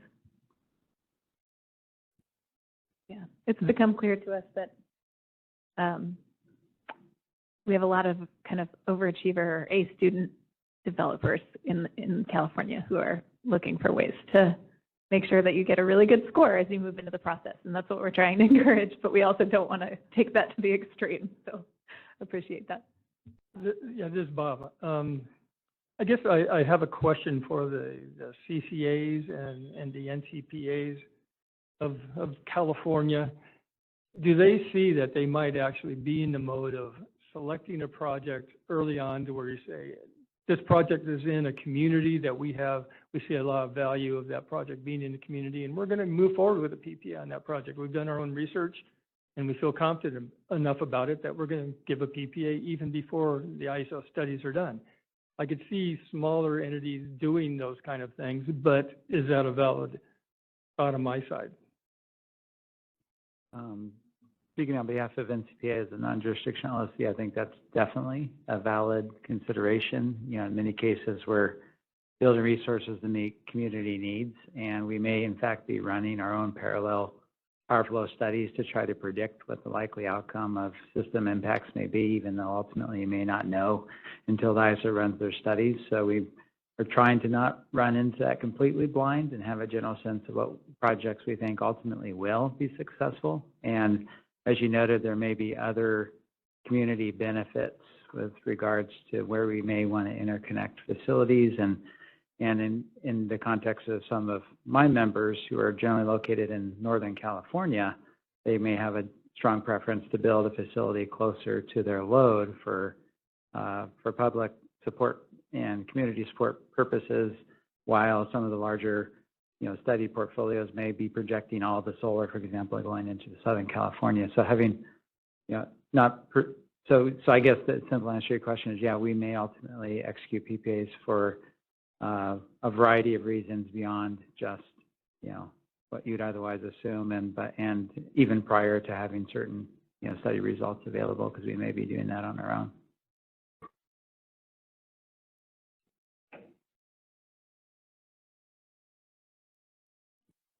So, Sushant, if you were able to get all the information that you've asked for, could you do a study and predict the upgrades and predict the costs to where you could go and ask for a PPA before joining the ISO? I mean, before, of course, come back to the ISO, but before you put an application in with the ISO. Yeah, I think we would definitely have information to go and talk to off-takers. I also feel off-takers would have that information. So if you can imagine, we are going with a specific point of interconnection, megawatt capacity technology, and we tell them that ISO estimates GRNUs for this POI is going to be X million dollars. There's no substation expansion required. There are 2 open bay positions available. And this is the deliverability capability estimate. If we hit that, then this is the upgrade that would be triggered, and this is the cost you're looking at.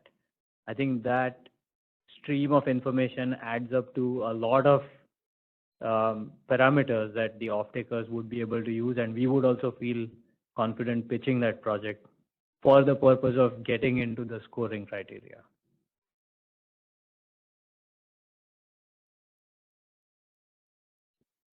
All right, thanks. All right, I'm going to suggest that we move to the next slide for now. And so this is, I think this kind of flows from the conversation that we've been having too. This was, as you may recall, kind of below the scoring rubric in the STRAW proposal, but we did propose that with any scoring process, we would automatically include any project that a non-CPUC jurisdictional LSE demonstrates as a preferred resource in its resource plan approved by the LRA. And we got a lot of mixed feedback on this. So at this point, we're just open to hearing more. I think it'd be helpful to not just hear a reiteration of what you filed in written comments, but if you have any kind of new observations or thoughts on how this interacts with some of the other content that we've discussed today, some of the other proposals, whether you feel like maybe this issue has been covered in other proposals, that'd be helpful. And I know some of you already touched on this too. So take questions in the room first. Yeah, go ahead, Tony. Well, this is Bob. Just to kind of add a little more color to this, in thinking through this, we thought, well, we've heard things from certain small developers that they don't get involved into the TPP process in order to make sure that the large area network upgrades are in place for future projects that they're thinking about. And what if someone was a little bit behind the curve, but then came up with a project, maybe not huge, but a project that they were highly interested in and wanted to move forward in, but it's in an area that doesn't have any capacity through the TPP process, but they still want to move forward with it. And this would allow, those smaller entities to ensure that they're not locked out, if you will, from the process. So we did hear some concerns that, okay, some of the larger entities could game the process and so forth. So we understand those concerns, but I guess we're kind of looking for the smaller entities to defend, do they really need this or not? And this is Tony Zimmer with NCPA, non-jurisdictional LSC, represent a number of load serving entities located in Northern California. And obviously, I wouldn't have to say this, we support this element of the proposal, but really aligned with some of your comments. During the most recent TPP, a lot of the projects that were ultimately supported through that effort were a function of the zones and the preferred portfolios that came out of the joint MOU that was put in place between the various agencies in the California ISO, which at that time did not factor in the resource planning goals and objectives and needs of the non-jurisdictionals. Since that point in time, the ISO, and we very much appreciate it, is acknowledged that it would be important to have that information included in future transmission plans that ultimately drive where a lot of the transmission is built, that support how these facilities are interconnecting to the system. So while we will participate in that process actively in the future, there's some uncertainty as to when that will ultimately be reaffirmed. And so in this interim, as we look to some of the near-term additional cluster windows that are open, we think it's very important to enable our ability as load-serving entities who have specific requirements set by law in the state to achieve various RPS and other capacity-driven requirements. And if we don't do that, that's a big problem. And just to put some flavor around that, as you noted, we, beyond just looking for developing projects in the larger zones, many of our members are relatively small and are focused on building and or working with third parties to interconnect smaller facilities that are more aligned with where our load is actually served, primarily in Northern California. And I think we also believe, building off of the prior discussion on LSE-sponsored projects, these projects that obviously be supported by LSEs, and we have a strong opinion that that would signal that those projects are much more viable as far as commercial readiness. And I really wanted to take this as an opportunity to kind of frame the reality of what we're also kind of talking about here. So as an example, NCPA serves a majority of the municipal load in the northern part of the state. We make up 2% of that load, and we've been in business for the longer than the ISO has been in business, and therefore we have very well-developed portfolios. And so we're not looking to interconnect and build projects to fill that entire 2% of the load. It's really incremental investments to achieve compliance over the long term. So just to put some practicality around the concept, I don't think it's ultimately going to cause a material disruption in the larger commercial efforts as we drive to interconnect projects. So just wanted to also kind of put some perspective around it, because unless that scope is known, it could feel a little bit bigger than it may actually be. And so again, we appreciate this recognition and obviously support this element of the proposal. I guess the only thing I would add, this is Jane Lockhart from NCPA, is that we have heard that there's a concern from the developer community that whatever we may be proposing or supporting might take away from the 150% allowed in any particular zone, and that we would ask the ISO whether it would be possible that ours would be in addition to that, because we don't want to be taking away from what, giving the developers access to have their project studied. So if that would be possible, and that would, address some of their concerns, we would appreciate that. Thank you both. Don't see any more cards up in the room, but it looks like we have a couple hands online. Great. We do have 3 hands raised online. So we'll start with Susan, go to Margaret McNall, and then wrap it up with Bridget Sparks. So Susan Schneider, go ahead. Yeah, I guess I have always been confused by this particular one, because you've got, on the prior slide, you have a resource that's included as a preferred resource in an LRA-approved LSE's resource plan. You get points for that, presumably, but it's not like you get an automatic pass because you're in a resource plan. But here, because it's a non-CPUC jurisdictional LSE, then that gives you an automatic pass. And even if if this is in addition to the 150%, you still potentially have access to the open bays at the substations or whatever it is. And I guess I don't understand, if you're in a resource plan that an LRA is approved and it's the CPUC, then that one you get points for. But here you just get an automatic pass no matter what you've done on the rest of the readiness or any of the other scores. You sort of get a free pass all the way in. And I understand the idea of a resource that's included in a resource plan. I get that. But if it's CPUC jurisdictional, it's just extra points. If it's here, you just get automatically in, and you don't even have to worry about the rest of it. I guess I don't.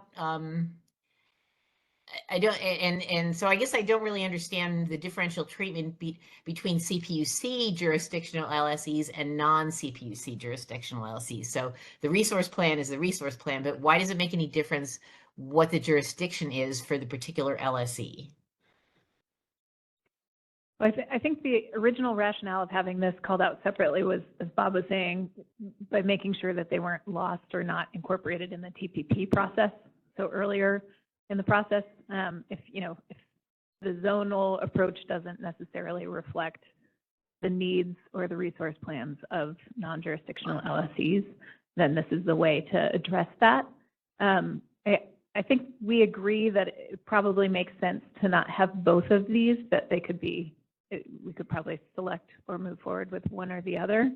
I think Susan and stakeholders, and a question I would maybe put back on all of you is, if we talk through, or if we continue to move forward with the LSE points approach, does that also address some of these concerns and negate the need for this very Yeah, I mean, that's what I guess I'm not understanding, because CPUC jurisdictional LSEs, I know that at least some of the CCAs, for example, do have a preference for trying to develop resources locally in their communities, for example. So I understand, I'm not second guessing the criteria that a non-CPUC jurisdictional LSE might have, or they may have other things that they consider. But I know the CCAs, for example, and probably the IOUs too, but the CCAs do have some of the same kinds of local kinds of development objectives, and they also maybe worry about the fact that they're really small versus some of them are small and some of them are not. Just like NCPA, some of their members are very large and some are very small. So I have some questions about inclusion in a resource plan, but I'm having a hard time understanding the differential treatment between who the LRA is. So I guess that's the only thing I would say about this. I get what they're saying. I just see that other people may have the same concerns, and yet they don't have this automatic in like this proposal says. So and then exemption from all the rest of the readiness and everything else. I guess that's what this is applying to that too. It's less of an issue if they're in addition to the 150, I guess, because especially in some areas they may be really prominent, but it doesn't really address why they would be small NCPA members versus small CCAs, for example, would be treated differently just because they have different regulatory authorities. So that's I guess that's all I'll say about it. Tony's going to respond in the room. No, thank you very much. And I think just to clarify, we're proposing that projects that would be submitted would still have to meet a variety of the requirements, including demonstrating site control, posting the required security deposits or funding requirements. So we're not proposing that those rules be different. I think one of the key distinctions is a lot of the major transmission upgrades that are recently approved through the TPP that will ultimately support interconnection of facilities long-term were driven purely by the CPC portfolios. And so that is inclusive of the CCAs and the IOUs and all CPG jurisdictional LSEs that are factored into that planning process, but the preferred resource plans of the non-municipals were not reflected in the last TPP. And so the predominant concern there is I get that. If our projects aren't included, then we'd have to have a path to move forward.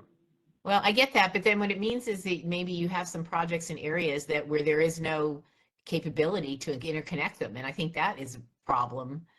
I mean, you have to address it either way. I think it's not good that you're excluded, or that your plans, or of the non-CPUC LSEs were maybe not as considered as they should have been, and hopefully that will be fixed in the future. But it doesn't mean you don't have a problem now if you're connecting an area that doesn't have available capacity, or if it does have available capacity, given whatever's been approved, that these projects get first dibs over other projects that just don't happen to have the same regulatory authority. So I don't know, again, I just feel like it's maybe needs a little more justification for that kind of, you can discriminate as long as it's due discrimination, but I'm not 100% sure that the identity of the jurisdictional authority passes that test.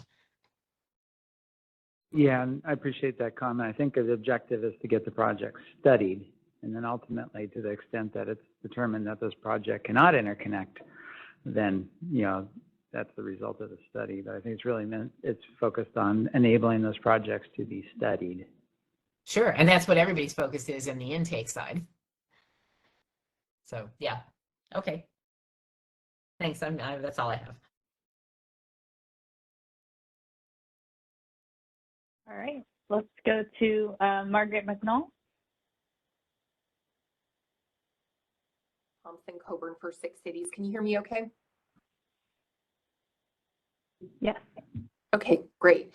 So I'd just like to really echo the points that Tony Zimmer made on behalf of NCPA, and I won't repeat all of that, but I do want to emphasize that for many years, the CAISO's interconnection and transmission planning processes have been oriented around the activities of the CPUC and the policy decisions that are taken there, and haven't really reflected the concerns of non-jurisdictional entities in the CAISO. And the concern is that municipal utilities also need to develop projects in order to meet state requirements and policy goals. And there needs to be a path for interconnecting these resources, which frequently are backed by ratepayer money and present a low risk of project development.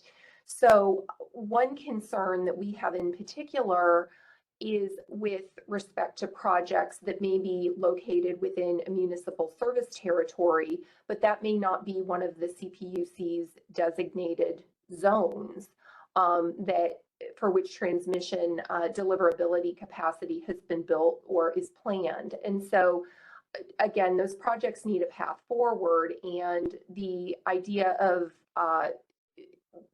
enabling them to be studied sort of irrespective of whether they're in a zone is an important element, or maybe an important element in the integrated resource planning of a municipal utility.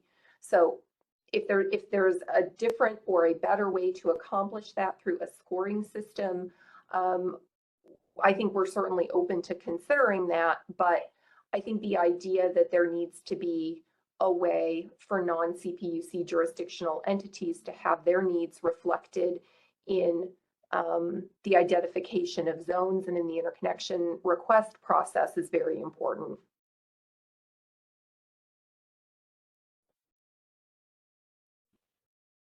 Thanks.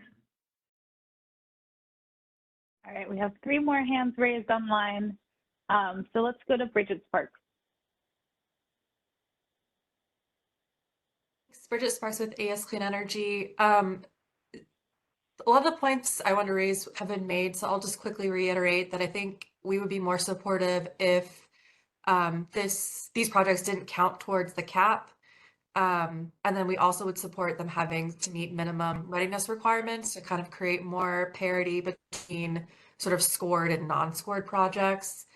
But I think sort of the last speaker kind of raised in my mind this question that we may want to consider allowing some portion of projects outside of zones that also have to be scored, but to kind of capture this idea that, you know, we're putting a lot of faith in the CPUC and the CAISO's planning process, and there's a chance that those could be wrong. And so to the extent that we could have some portion of projects that are maybe looking at, you know, building up transmission systems in places that may not, you know, have been well captured by busbar mapping or the CAISO's process, you know, considering like 150 or like so many megawatts outside of zones could be studied every year, might be helpful to, again, address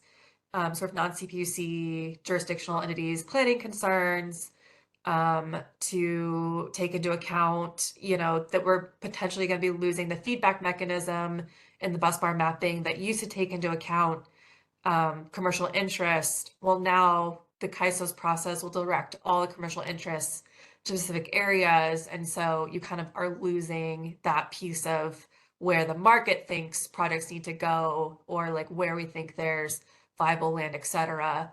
And so just wanted to throw that out there as, you know, in the zonal approach, thinking more critically about, is there like a third rail or like a catch-all zone that's like not a priority zone, but still allows some portion of projects that might be well sited to continue on, and potentially be eligible for reimbursement and not just be locked into option B or not studied at all.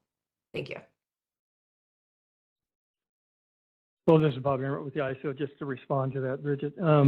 We've, in the option B proposal, we got a lot of comments that were in the realm of, if an option B project is moving forward and the AD&U that is required for deliverability turns out to be a project that's picked up in TPP and moves forward as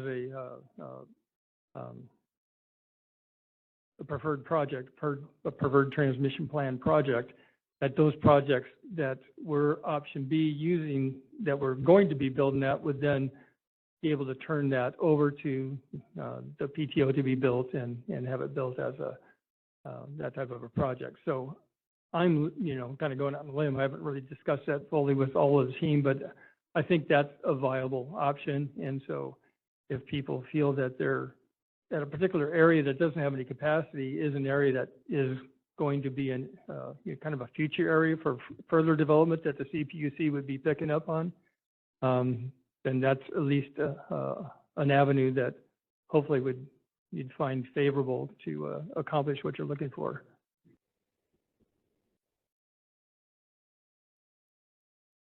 All right, well, thank you. Let's move to Fernando Cornejo.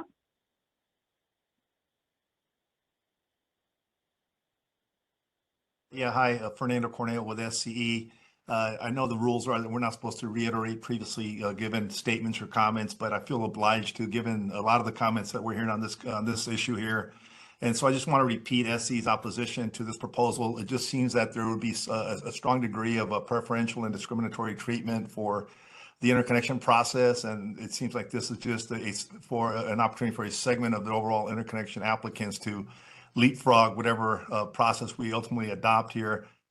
Furthermore, we believe that this particular criteria or category can be probably folded into a little bit more easily into the actual interest from off-taker slash contracting status of a developer, and then it shouldn't be kind of a separate category on its own. So I just want to make sure, out of an abundance of caution, that SE's position is taken into consideration on this one. Thanks. Thanks, Fernando. And we do have a hand up in the room, real quick. Hi, Sushant from Clearway Energy. A question around partially contracted projects and how points would be assigned to those. So if there's a 100 megawatt project that has an 80 megawatt contract, but wants entire 100 megawatt to compete in scoring, would the entire project be given some higher level of points because it has a higher likelihood of succeeding? That's a good question. I don't think we have an answer for that right now. Maybe we are creating another tier within the point. Mm-hmm. For megawatts contracted, yeah. As long as it's a meaningful portion of that project that's contracted, maybe that's where we can draw a line. Yeah, or maybe just have a 80% multiplier for that component if it's not for the entire project, something like that. But yeah, we haven't really considered it yet.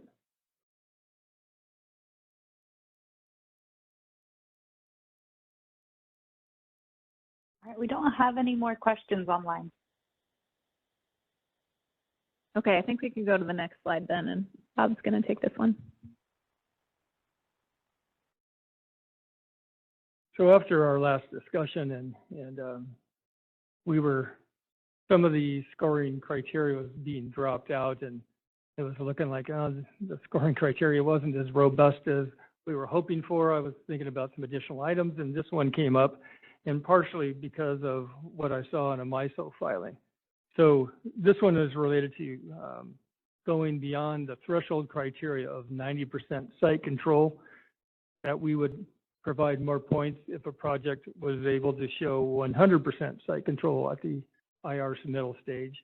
Not sure if that one's something we want to stick with or not, because I understand that a lot of the projects that are showing site exclusivity right now, which only requires 50% within the projects in cluster 15 are doing that they're actually showing 100% site exclusivity, or which is actually site control at that point. So that may not be viable, but at least a consideration. But the other two are from the MISO proposal, where they're including beyond just the site of the generating facility, having site control for to the POI, basically the GenTie right-of-way route, having a level of site control for that facility as well as being additional point adders towards this process. So kind of a new item. You haven't all seen it until now, so but I'd be interested in hearing people's thoughts on it.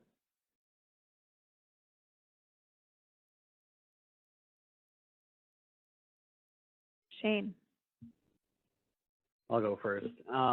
Yeah, I think it's important to keep in mind too the context at which they've proposed to apply that, right? Is that the 100% site control of POI is at the GI execution phase, right? MISO specifically was trying to deal with an issue where they have a lot of projects that receive a GIA and then later withdraw because of issues getting land access all the way to their point of interconnection. And so if we're talking about introducing this like later on in the process, when you've gone through your scoping meeting, you know the facilities that's going to be required and the feasibility of interconnection of your project at the POI that you've selected or an alternative. If you have to work through that process with the PTO, then I think that could be workable. But you know, MISO didn't propose including that the application. I just want to clarify like what stages you guys were thinking of including that at. Yeah, granted, this would be at the interconnection request stage. Yeah, I think having it for the generation facility, which is what MISO also requires, if you guys were trying to like use that as an example, makes sense at application. You want to make sure you have the site to actually build your project, and you need 90% at the very minimum to be in compliance with Order 2023. In terms of additional sites to the POI, I think, you know, I think they introduced the 50%. I think it was after the phase 1 study, I believe at their M2 milestone. And so, I mean, again, they've decided to keep their 3-phase study process and have increasing requirements as you get to the end. Yeah, I think 100% site control at the onset would probably be premature if you don't have any formal official feedback. I mean, you know, if the PTO gets 5 generation interconnection requests at the same POI and can only accommodate 3, I mean, 2 projects are now infeasible, right? So what value does that have if you have to move your project ultimately, if that POI can't be accommodated? It seems like an additional burden without any formal feedback on the POI. Yeah, go ahead, Tony.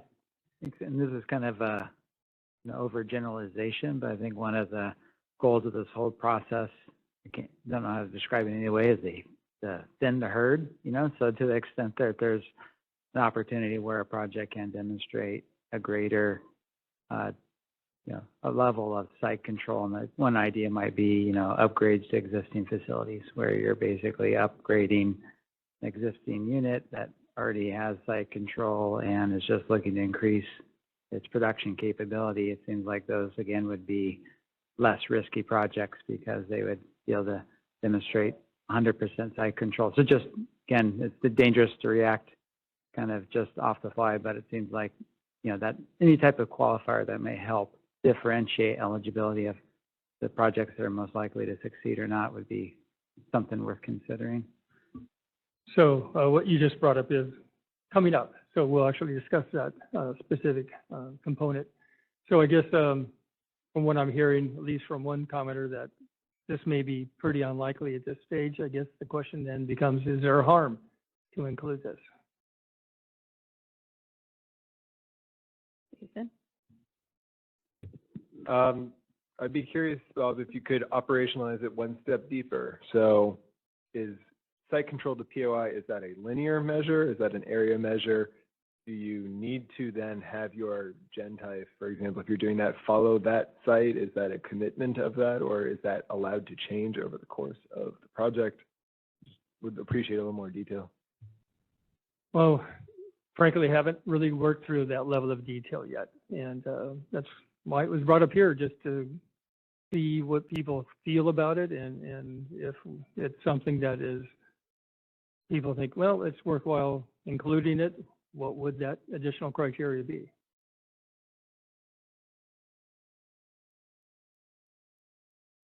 We do have a couple hands raised online, but if you want to wrap up our conversation in person first. Let's do that.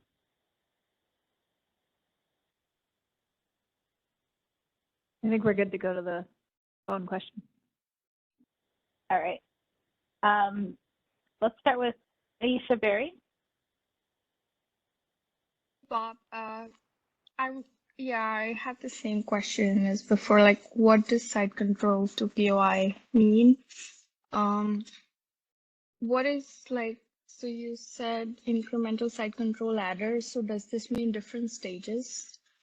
Like 100% site control with the IR and site control to POI after the study? Or like, could you explain like what stages will the 50% site control to POI and 100% will be required?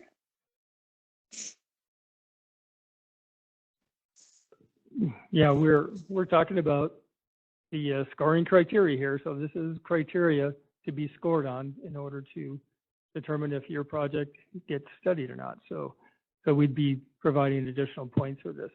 So Okay. related to, what's the definition of site control? We'd be using what the site control definition is now. It's based on land use. And so there'd have to be a determination of how much land is required for a particular gen-tie route, and how much of that land has actually been procured or under control anyway. Okay, the easements are. So 50% will have some score and 100% will have some other score. You have to meet these two milestones, like nothing below 50% or anything that's between 50% and 100% that gets like whatever the score 50% gets. Right, it'd be a progressive increasing score, the Okay. higher level of site control you had. Okay, got it. But is this enforced by FERC, or is this is purely to add more optionality in the scoring criteria? The easement for the gen type bit. Are you asking if it's enforced by FERC, or is it a requirement by FERC? It's Yeah, I haven't for the seen any site, for FERC the requirement. easement, for the gen type easement. So I understand the site control for the project. That's one piece, but I think maybe I missed this before. I'm seeing this for the first time, site control to POI. So that's why I'm curious, like, where did this come from? Well, where I first saw it and started thinking about was based on a filing that, or at least originally in the discussions that MISO was having with their stakeholders, they were proposing this, and I believe it's gotten into an actual filing. It's different than this, where we're asking for it up front as part of the scoring criteria at the time an interconnection request is submitted. And admittedly, MISO is doing something different than that, but at any rate, doesn't mean that we can't do it differently from what MISO is doing. Got it. Yeah. And Bob, will this be optional, or will this be something mandatory, like the 90% site control? Like, you have to have this easement. Well, this is scoring criteria, so Just- none of this are mandatory. Okay. Okay, got it. Thank you. Okay, we have one and maybe two hands up in the room, or maybe someone's just playing with a card. I'm not sure. Okay, two hands up in the room. Yeah, I just want to clarify maybe one of my earlier comments. I was speaking to how MISO introduced it. Of course, they don't have a scoring criteria, right? And so they're just looking at this as a mandated part of different segments of their process. I guess is kind of partly a question, and maybe I phrased it more as a statement, but I think having separate categories for scoring that show a progress, the project's progression and likelihood to succeed if it has a full path to the POI does make sense. But I guess the follow-up question would be, are you guys also considering this at any other point in the process? Not as of yet. The only other place where we actually do some level of scoring is for the TPD allocation process. And once we get through this scoring process for the IR phase, we're planning on utilizing this information at various levels to use in the TPD allocation process as well, because we're looking to bolster that process. So, if it didn't get put in here, we could consider it later in the process as well. So you're not planning on making it a mandate at some point in the process at this time? No, we haven't proposed anything such as that yet. Okay, Michael? Yeah, Michael TV Turgeon. Bob, I think this is going to introduce a lot of uncertainties because the first thing is like it requires PTOs like input as well to which side of the substation you can enter into the substation, that the direction of your Gentile line be determined in order for us to secure the easement, and also projects go through a lot of changes, and that's what you have the MMA process, which is going to potentially maybe changes the POR, the easement for your right of way for the Gentile change, and then you have to potentially go and secure another route.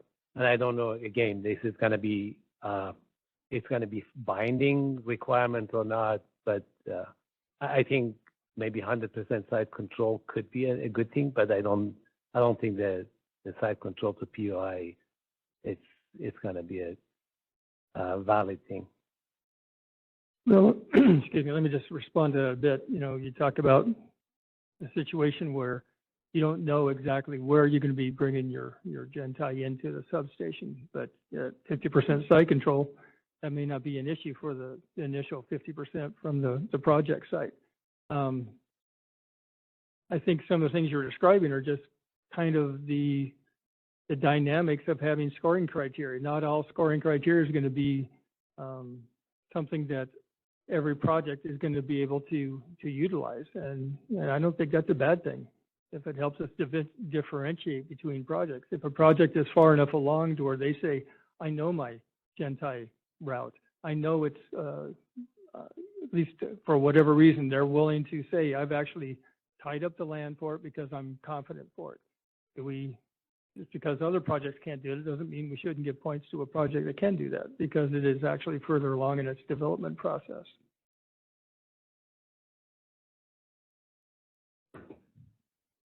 Okay, I think it's Sandra in the back, but my eyes aren't working that well. Yeah, it's Sandra. I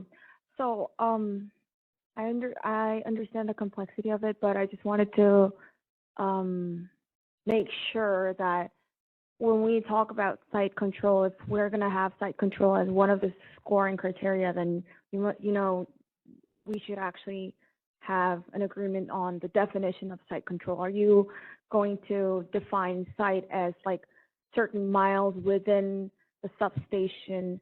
Is that the site that's for that point of interconnection, or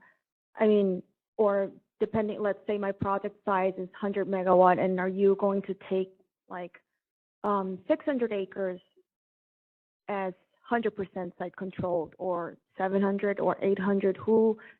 That must be defined if you are going to take 100% site control as one of the criteria. And along this goes same for site control to POI as well.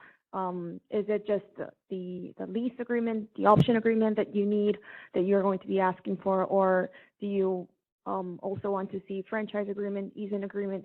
I'm just telling you that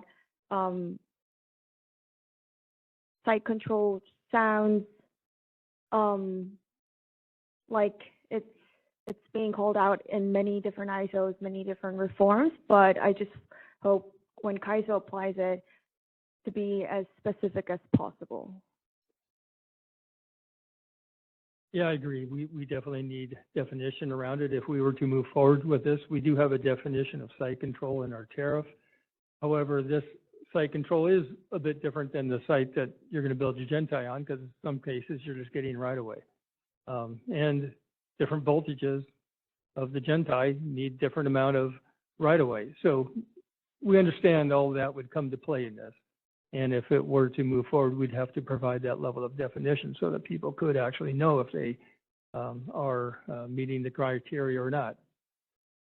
So the fact that we don't have it well defined today doesn't mean that it's not something we ought to consider, because we can definitely define the it. time to take that into consideration should be, considered as well, right?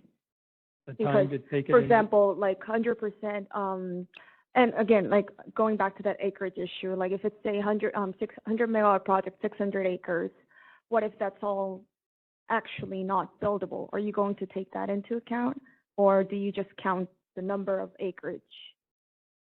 Well, currently we don't Just have. take the acreage, right? We go with what the customer provides. One of the things of FERC Order 2023 requires us to do is to develop the number of acreage that is required per megawatt based on different technologies. So we're going to be doing that. We haven't done that yet. So we'll have that for the generation site, and additional criteria could be added to the BPM just like we do for that related to the Gentai. Yeah, I just wanted POI. to have this let you guys know that these things should be taken into account. We agree. All right, we'll go to Ryan. Can you hear me? Okay. The outstanding questions regarding the definition for site control notwithstanding, I think we support this concept as an adder. I think with the 50%, 100% site control of the POI, that might require a different point distinction. And I realize you're just trying to get a feel for whether or not people support exploring this. So I'll keep it short and simple. We do. And I think there continues to be some swirling that's going on with referring to this as a requirement versus scoring criteria. I know a lot of our developers are struggling with that as well. So bringing this to them, they get real hot on this topic. So reinforcing what we're talking about here probably as we go along is probably really important, because we're not talking about a requirement to get into the queue. We're talking about a category to obtain a certain number of points. That's different. And I think I'm finally, after several months of going back and forth with you guys, getting on board with that concept. But this as some kind of scoring category, I think we support as an adder. Thanks. And we'll try to be disciplined about requirements versus site control. Yeah, go ahead. Oh, not you, Shane. Sorry. Yeah, this is Bruce from Samson. I just want to make sure that I'm clear. That's 50% site control to POI. Are we talking specifically about the Gentai? Yes. Okay. So is there any other options if we cannot provide the site control in lieu of the site control, some form of small cash? Well, again, this is not a requirement, so I don't see a need to have a deposit in lieu of this, because then you're basically introducing a way to buy points. So this is just a way to gain additional points in order to get studied. Thanks. Shane. I just had like a thought about this, and I mean, I think we probably need to have like a discussion after we kind of like sort out all the different scoring criteria about what the value of a point is, because right now they seem assigned somewhat arbitrarily, and you don't really, you know, I liked Jason's presentation earlier where he kind of reformatted everything in percentages, which really give you a better sense of like how much credit you're giving to a certain portion of the criteria. So we probably need to revisit that once we figure out what the package looks like. But I was curious for stuff like this where you're looking at like variable levels of being able to meet this, instead of just having like these like firm buckets where it's, you know, like 1 point, 5 points, 10 points, 15 points. What if it was a little bit more variable? So like, you know, just as an example, and this is just for this, but this could be used for some of the other variable completion criteria or scoring criteria that you guys have looked at. You know, what if 10% was worth a point and 20% was worth 2 points kind of thing, you know, and if it was a little bit more dynamic, because especially with something like hitting your gen tie, you know, that can be somewhat complicated versus a site for your project. And so, you know, it seems somewhat arbitrarily to make the cutoff at like 49 versus 50%. And that, you know, one would have no value, the other one would have a significant amount of value. So just something to consider. Thanks. Okay, let's go to the questions on the phone.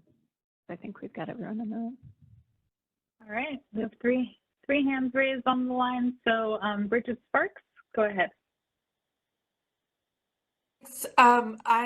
The last speaker just made the point that I want to raise is that rather than having hard percent limits, just do a however percent up to POI is that portion of bonus points. That's something that AES put in our original scoring criteria proposal. And so you can have one bucket for the, you know, the extra 10% on your generating facility, and then another bucket of bonus points or just points, and then allocate them based on like the percent under control up to the POI. Again, I think that level of variation could be helpful to get less tied projects. So really encourage y'all to consider scaling the points based on how much under control rather than some hard threshold of like, if you have 50%, you get the points. If you don't have, if you have less than that, you don't get the points, etc. Thank you.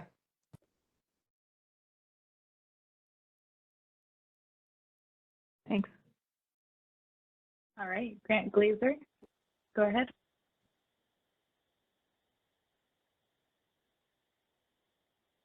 Here with Emanate.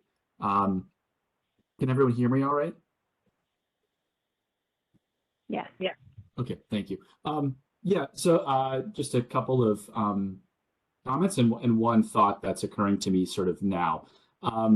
Emanate is also supportive of this proposal. We also included the version with the scalable points in our comments. That said, now that I'm seeing this on the slide, I'm wondering whether CAISO might want to consider if this fractional measure of total site control is actually the right way of measuring projects that go above and beyond on site control as a measure of viability, as opposed to some measure of how much distance is left for the project to get control of until you're at 100% site control to gen tie. So like a really simple example, I could imagine two projects, one with a 50-mile gen tie that's got 50% site control, so 25 of those miles under easement or control, whatever, versus a project that's located really close to where it's likely to interconnect, I don't know, a mile away, but that has not secured any of the land or easements needed to interconnect. The question is, which is more viable? I would argue the second one, but I think it would not show up in the scoring as currently written. To be fair, we didn't include this consideration in our comments either. So just thinking out loud, maybe there's a threshold of distance to gen tie or distance to POI below which you could automatically qualify for the 50% points, or maybe there's some number that CAISO wants to use as kind of the standard gen tie length, and then you could get points based on how much distance you need to cover from where your project is to where your POI would be. And that could be the basis for scalable points. And then lastly, just wanted to note that well understood that we are working within the the structure, the framework of a scoring at intake proposal. But per comments that some folks have made earlier in the conversation today, I guess I just wanted to note that this issue or set of criteria in particular might be really well suited to a stage gating process. For example, there's a minimum site control requirement to POI. After you're meeting with the PTO and you have a better sense of where you're going to be interconnecting onto their system, but before the project is studied. So I'm happy to include these in comments, but I just wanted to air them here as well. Thank you. Thanks. All right, Ryan Tracy, Sonoma Clean Power. Hi, Ryan Tracy, Sonoma Clean Power. I just wanted to probe a little bit on thinking about, because I think one of the primary objectives of this is to determine, make sure projects that get studied are de-risked. And I think seeing the FERC 90% site control requirement, I think that did a fair bit of de-risking on the site control portion. I'd contend going from 90% to 100% probably doesn't change the project's risk profile too much. Now, on the easement side, I think I have less visibility into that. Sonoma Clean Power hasn't had any experience with projects that have gotten their site control and have interconnection status and then fall off the rails due to easement, but I could see that totally happening. One thing I'm concerned about, though, depending on how these things are weighted, is whether this can counteract some of the LSC interest components we're also considering. Also thinking about some of the longer term resources we're going to need to build, like offshore wind, geothermal, those sorts of things. If depending on how many points are allocated to getting the interconnect under site control, that could be prejudicial against those.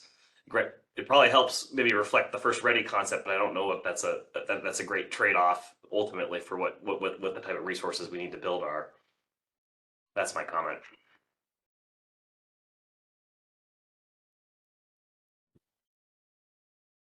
Okay, thanks. All right, and then our last hand raised, Aisha Berry. Go ahead.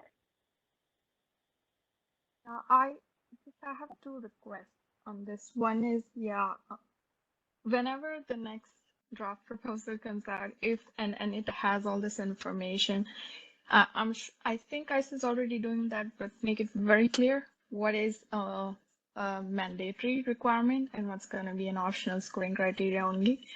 I'm sure they're already doing it, but if it needs, I guess this bit was a little confusing for me, and I can hear it for some more folks too. That was one request. Differentiate between optional and mandatory. Second one was, whenever this 50% GenTie route easement kicks in, like at whatever stage, I would request CAISO to also, to the list of things that we have requested, that Sushan's presentation showed, we add one piece, potential entry points to a substation. I think that to get to that 100% easement, like it was brought up by other developers, you need to have that idea of where it can be a potential entry point. Right now, when I ask such questions, even for cluster 15 projects, the response is, there's no one assigned to the project yet. You cannot get that answer. Generally, it requires, a team to be assigned to a substation. So I guess if that information can be made available, it would help developers work towards getting that 100% easement. Otherwise, nobody will be able to, because it is that having that sense of POCO pool is very important, where it will be for us to go and talk to specific landowners to get that easement. So yeah, that's my second request, is either add that information as part of the preliminary, the preliminary IRNU or whatever high level information we ask for the substation, add another bit of potential entry points for projects. Thank you. That's all I have. Okay, thank you. All right. And we did just have one question in the chat related to this topic from Bo Batransky with Diamond Generating Corporation. What if the site to POI is in the public domain and you are just obtaining use of existing public rights-of-way? May not be able to get anything from a public entity until CEQA process is done. Yeah, thanks for flagging that. That is not an issue that we've thought about. Or maybe Bob has. Well, I think it's, it just shows potentially a complication for the project. And granted, they can't have it, where another project that doesn't have that complication can get that. So it's just another demonstration of true readiness of a project. Okay, so we'll take all this feedback back and think through this proposal as a potential new scoring element. I do want to emphasize for the next few slides that the goal in all of these, as you're proposing modifications, is to try to keep this as simple as possible.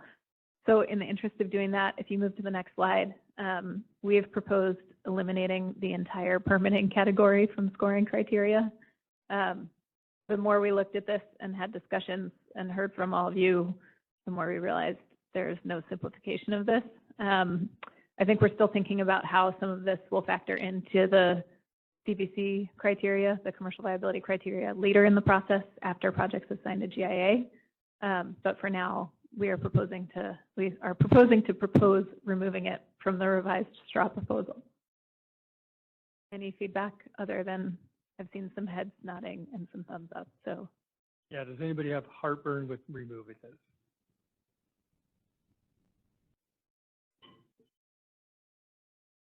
Okay. Is your hand raised from before, or did you have a comment? All right. Looks like your hand is not raised. Okay. Oh, and I see Kate Kelly on.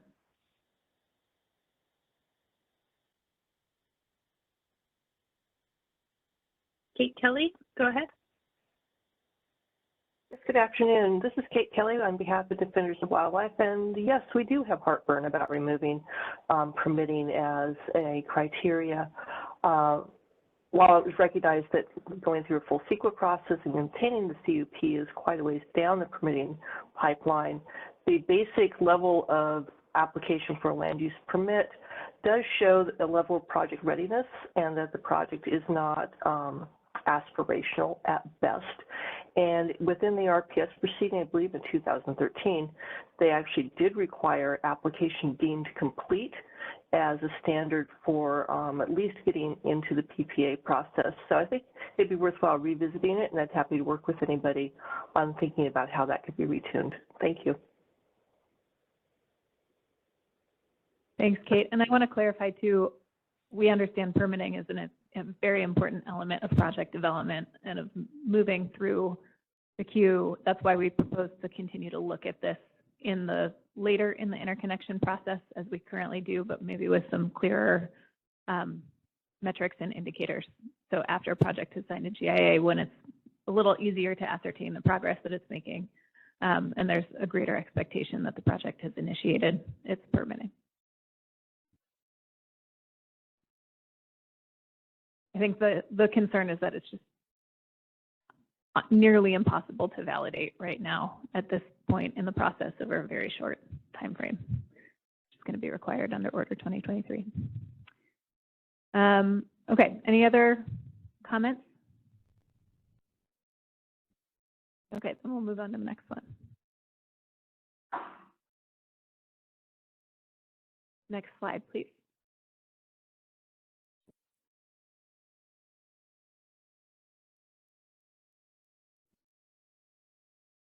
So related to this item, we've got a lot of varying comments from stakeholders on this one. And I guess the first one, let's talk about the bottom one, is we ended up deciding that, based on comments, that it just probably wasn't a good idea to include meeting the requirements of CPUC procurement order. And we're hoping most projects are going to be meeting that anyway. So we did strike that one. Related to the being an LCRA area, the ISO had proposed that it only would count if needed capacity is in that area. And that was discussed earlier. So I think on this particular one, we've got a lot of stakeholder input, and I think we're going to have to take it in-house and really lean on our experts that deal with the local areas, which is not here in this meeting today. But I think we're going to have to take it back and really give it to the experts to really hone down to what this really should look like and develop that in our proposal. I think we've got a lot of really good feedback from customers on what comments we should be considering within this component. So I think if you just let us take us back and figure out what we want to do with it is the next really assignment on our part.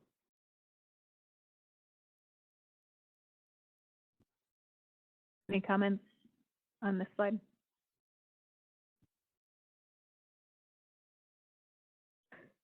I don't care. We do have Bridget Sparks online. Go ahead, Bridget.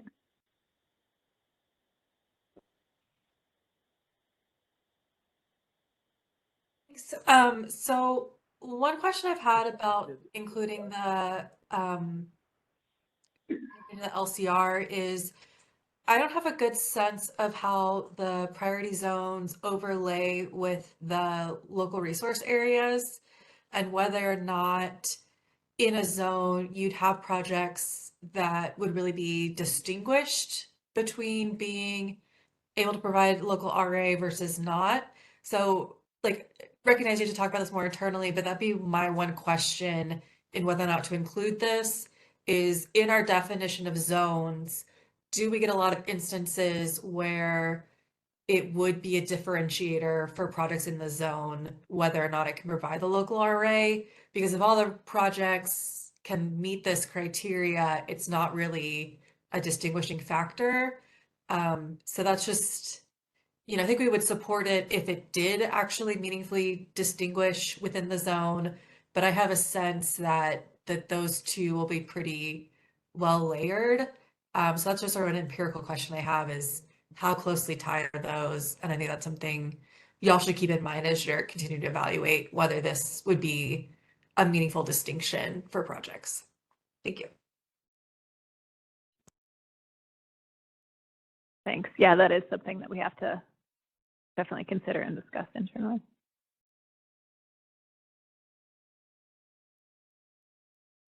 If there's no hands raised in the room, we do have a comment in the chat from Aftab along with SB Energy. Has CAISO determined how the specific capacities behind each deliverability constraints will be consolidated to develop capacity for a transmission zone?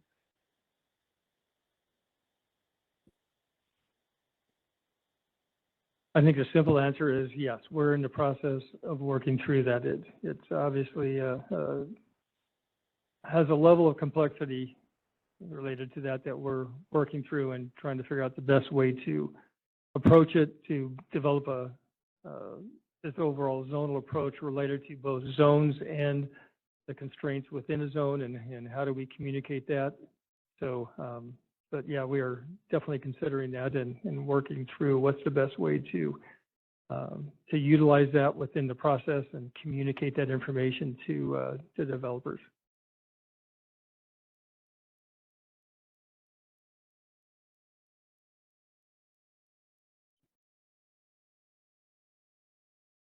Okay, I don't see any more hands in the room or online, so we can go to the next slide if there are no additional comments. So again, in the interest of simplifying, we did hear some feedback that it would be probably redundant and maybe not a measure of project readiness to look at energy communities defined by the IRS from the Inflation Reduction Act. So we propose striking that too. And then we also are proposing to strike projects located in load pockets, not necessarily needing area delivery network upgrades. Excuse me. You want to talk about that?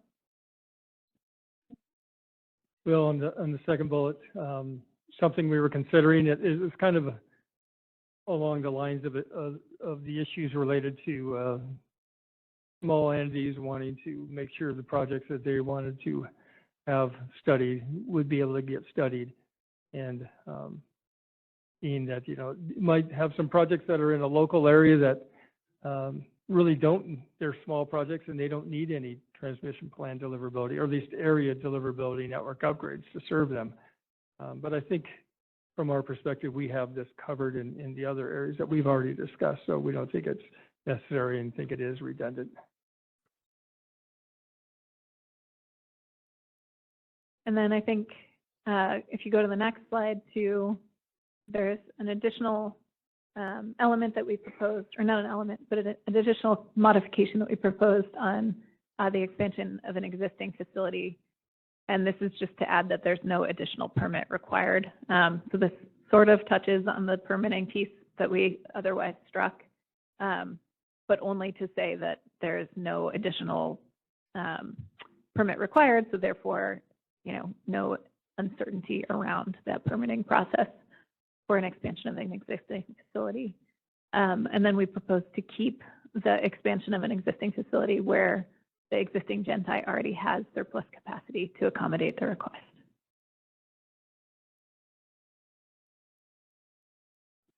Sushant? Yeah, on this one, we'd recommend maybe creating tiers on this one as well. We believe that if it's a project that, it's a prior queue project that has posted its third financial security, which is getting built, and someone comes into cluster 15, that project should get some points, even if it's not an existing operational facility. Quite likely that they are a little ahead in terms of development. And also, I mean, allowing Gentai upgrade, right? Instead of building a new Gentai, if someone has a project and they want to supersize it, use existing towers, upgrade the Gentai, should get some points, not 100%, but maybe creating some tiers in there.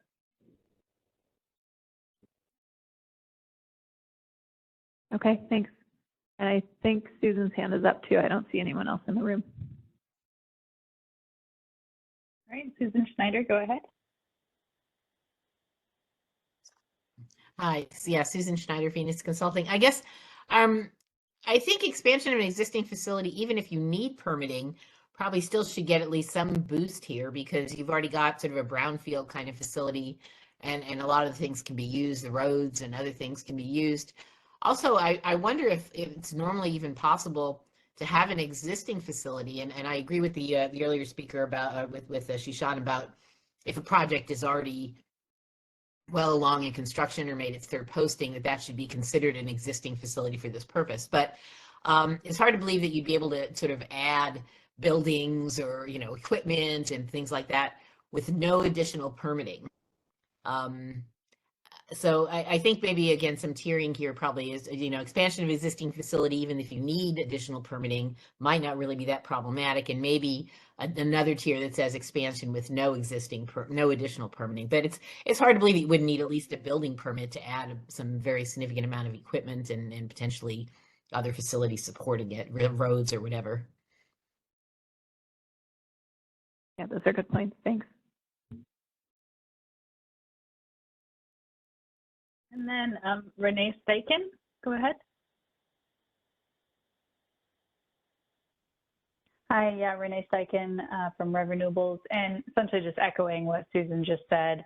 I think there are a lot of benefits to using an existing site, but some level of permitting is likely to be required on that, and that should not be, kind of punished in this scenario, for ignoring some of the benefits of it. And so whether it's, additional points if you don't need, for some reason you don't need any permitting, but using an existing site should still get some additional points here. Thanks.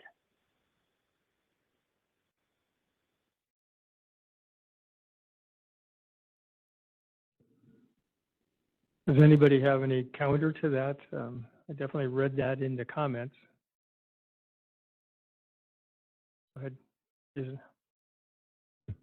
Thanks. I think we need to be clear of what we're trying to accomplish with this. If it's permitting expedience, then that should be clear. I think, Susan, your point on there's other infrastructure that can be used effectively, we agree, which is why a previously disturbed site would make more sense on that count. There's retired facilities that could be reutilized, for example.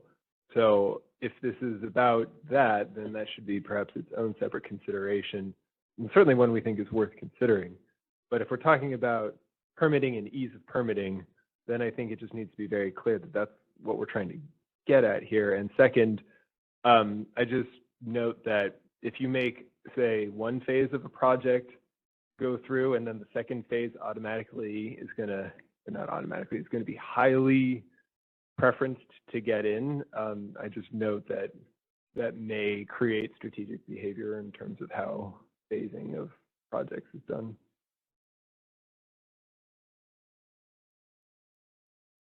Jasmine? Hi, this is Jasmine from AES. Just wanted to note that we think it is possible to expand on an existing facility with no additional permitting. So for example, if a developer had permitted for land that's bigger than what was actually used, so additional already permanent land would probably be available.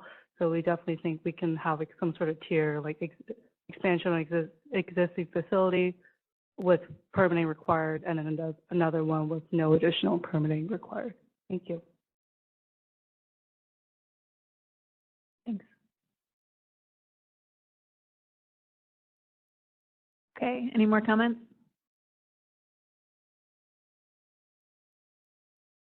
Nothing online. Okay.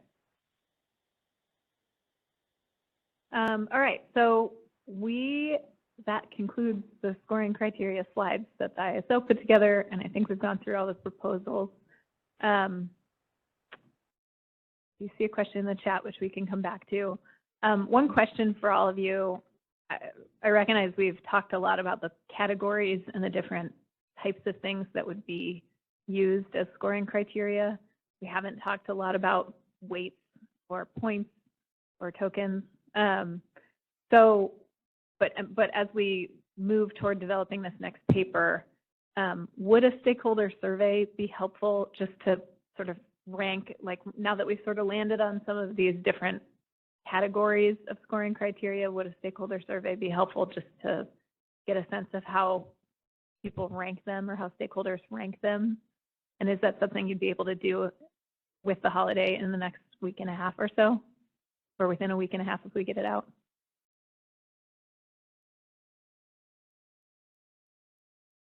Okay. But one question, will you be allocating like, I don't know, like 2 votes per stakeholder? Or, I mean, what if, I mean, you know? Yeah, no, I mean, this would be just a way of gauging, gauging interest. We've had issues saying that it might fail to gauge it, because some stakeholders might take advantage of the system and, I don't know, bring their cousins and friends to vote. I think in the past, what we've done to address that is we've asked you all to identify your company or who you represent. And that way we can make sure that there's just one per company. But I mean, it's not foolproof and we won't be like using it as, the gospel. But it's just a way of helping us kind of gauge to see if our thinking on this and our understanding of the discussion that we've had is right. I see 3 hands. We'll go Tony, Jason, Ryan. First and foremost, I'm sorry, you have the hardest job and to figure this stuff out, so I appreciate and I appreciate the concept. I think, just more of the concern that from a load serving entity perspective, represent most of the folks that pay for all this stuff, but as far as number of votes, it's fairly limited. So just even if you did some kind of voting, applying kind of some type of normalized weighting to that or something would be appropriate. So let me just pull on that a little bit, because I understand that, but I also, I'm particularly curious to hear from the developer crowd on this question about what is achievable and reasonable. So, and that's not to say that this isn't an issue that the LSEs are going to care about, but I think that in this case, the weighting may not be as much of an issue because we're trying to get something that does fit with the development, the actual development process, more so than the procurement process. No, that makes sense. Yeah, I think, yeah, I appreciate that. Maybe it's just the, what's the question, you know, that if it's kind of more targeted, then that makes sense. Okay, thanks. I can't remember what, I think I said Jason next. Thanks. I would just note one thing or two things. One is just how you present that will change the outcome. So are you going to, for example, present gating plus scoring, or are you going to just do scoring, and what level of detail? It will change what people report. I'm just noting that. So be mindful. The second question is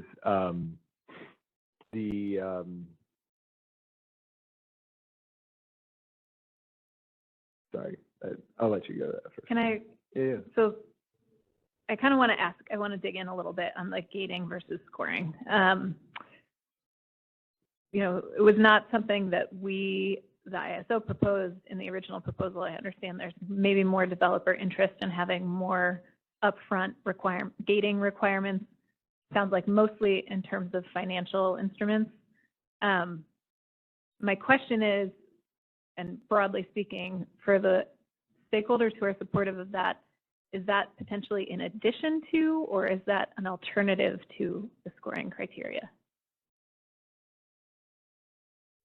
I'll speak for myself. I think it could be at least in lieu of some reliance on. I don't know if it will solve it by itself, but I think that's part of the point and why a number of developers have started tacking that direction, because of the challenge of working through scoring criteria that are going to be things that we've talked about.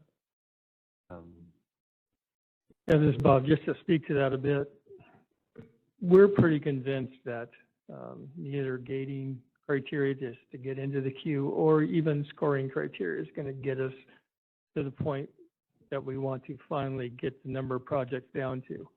And so if we didn't have scoring criteria, you know, what's the other option? Just to have an auction associated with it up front to fall back on. And I don't know how much support that would get. So, you know, we feel that we haven't come up with the magic bullet to have one step to get us to where we need to be. So if we were to get rid of scoring criteria, what would that second step be?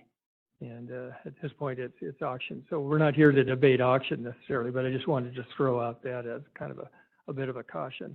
And while I got the mic, I just wanted to just state that in the scoring criteria, I kind of liked what Jason presented, where each high-level category has a percentage that's laid out to where each category adds up to 100%. And then within that category is where you would actually provide points. So we'd have to have, you know, it'd kind of be a two-step process to where a certain category, you'd have to figure out what the percentage is. And then once you figure that out, you have to figure out what the scoring is within that percentage. But I think that's going to get us to something that's more viable and accurate. And so I just wanted to bring that up because I think that's, I haven't discussed this with anybody else on our team, but I think that's the direction I'd like to see us go. So does anybody else in this room or does anybody have any concern with that approach?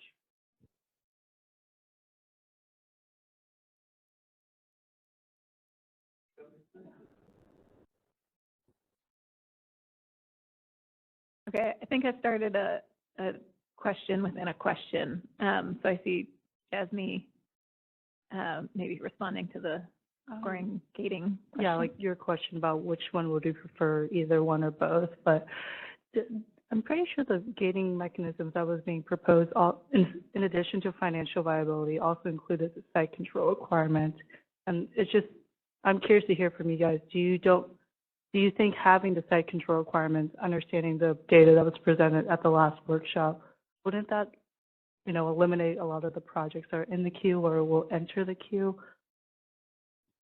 So the scoring criteria, or sorry, the gating item of site control is not an IPE proposal. That's just an Order 2023 proposal. So that's something that we're sort of taking as an assumption that we're going to need going forward.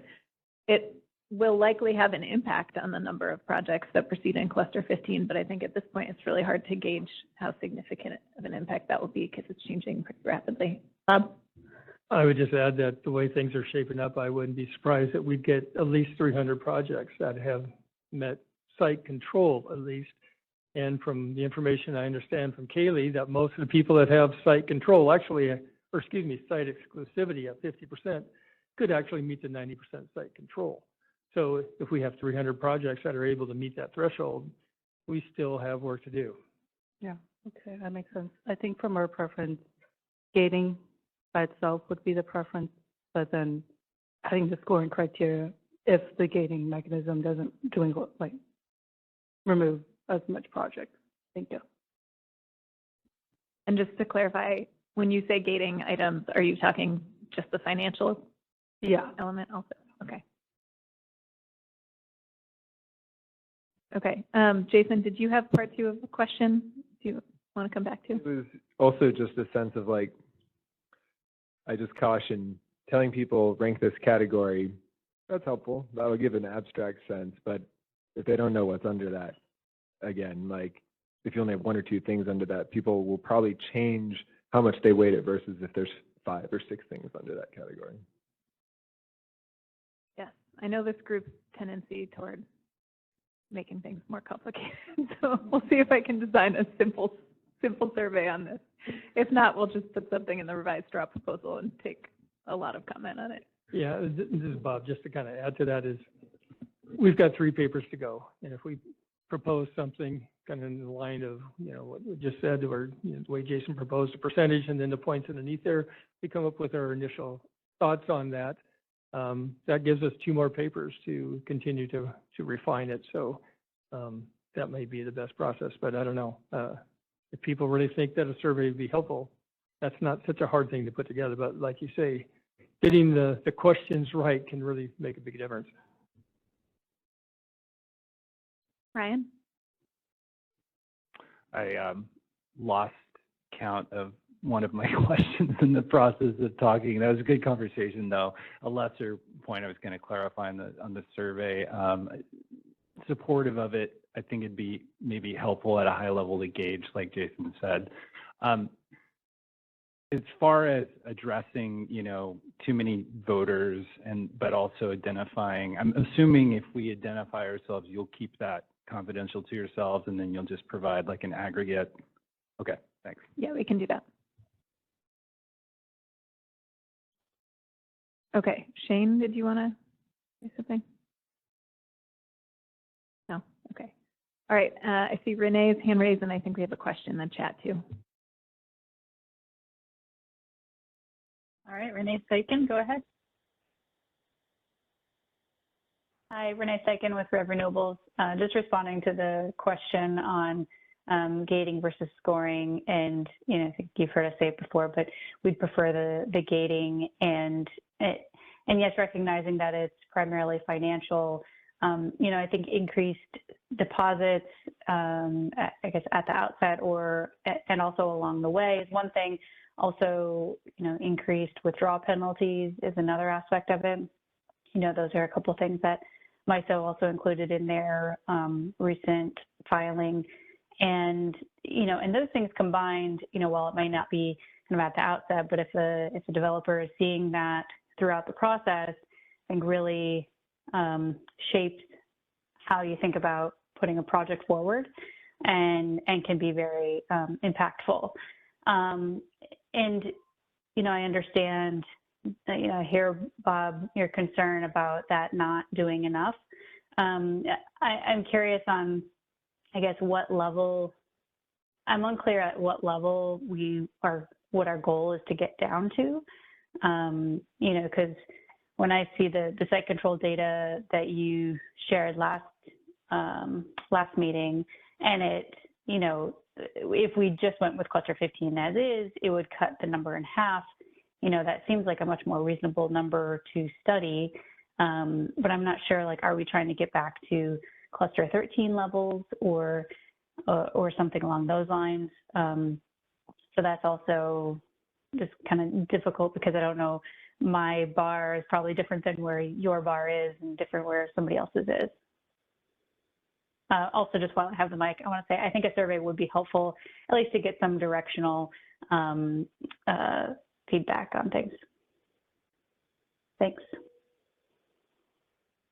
Yeah, so this is Bob. We've kind of maybe starting to get into a mindset by seeing these large clusters and starting to think this is normal, but it's not. Used to be what was normal was about 100, and then when we got up to 150 projects, it started getting problematic for us. Having 300 projects, cutting that down from 550 to 300, they say, well, that's pretty significant, but that's still way more than we had planned on studying. And you have to remember, one of our principles is to be able to develop studies that produce reliable and actionable information. And the only way to do that is to get the studies down to what we feel is that 150% of what is available transmission within a particular zone, get it down to that level. And anything above that is going to produce results that really aren't reliable, and there'll be more upgrades in those results than are really needed, and make it difficult for load-serving entities to know what is the true cost of this project and create delays and all the things we're seeing. So we need to get this down. I know I've heard people in the ISO think we need to get down to 50. I don't know if we'll get it down that low, but we see this process, again, as this transformational change of the interconnection procedures to where we get the number of projects down to something that is truly actionable and accurate information to move forward into the power purchase agreement process and get those power purchase agreements executed quickly and move through the process to be able to get these projects moving forward and getting online to meet the requirements that the PUC is really setting for procurement, as well as other non-jurisdictional load-serving entities. Yeah, I want to add to that too, since we're getting toward the end of the agenda, and we do have a long way to go in terms of the stakeholder process, but I just want to emphasize the importance of making some really significant changes in this initiative to what our interconnection process looks like. We have given ourselves more time, but that time is meant to ensure that we have the feedback that we need and really some good understanding of the foundational elements of this proposal to create a process that is very different, much more efficient, and leads to more efficient and timely project development. So I just want to make sure everyone's expectations are the same, that while we're taking a little more time, we're not expecting to kind of back off on some of the changes that we're proposing in this initiative. We want to make them more workable, but this still needs to be a fundamentally different process once we file this with FERC. So I want to keep that out there for all of you to keep in mind. So one more hand raised online. So let's go to Bridget Sparks. Thanks. So we definitely appreciate the CAISO's desire to get some meaningful reforms, but I just want to kind of push back on this assumption that we need to return to this glorious past of only 50 projects, because the resources that are in the connection queue are fundamentally different from what you saw, 10 years ago when you had this lower level of volume. So the reality is that wind solar storage has a much lower capacity factor than our legacy thermal assets when we designed most of our processes to evaluate.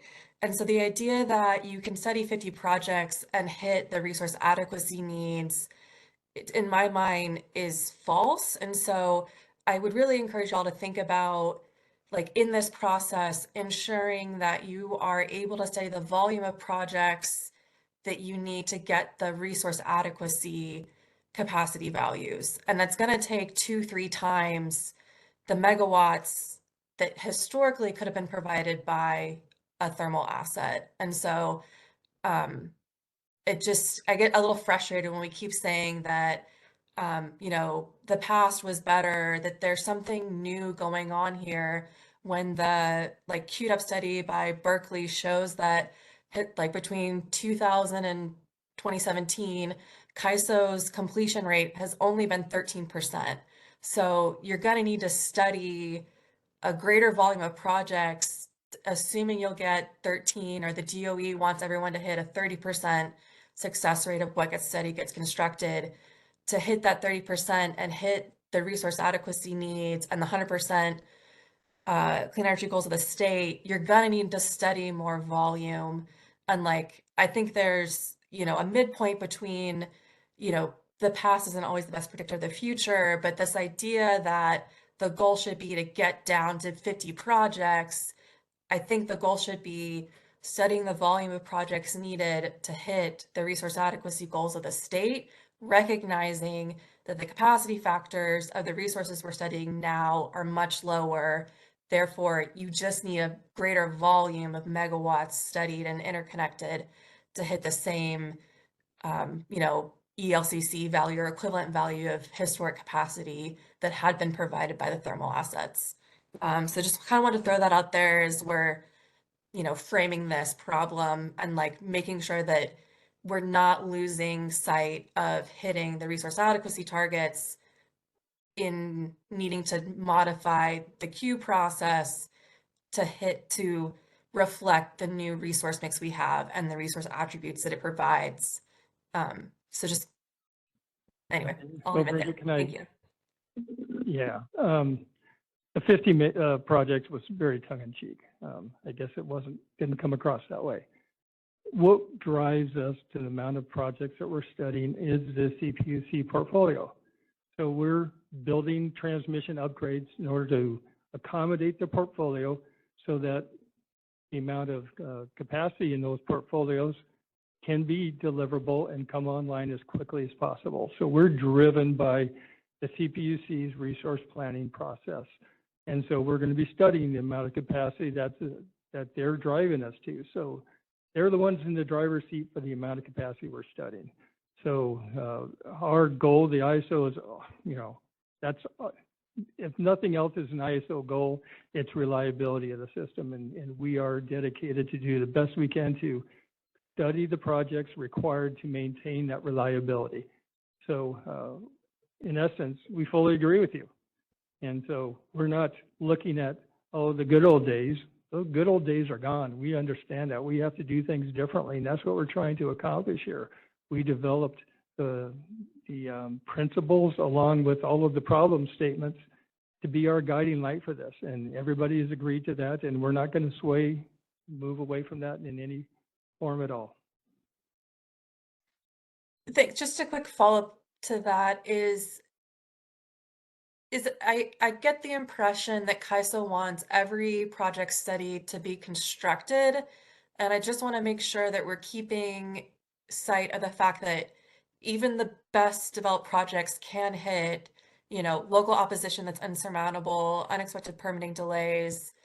And so making sure that in the process we're designing enough slack such that we're making sure that like what actually gets constructed hits the targets, and recognizing that historically that completion rate has been low. Hopefully it's improving, but I don't think it's going to be 100%. And so just wanted to keep that in mind as well.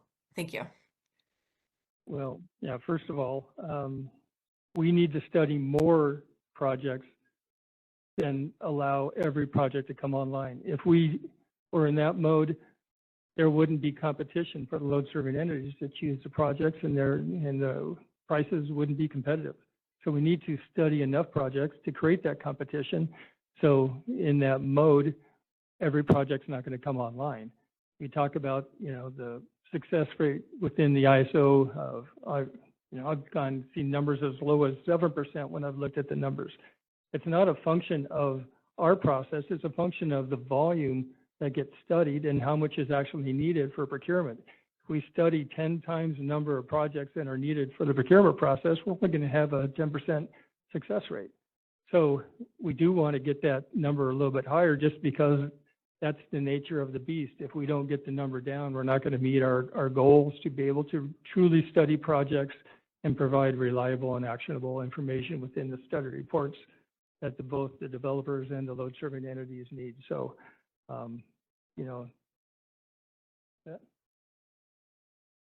yeah, and as my boss reminds me, we've got a lot of highly talented engineers working on this, and if they're working on developing 300 plus study reports, that's just a waste of our time. It's not serving anybody well, including the developers or the load serving entities.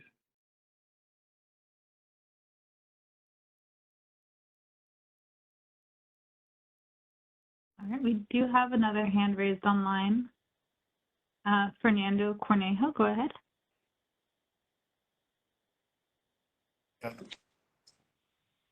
Hi, it's Fernando Cornejo with SCE. Just trying to get the big picture process here. I know in previous meetings, Danielle, you had mentioned that as far as the sub-working groups that we're going to be working on scoring system proposals, that by November 15th, today, the CAISO would likely have further developed or been pretty far along in the development of its scoring mechanism proposal. But now that we've apparently are going to be pushing the calendar out, is it still the case that the CAISO has pretty much got a kind of in mind what the scoring system proposal is going to look like, recognizing that you've indicated here a lot of revisions and eliminations of some of the categories, but just trying to understand kind of the next steps, you know, how the pushback in the calendar affects where the CAISO is as far as at least number one, the scoring system, and number two, as far as the straw proposal, the revised straw proposal that we expect in roughly the December 12th timeframe. If that's going to be kind of the CAISO taking a look at what's been presented from a scoring system standpoint and integrating all the issues that we've discussed here into one unified proposal and doing the same with something along the lines of with the Order 2023 screening criteria, so that we're commenting on a CAISO proposal that integrates the information that has been presented by all stakeholders. Yeah, Fernando, thank you. I think you answered your first question with your second question somehow.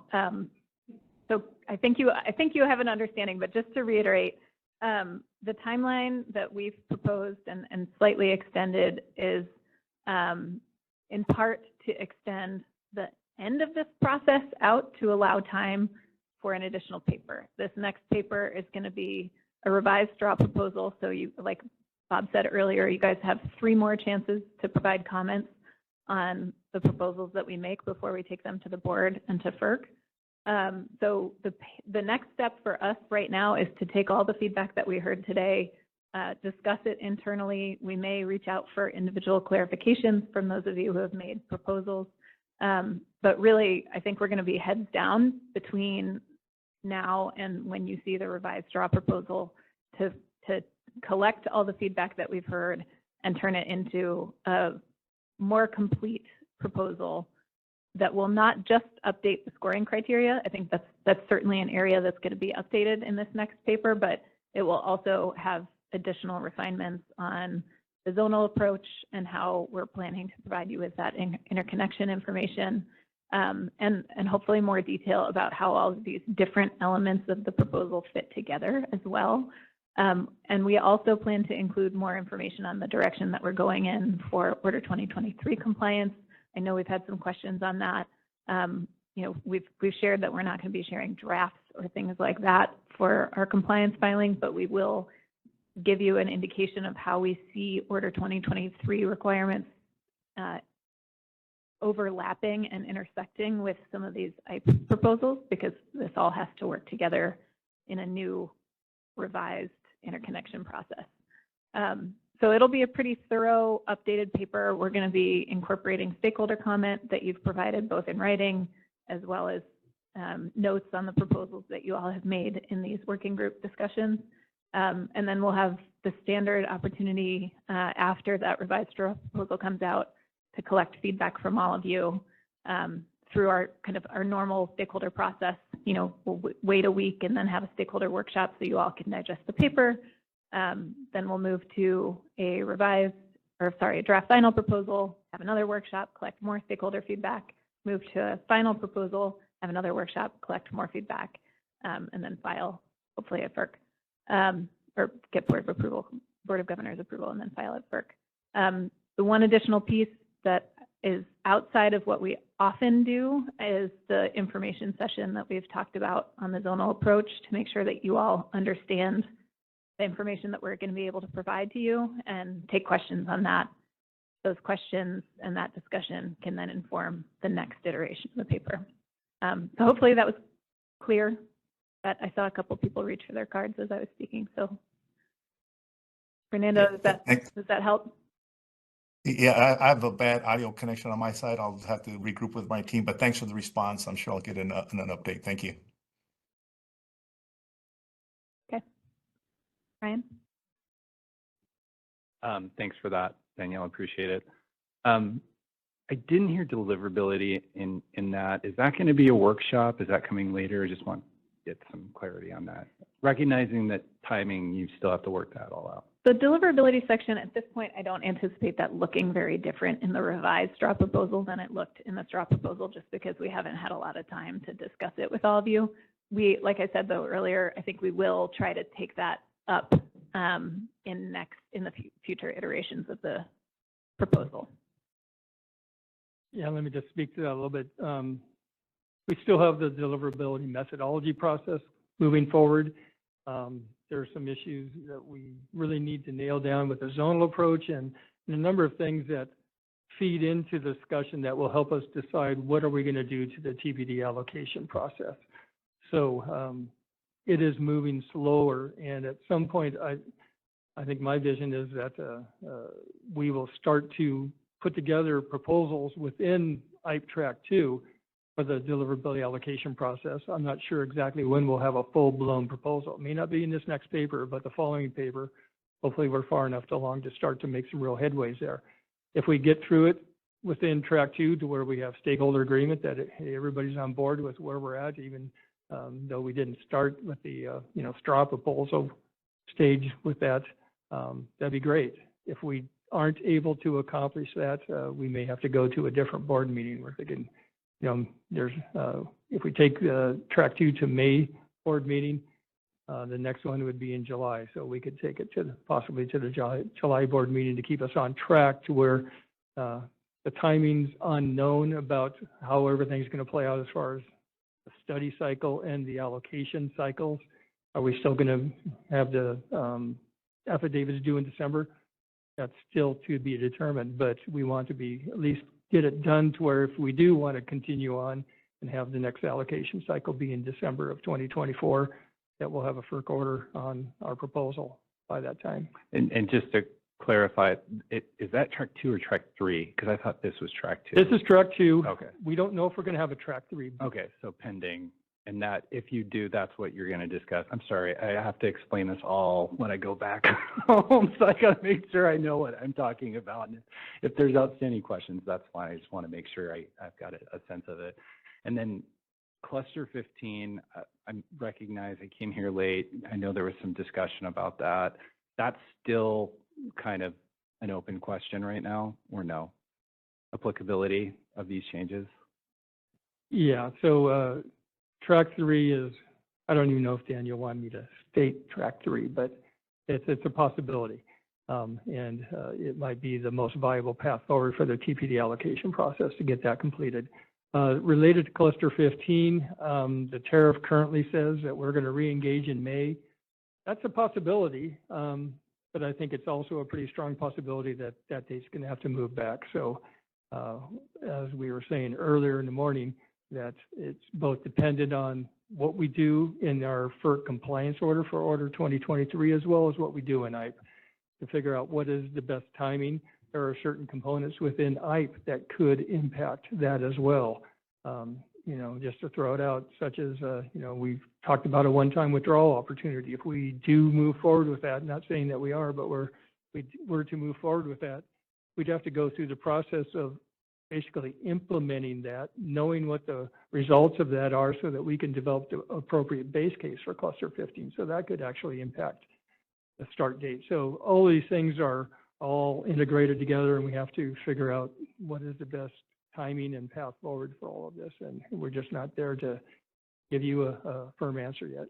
Appreciate it. Thank you.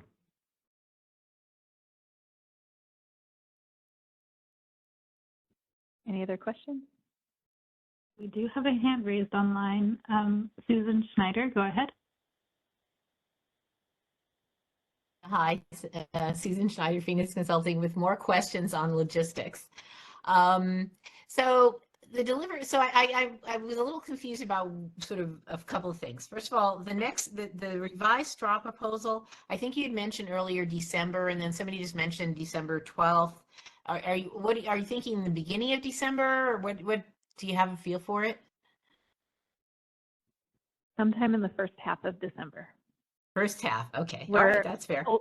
Yeah, a lot of it, Susan, just depends on when we can get availability for a meeting room so that we can schedule the workshop and then work 7 days back from that, to be totally honest. So you'll see a posting for this very soon. Okay.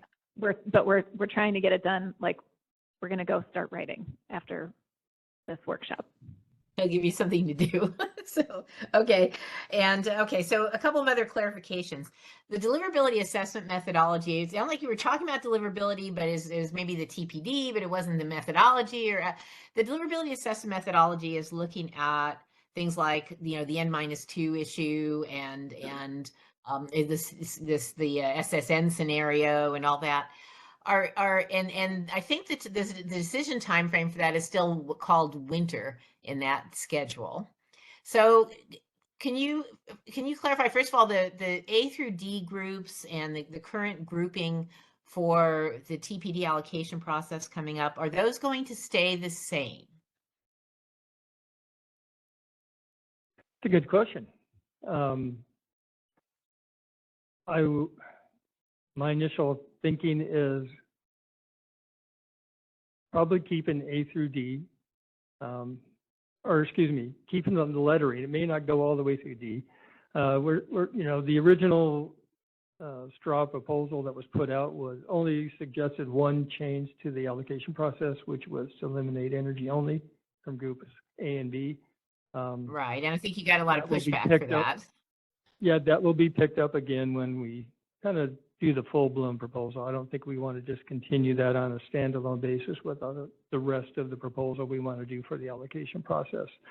So there are some things that we're thinking about changing, but we need to have some additional stakeholder discussion. Just to throw it out, one of the items that has been brought up and we don't really have any clear indication is how much the load serving entities might be involved in that process.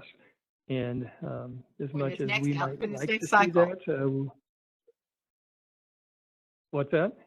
For this next cycle, because I will tell you, people have been preparing for quite a long time to beef up their projects and get them in as good a shape as they possibly can, say, to make sure they are on a short list or something like that. Okay, we're talking, the discussion right now, Susan, is about cluster 15 forward. The next allocation cycle that's starting after the cluster 14 phase 2 study reports come out in January. No changes to that. Okay, that was my question. That would have to go to FERC. Okay, that would have, okay, I misunderstood. Sorry about that. That's, yeah, we don't have time to make changes. We'd have to take those to FERC and there's no way to do that. Well, let me ask you, now some of the other things though that are being discussed there, like the SSN scenario elimination, would you don't have to go to FERC for that.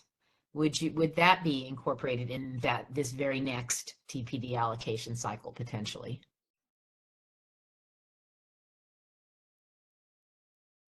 I'm going to see if Robert is available to answer that question, or if you heard it. We'll have to get back to you on that, Susan. It's a good question. Okay. Okay, it would be helpful because I think there's a little unclarity with that timing of that versus the TPD allocation. Okay, and then okay, I think that's probably all I need to ask now. So thank you for clarifying at least those two things. It would be helpful to get and I know this is a little bit of a tangent, but to get some more clarification. We had a little bit of a surprise discussion earlier in the week about the fact that affidavits might be for retention might be due in January before the phase 2 studies. And I think if the CAISO could sort of separately from this effort put out put more information out there, maybe earlier than you otherwise would, because people have been working on getting ready, and it'll drive them a little off the rails if you're going to be changing anything significant about the timing or any of the other rules. So it'd be good to get that clarification earlier rather than later. Okay. And we understand the scope of these 3 initiatives, or maybe, yeah, RA, IPE, and deliverability, with IPE having 2 tracks and potentially a 3rd, is a lot. So we will try to continue to clarify that with all of you, and you don't need to apologize for questions on it. I know it's not. Really appreciate that. Thank you. Shane? Danielle, I don't know if you want to backtrack. I missed some of that question, but I am here if she wanted to re-ask it and we had time. I still may not have an answer, but. Oh. Well, Thanks, Do you want me Robert. to try it? I think it's a deliverability question. Yeah, go ahead, Susan. Okay. Well, there are a couple of sort of a general statement that people have been getting ready, and in terms of if your A through D groups are going to stay the same for this next TPD allocation, and that energy-only projects, many of which have been really trying to get either shortlisted or get PPAs to qualify, if you're going to change any of that, that would be helpful to get to know much, actually would have been helpful to know months ago. I think if you're going to be changing the retention affidavit submittals, I think people have always assumed that they would come about 2 weeks after the phase 2 study, but we heard earlier in the week that maybe you might require them in January. That takes some time off of people getting ready, and they need to know that.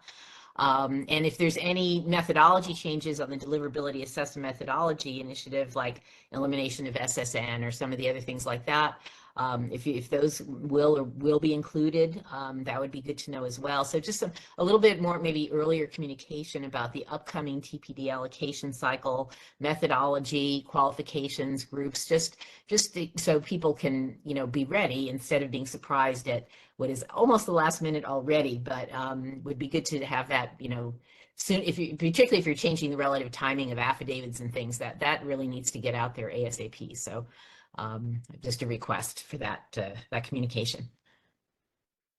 Oh, yeah. Well, the TPD Robert, allocation that would be for Bob Emmert, yeah. Yeah, let me I think what we were looking toward to you for is based on the deliverability methodology initiative, are there any changes that could take place within that don't require tariff changes that could find its way into the next allocation cycle that starts in 2024, in January or February of 2024? Yeah, like the SSN elimination, for example, or something with the N-2s there. Yeah, okay, yeah. So I can try to answer that question. Surprised it didn't come up. When was that? That was Monday. Too much, but yeah, the expectation. Well, again, it's an open initiative. We don't know what the final outcome will be, but we will implement as much as we can once we get all the stakeholders' comments and write the final paper.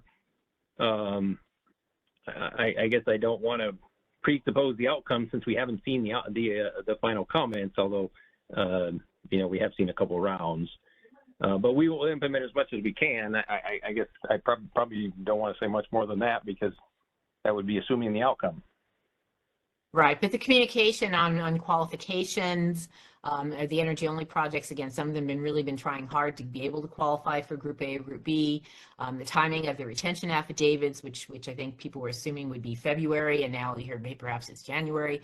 Those are really important deadlines for people, and I know you normally don't put out anything before maybe 30 days before the affidavits are due, but if you could do something a little sooner on the process, I think that would just really help people. Yeah, I'll throw that one back to Bob. You don't have to respond right now. Just please think about it. We're a little out of scope here. Yeah. Yeah. Thanks. Thanks, Susan. Okay. Any other procedural questions? Next steps? Shane, sorry. I'm going to be careful not to try to stack too many hypotheticals here, but just given some of the discussion today about potentially pushing the schedule for this back, but still needing to have, of course, an Order 2023 compliance filing and then perhaps an interim filing to adjust some of the calendar dates that you guys are currently mandated to. I was curious because a lot of the discussion last few meetings has been really focused on scoring criteria and a lot of elements related to cluster 15, but of course there's this whole pile of stuff that's intended to address issues with queue management and post-study process. Is there going to be any effort to perhaps, you know, in light of some of the comments you made, Bob, about, you know, if you're going to do withdrawal or not? I mean, it would seem to make sense to try to put that in place before you guys do the reassessment in the middle of next year. You know, would it be worth having some of those conversations sooner than later? And perhaps we could introduce those components that could help earlier clusters, you know, help clear up space for cluster 15 as well as all of these cluster 15 entry requirements. Yeah, so we are talking through that. I think right now it makes more sense for us to try to keep the whole package of reform moving together, because there's a relationship, you know, between the different elements of it. I will be very clear with you. If we extend to May, we can't go beyond that. So that is a firm deadline for us. We need to make these changes. We are under intense pressure to get this interconnection issue fixed. We need to. I think you want us to. So May is our final deadline. And so if we can kind of keep the package together until then, that's probably what we'll do. With that said, we do recognize that we may have another filing that we have to, we will have another filing that we have to make at FERC for some of the schedule changes related to cluster 15 and 16. So if there is an opportunity to, if something is like packaged up, and I think one-time withdrawal is maybe the most obvious example where everyone would benefit from having that resolved and filed earlier than everything else, then we'll do that. But we're not, you know, banking on that, I guess, right now. We're keeping the option on the table, but really just trying to keep the whole package moving. No, and that makes sense, right? Because we want to make sure that we don't like isolate a change that's connected to all these other changes. And I totally appreciate that. I think that one's, it's probably the most obvious one, just because we had a lot more projects stick around for cluster 14 phase 2 than we've seen the last two cycles. And so it seems like the potential for there to be like a lot more restudies in the annual reassessment is there. And so I'm just trying to figure out, like, I mean, it sounds like there'll probably be sufficient time for that to help with cluster 15, but there could be some like interim inefficiencies while you guys are still sorting that out. I just had like another quick administrative question too, just in terms of like future meeting scheduling and stuff. You know, in order for us to be able to participate in person, sometimes like the hybrid meetings have gotten like posted really late, or like the notices have been posted inconsistently, where sometimes the stuff is on the calendar versus the stakeholder notices. And so if we could just try to make that consistent moving forward, that'd be really helpful for like scheduling and attendance purposes. Okay, definitely. We'll try to make that easy. Thanks. Okay, I see no more hands in the room. Just one question on the phone. Jerry Melcher, go ahead. Jerry Melcher, Public Advocate. Hello, this is Jerry Melcher with the Public Advocate Office. Just a quick question. I was looking through the slide deck. I don't see the schedule for the upcoming meetings. Do you have that handy? We're finalizing it right now, Jerry, so we'll post it. We'll post it online in the next couple of days. Oh, wonderful. Thanks a lot. Oh. Okay, that's all. And Shane just asked a really good question. Right now at this point, I don't think we are planning to meet on November 30th. I think we're planning to cancel that, but that will be confirmed in a notice. Yes, yes. We need to as well. Yeah. It's canceled. All right. Thank you all for being here. I'm going to turn it to Caitlin for any final remarks and next steps, but we really do appreciate all of your engagement today and showing up both in person and on the phone for an all-day session that was very informative for us, so thanks. All right, next slide, please. All right, and thanks again, everyone, for your time today. Thanks for joining us in person and virtually on WebEx. So as mentioned, we will provide some updates on the schedule, and you'll see those reflected on the initiative webpage and the calendar. We will make sure to post that in a notice as well. And then we'll send a follow-up email if we do have the survey monkey link that we'll be moving forward with. So any materials related to today's meeting will be posted on the initiative webpage there in the first bullet point. And if you have any questions, feel free to reach out to ISO stakeholder affairs at CAISO.com. Thanks for joining us. Have a great rest of your day. Thank you, Caitlin. The conference is now over. You may now disconnect.